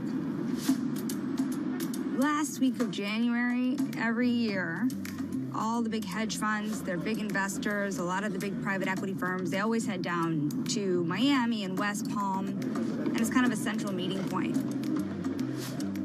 It's unofficially called Hedge Fund Week. No one actually named it that, but that's what everyone calls it.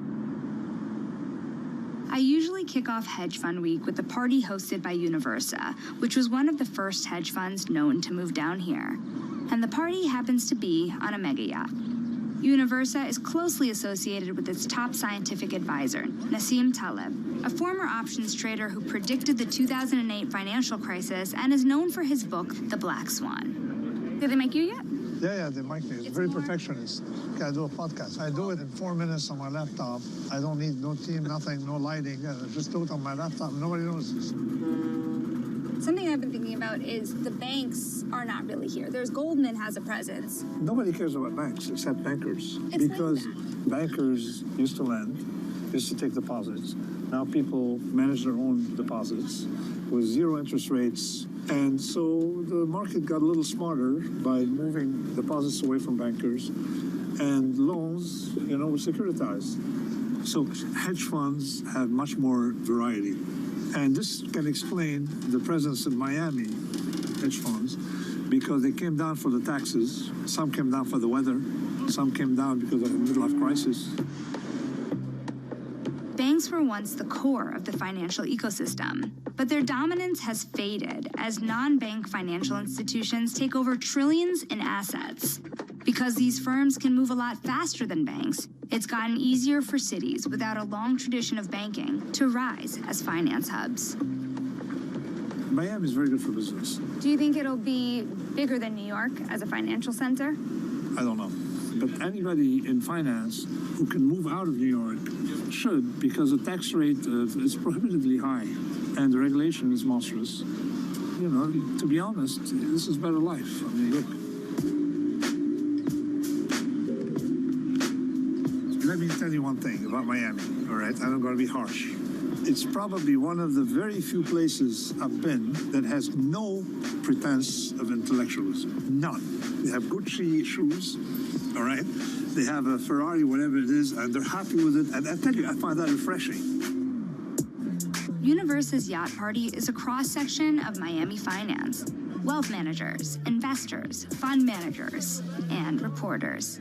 You recruited a lot of companies to move down to Miami or at least have a presence here. That's right, exactly. How many did you convince? Oh my God, it was over 100 companies that we brought down here. And after Dodd-Frank, post-financial crisis, these smaller hedge funds and financial service companies were forming.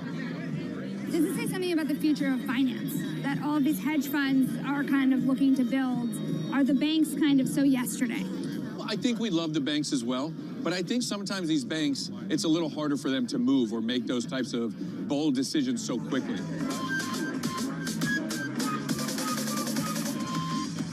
Like, if there's one thing you don't like, what is it?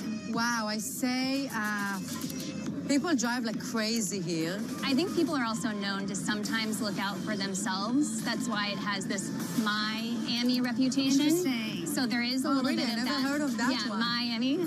So there is a little bit of that dynamic where a lot of people come here to show their wealth. If you find your community in Miami, it really is wonderful. What do prices look like? Where we are, Gables go of like 1,000 per square foot, 1,500 per foot on the water, some 2,500 per square foot, the beach, Miami Beach, 3,000, 4,000 per square foot. So you're talking about like New York prices right there. So Miami is kind of like Beverly Hills. Miami is definitely catching up, 100%, if not more in some areas. Is it necessary, by the way? We get it, we're taking off, Yeah, I just feel like New York seems a little bit more conducive to how fast-paced finance is. Coffee shops here don't open until like 7 or 8. In New York, I feel like they're open since like the crack of dawn. Right, I'm trying to find one as early as like 5, 6 a.m. I tried at 6:30, everything was shut. And even places that said they're open at 7, they were closed. And I was like, I need to send him out. Yeah. Someone who's used to always being on edge and in a very cutthroat environment, I guess, is not getting the same kind of adrenaline rush here. In case you missed it, on Bloomberg Crypto. How do you expect the asset to continue price increase at these levels that we've seen? And at what point do we see, winter coming again? Winter's not coming back. We're past that phase. If Bitcoin's not going to zero, it's going to $1 million. And you have all the evidence you need to determine that, right? The President of the United States has determined he supports Bitcoin. The Cabinet supports Bitcoin. Scott Bessent supports Bitcoin. Paul Atkins has shown himself to be an enthusiastic believer of Bitcoin and digital assets. Kentez at CFTC feels the same way. The banks are going to custody Bitcoin. Bitcoin has gotten through its riskiest period. The accounting has been corrected. There's now only 450 Bitcoin a day available for sale by natural sellers. Don't miss Bloomberg Crypto live Tuesdays.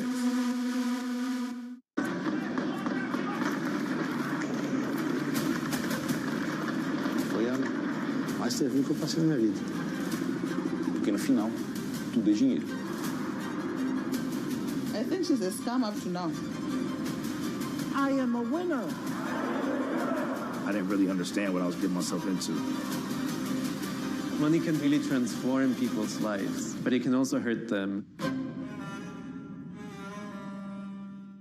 Didn't really think I had a problem. I would isolate, self-medicate. Like 48.5 million Americans, they didn't choose addiction. Go to shatterproof.org/findtreatment. Watch the film No More Secrets and find out how you can get help. That's shatterproof.org/findtreatment. It's a multi-trillion-dollar industry. We'll show you what's happening in ETFs like no one else. ETF IQ, Mondays on Bloomberg.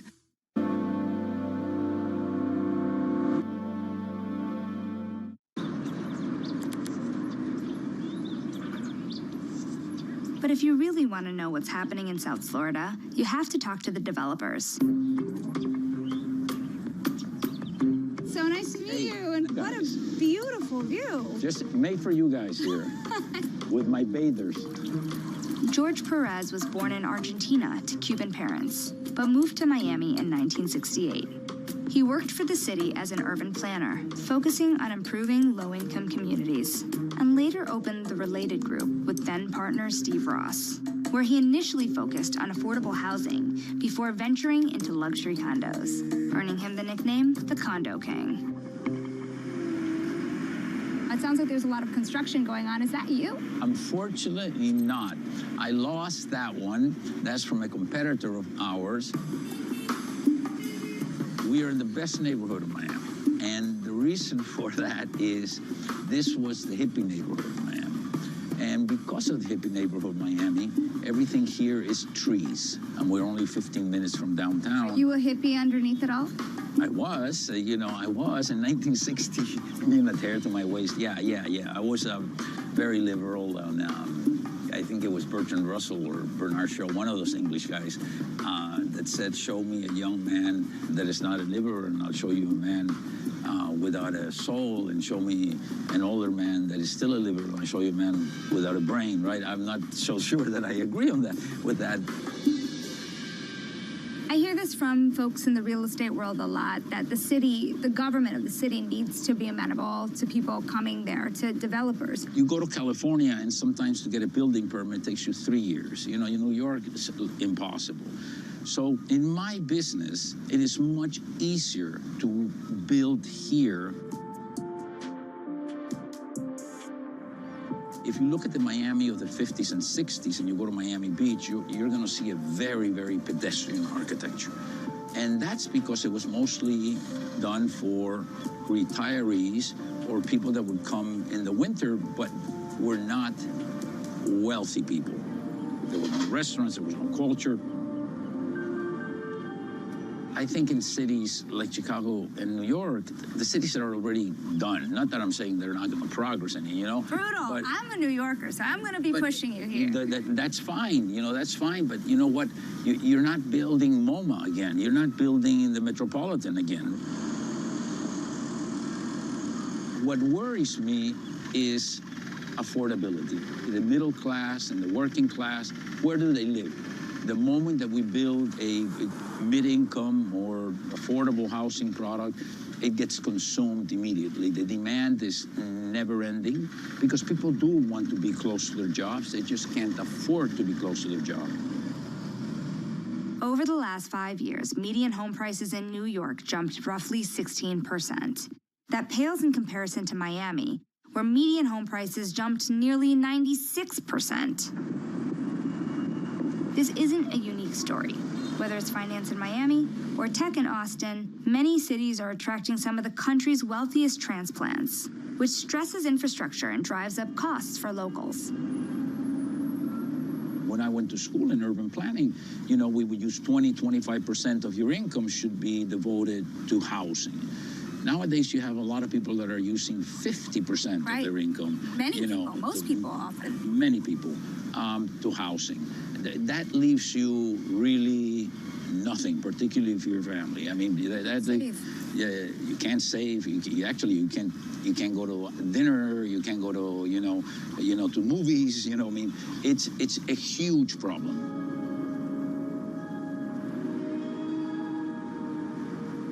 It's pretty clear that Wall Street is no longer on Wall Street, but it's less obvious whether it's moved to South Florida. It's more that Wall Street is everywhere. It operates through algorithms, investment firms, and policies that reach far beyond New York.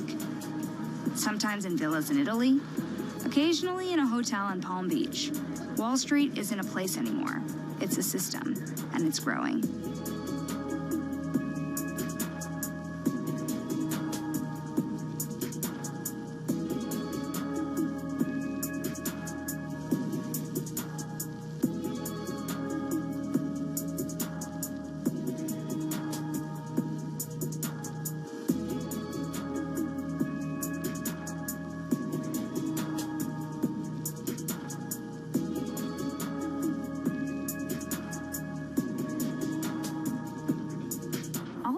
Do you notice it cleared up for us? I had to call somebody to make that happen. Oh, yeah, you just called the stars? I was only promised 2.5 hours, so... Okay, so we have to get this done properly within the right time. Otherwise, the clouds shall return.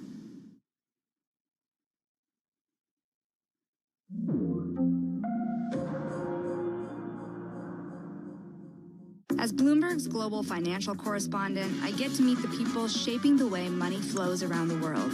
And I want to bring you with me.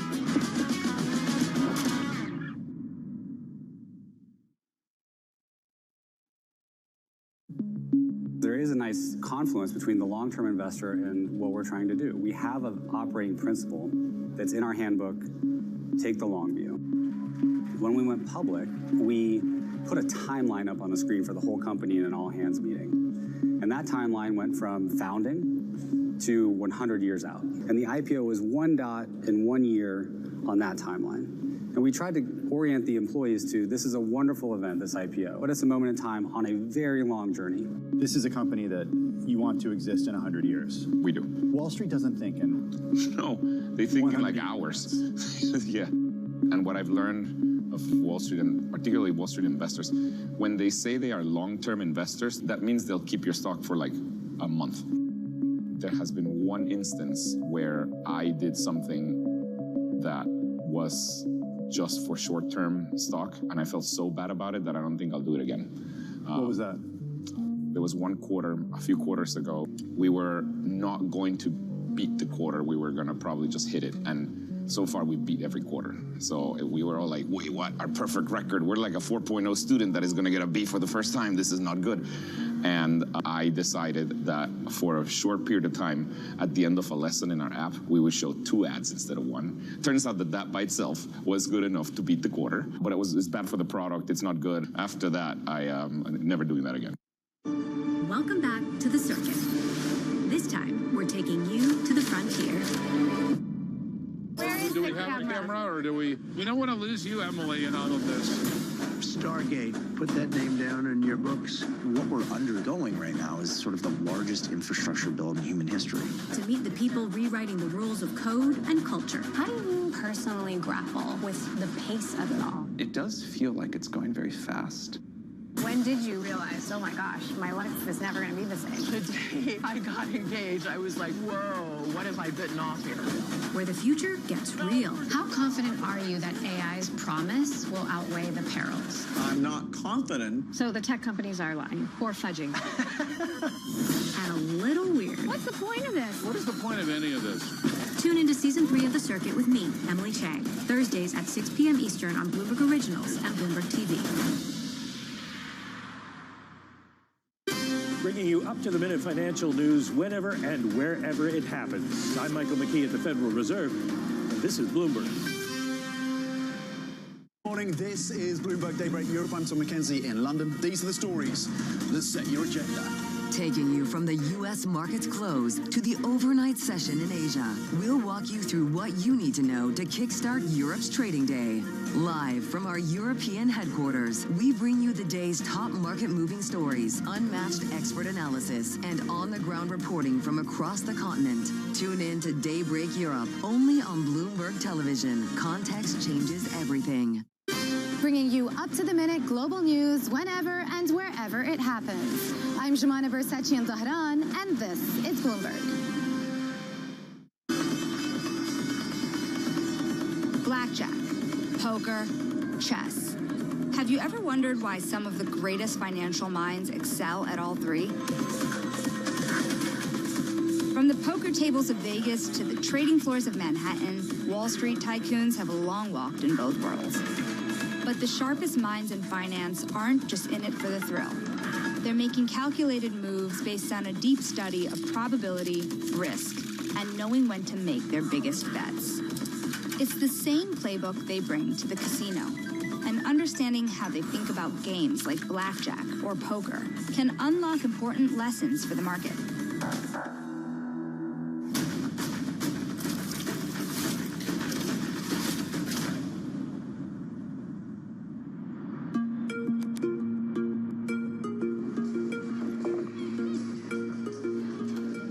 I've been barred from many casinos, and ironically, the first U.S. casino I was ever barred at is Bally's. This is Boaz Weinstein. He's known for some pretty massive bets, including taking the other side against J.P. Morgan's infamous London whale disaster, where he was able to make his firm nearly $300 million by some estimates.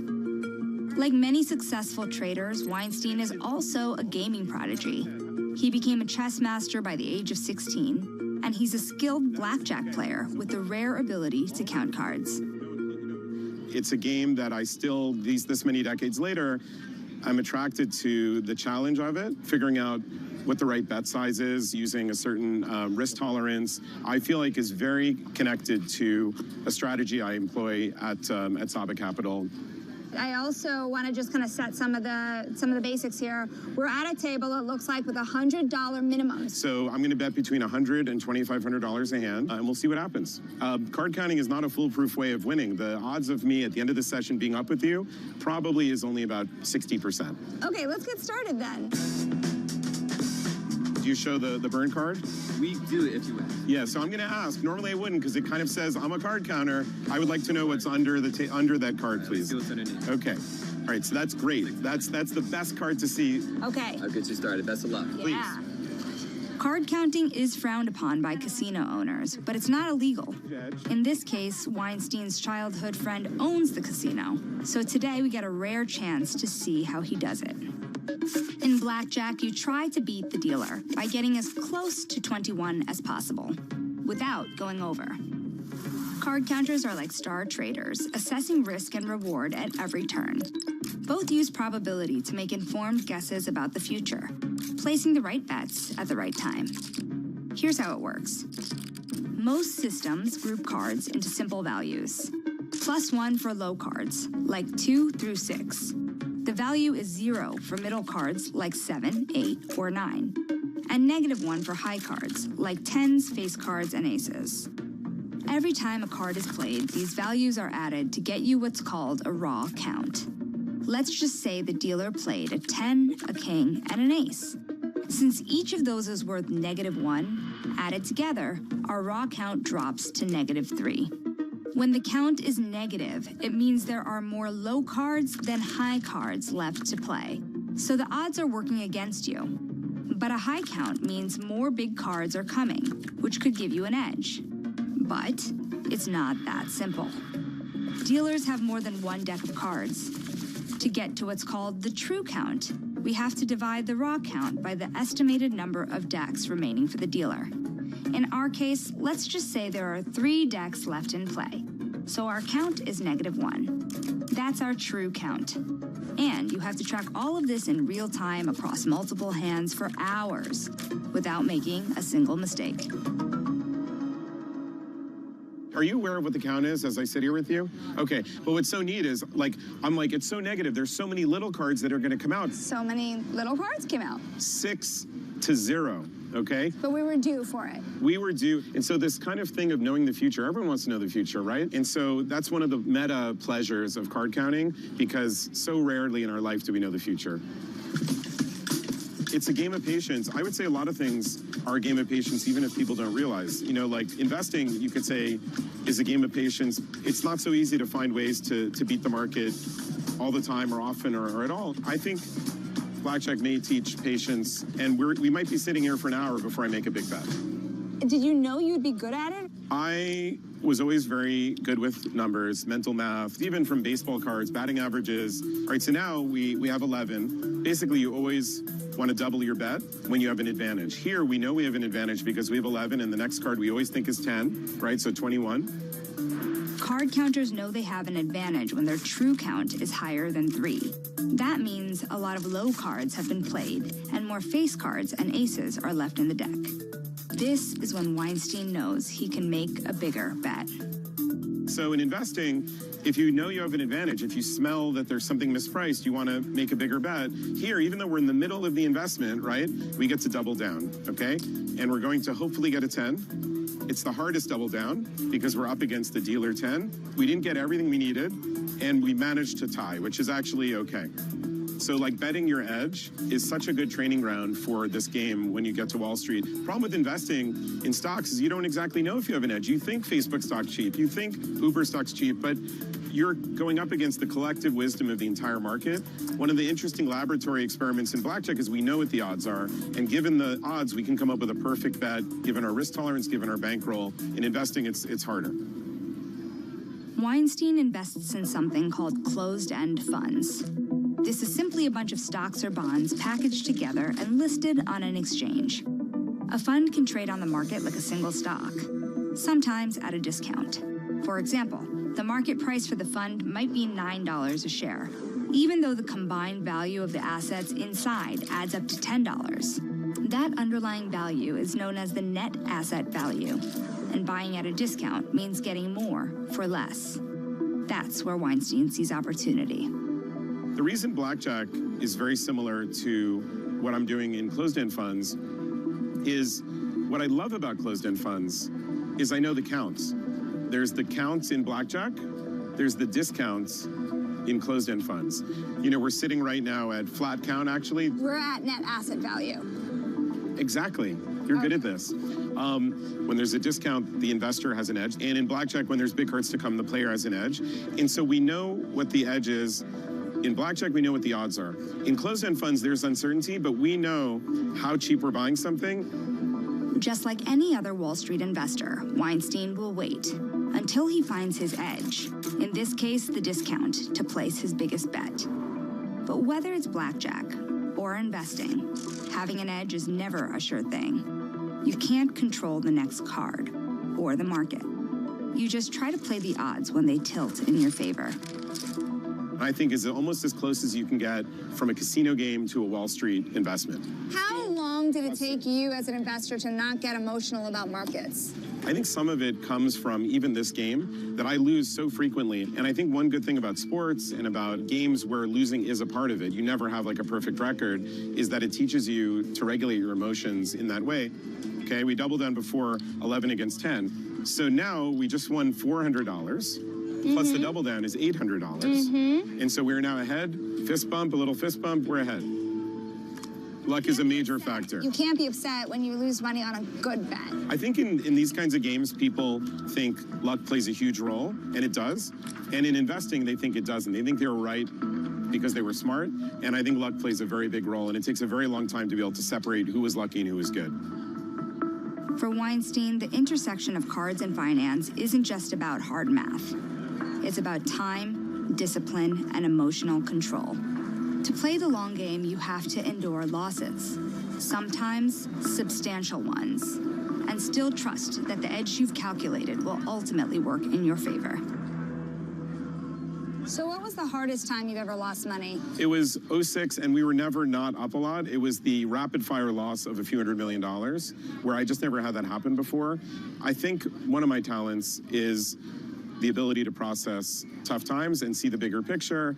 And I think some of it may be connected to feeling lucky as a kid to have been born, you know, coming from a place where my mother, being born in the Warsaw Ghetto, her odds of surviving just simply being a Jewish person born in Poland, out of 3 million Jewish Poles, only 150,000 survived. So understanding that as a kid and feeling so lucky that I'm here, I think that also, plus the learning about loss by games, I think helped me be able to process losing in the markets and trying to keep a cool head. We're getting near the end. This is the last hand. I should have put more out. Okay. I thought we had one more hand in us. Here, now, hold on a second. Hold on. Dealer, if it's okay. The reason we made the biggest bet of these multiple hours we've been sitting here is there were extra 10s and aces. Okay. Look at the 3 cards on the table. 10s and aces. Right? And it's so nice that we end here because this is one of the great joys of knowing the future a little bit. And we're so rewarded because if the dealer had the ace, we can only lose our money. If we get the blackjack, we get paid 150%. At least one of these is going to be a 10 for us, and you're not going to have a blackjack. That's what we want, and then we end super strong. Okay. We're already ahead, and we can end up way ahead. See what the face card is? Short of 4. Blackjack. 20. Another blackjack. Oh my God, this is amazing TV. Okay. Oh my God. Join me each week on Wall Street Week for stories of capitalism from business, markets, economics, tech, and climate. More than what you need to know, it's what you need to think about. It's the world's second largest economy with a growing influence in global affairs. Bloomberg The China Show brings you the unmatched expertise you need to keep track of breaking news, in-depth market analysis, and the most influential newsmakers in and around China. We need to do more to engage the market more. We're risk on. I think we caught a little sweet spot. Massive savings right now. It's already a different game. Bloomberg The China Show. Weekdays at 9 p.m. Eastern Time, right here on Bloomberg. Context changes everything.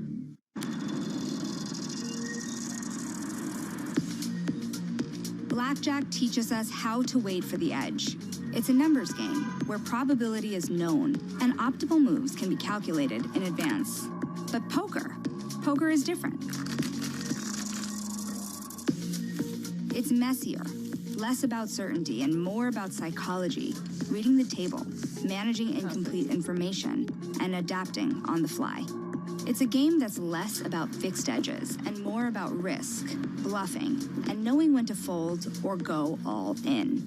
Hi, guys. Hi. Hello. It's so good to see you. Today, I'm sitting down at the table with two players who know this better than most. Liv Burry, astrophysicist, top female poker player in the world, and Galen Hall, a former poker pro who went on to start his own hedge fund. Lucky for me, we're not playing for money. Just my pride. I don't exactly know what I'm doing here. That's fine, neither does Galen. More fun, you know. That's not what I heard about him.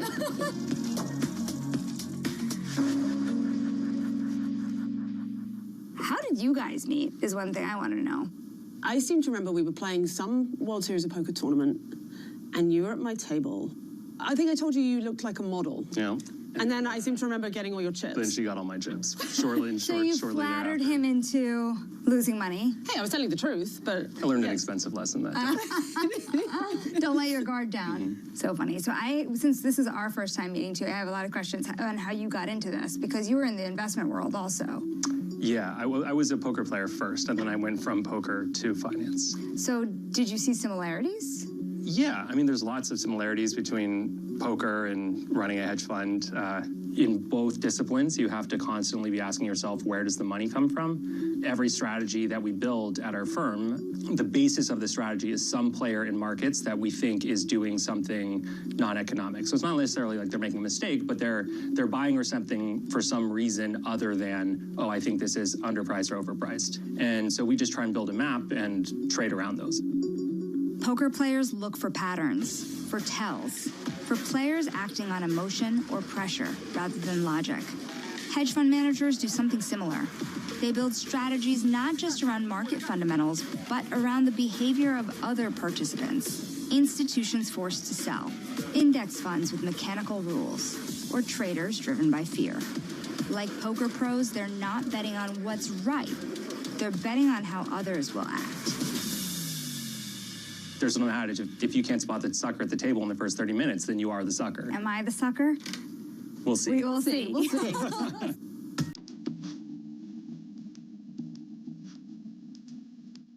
Okay, should we deal? Yeah, let's do it.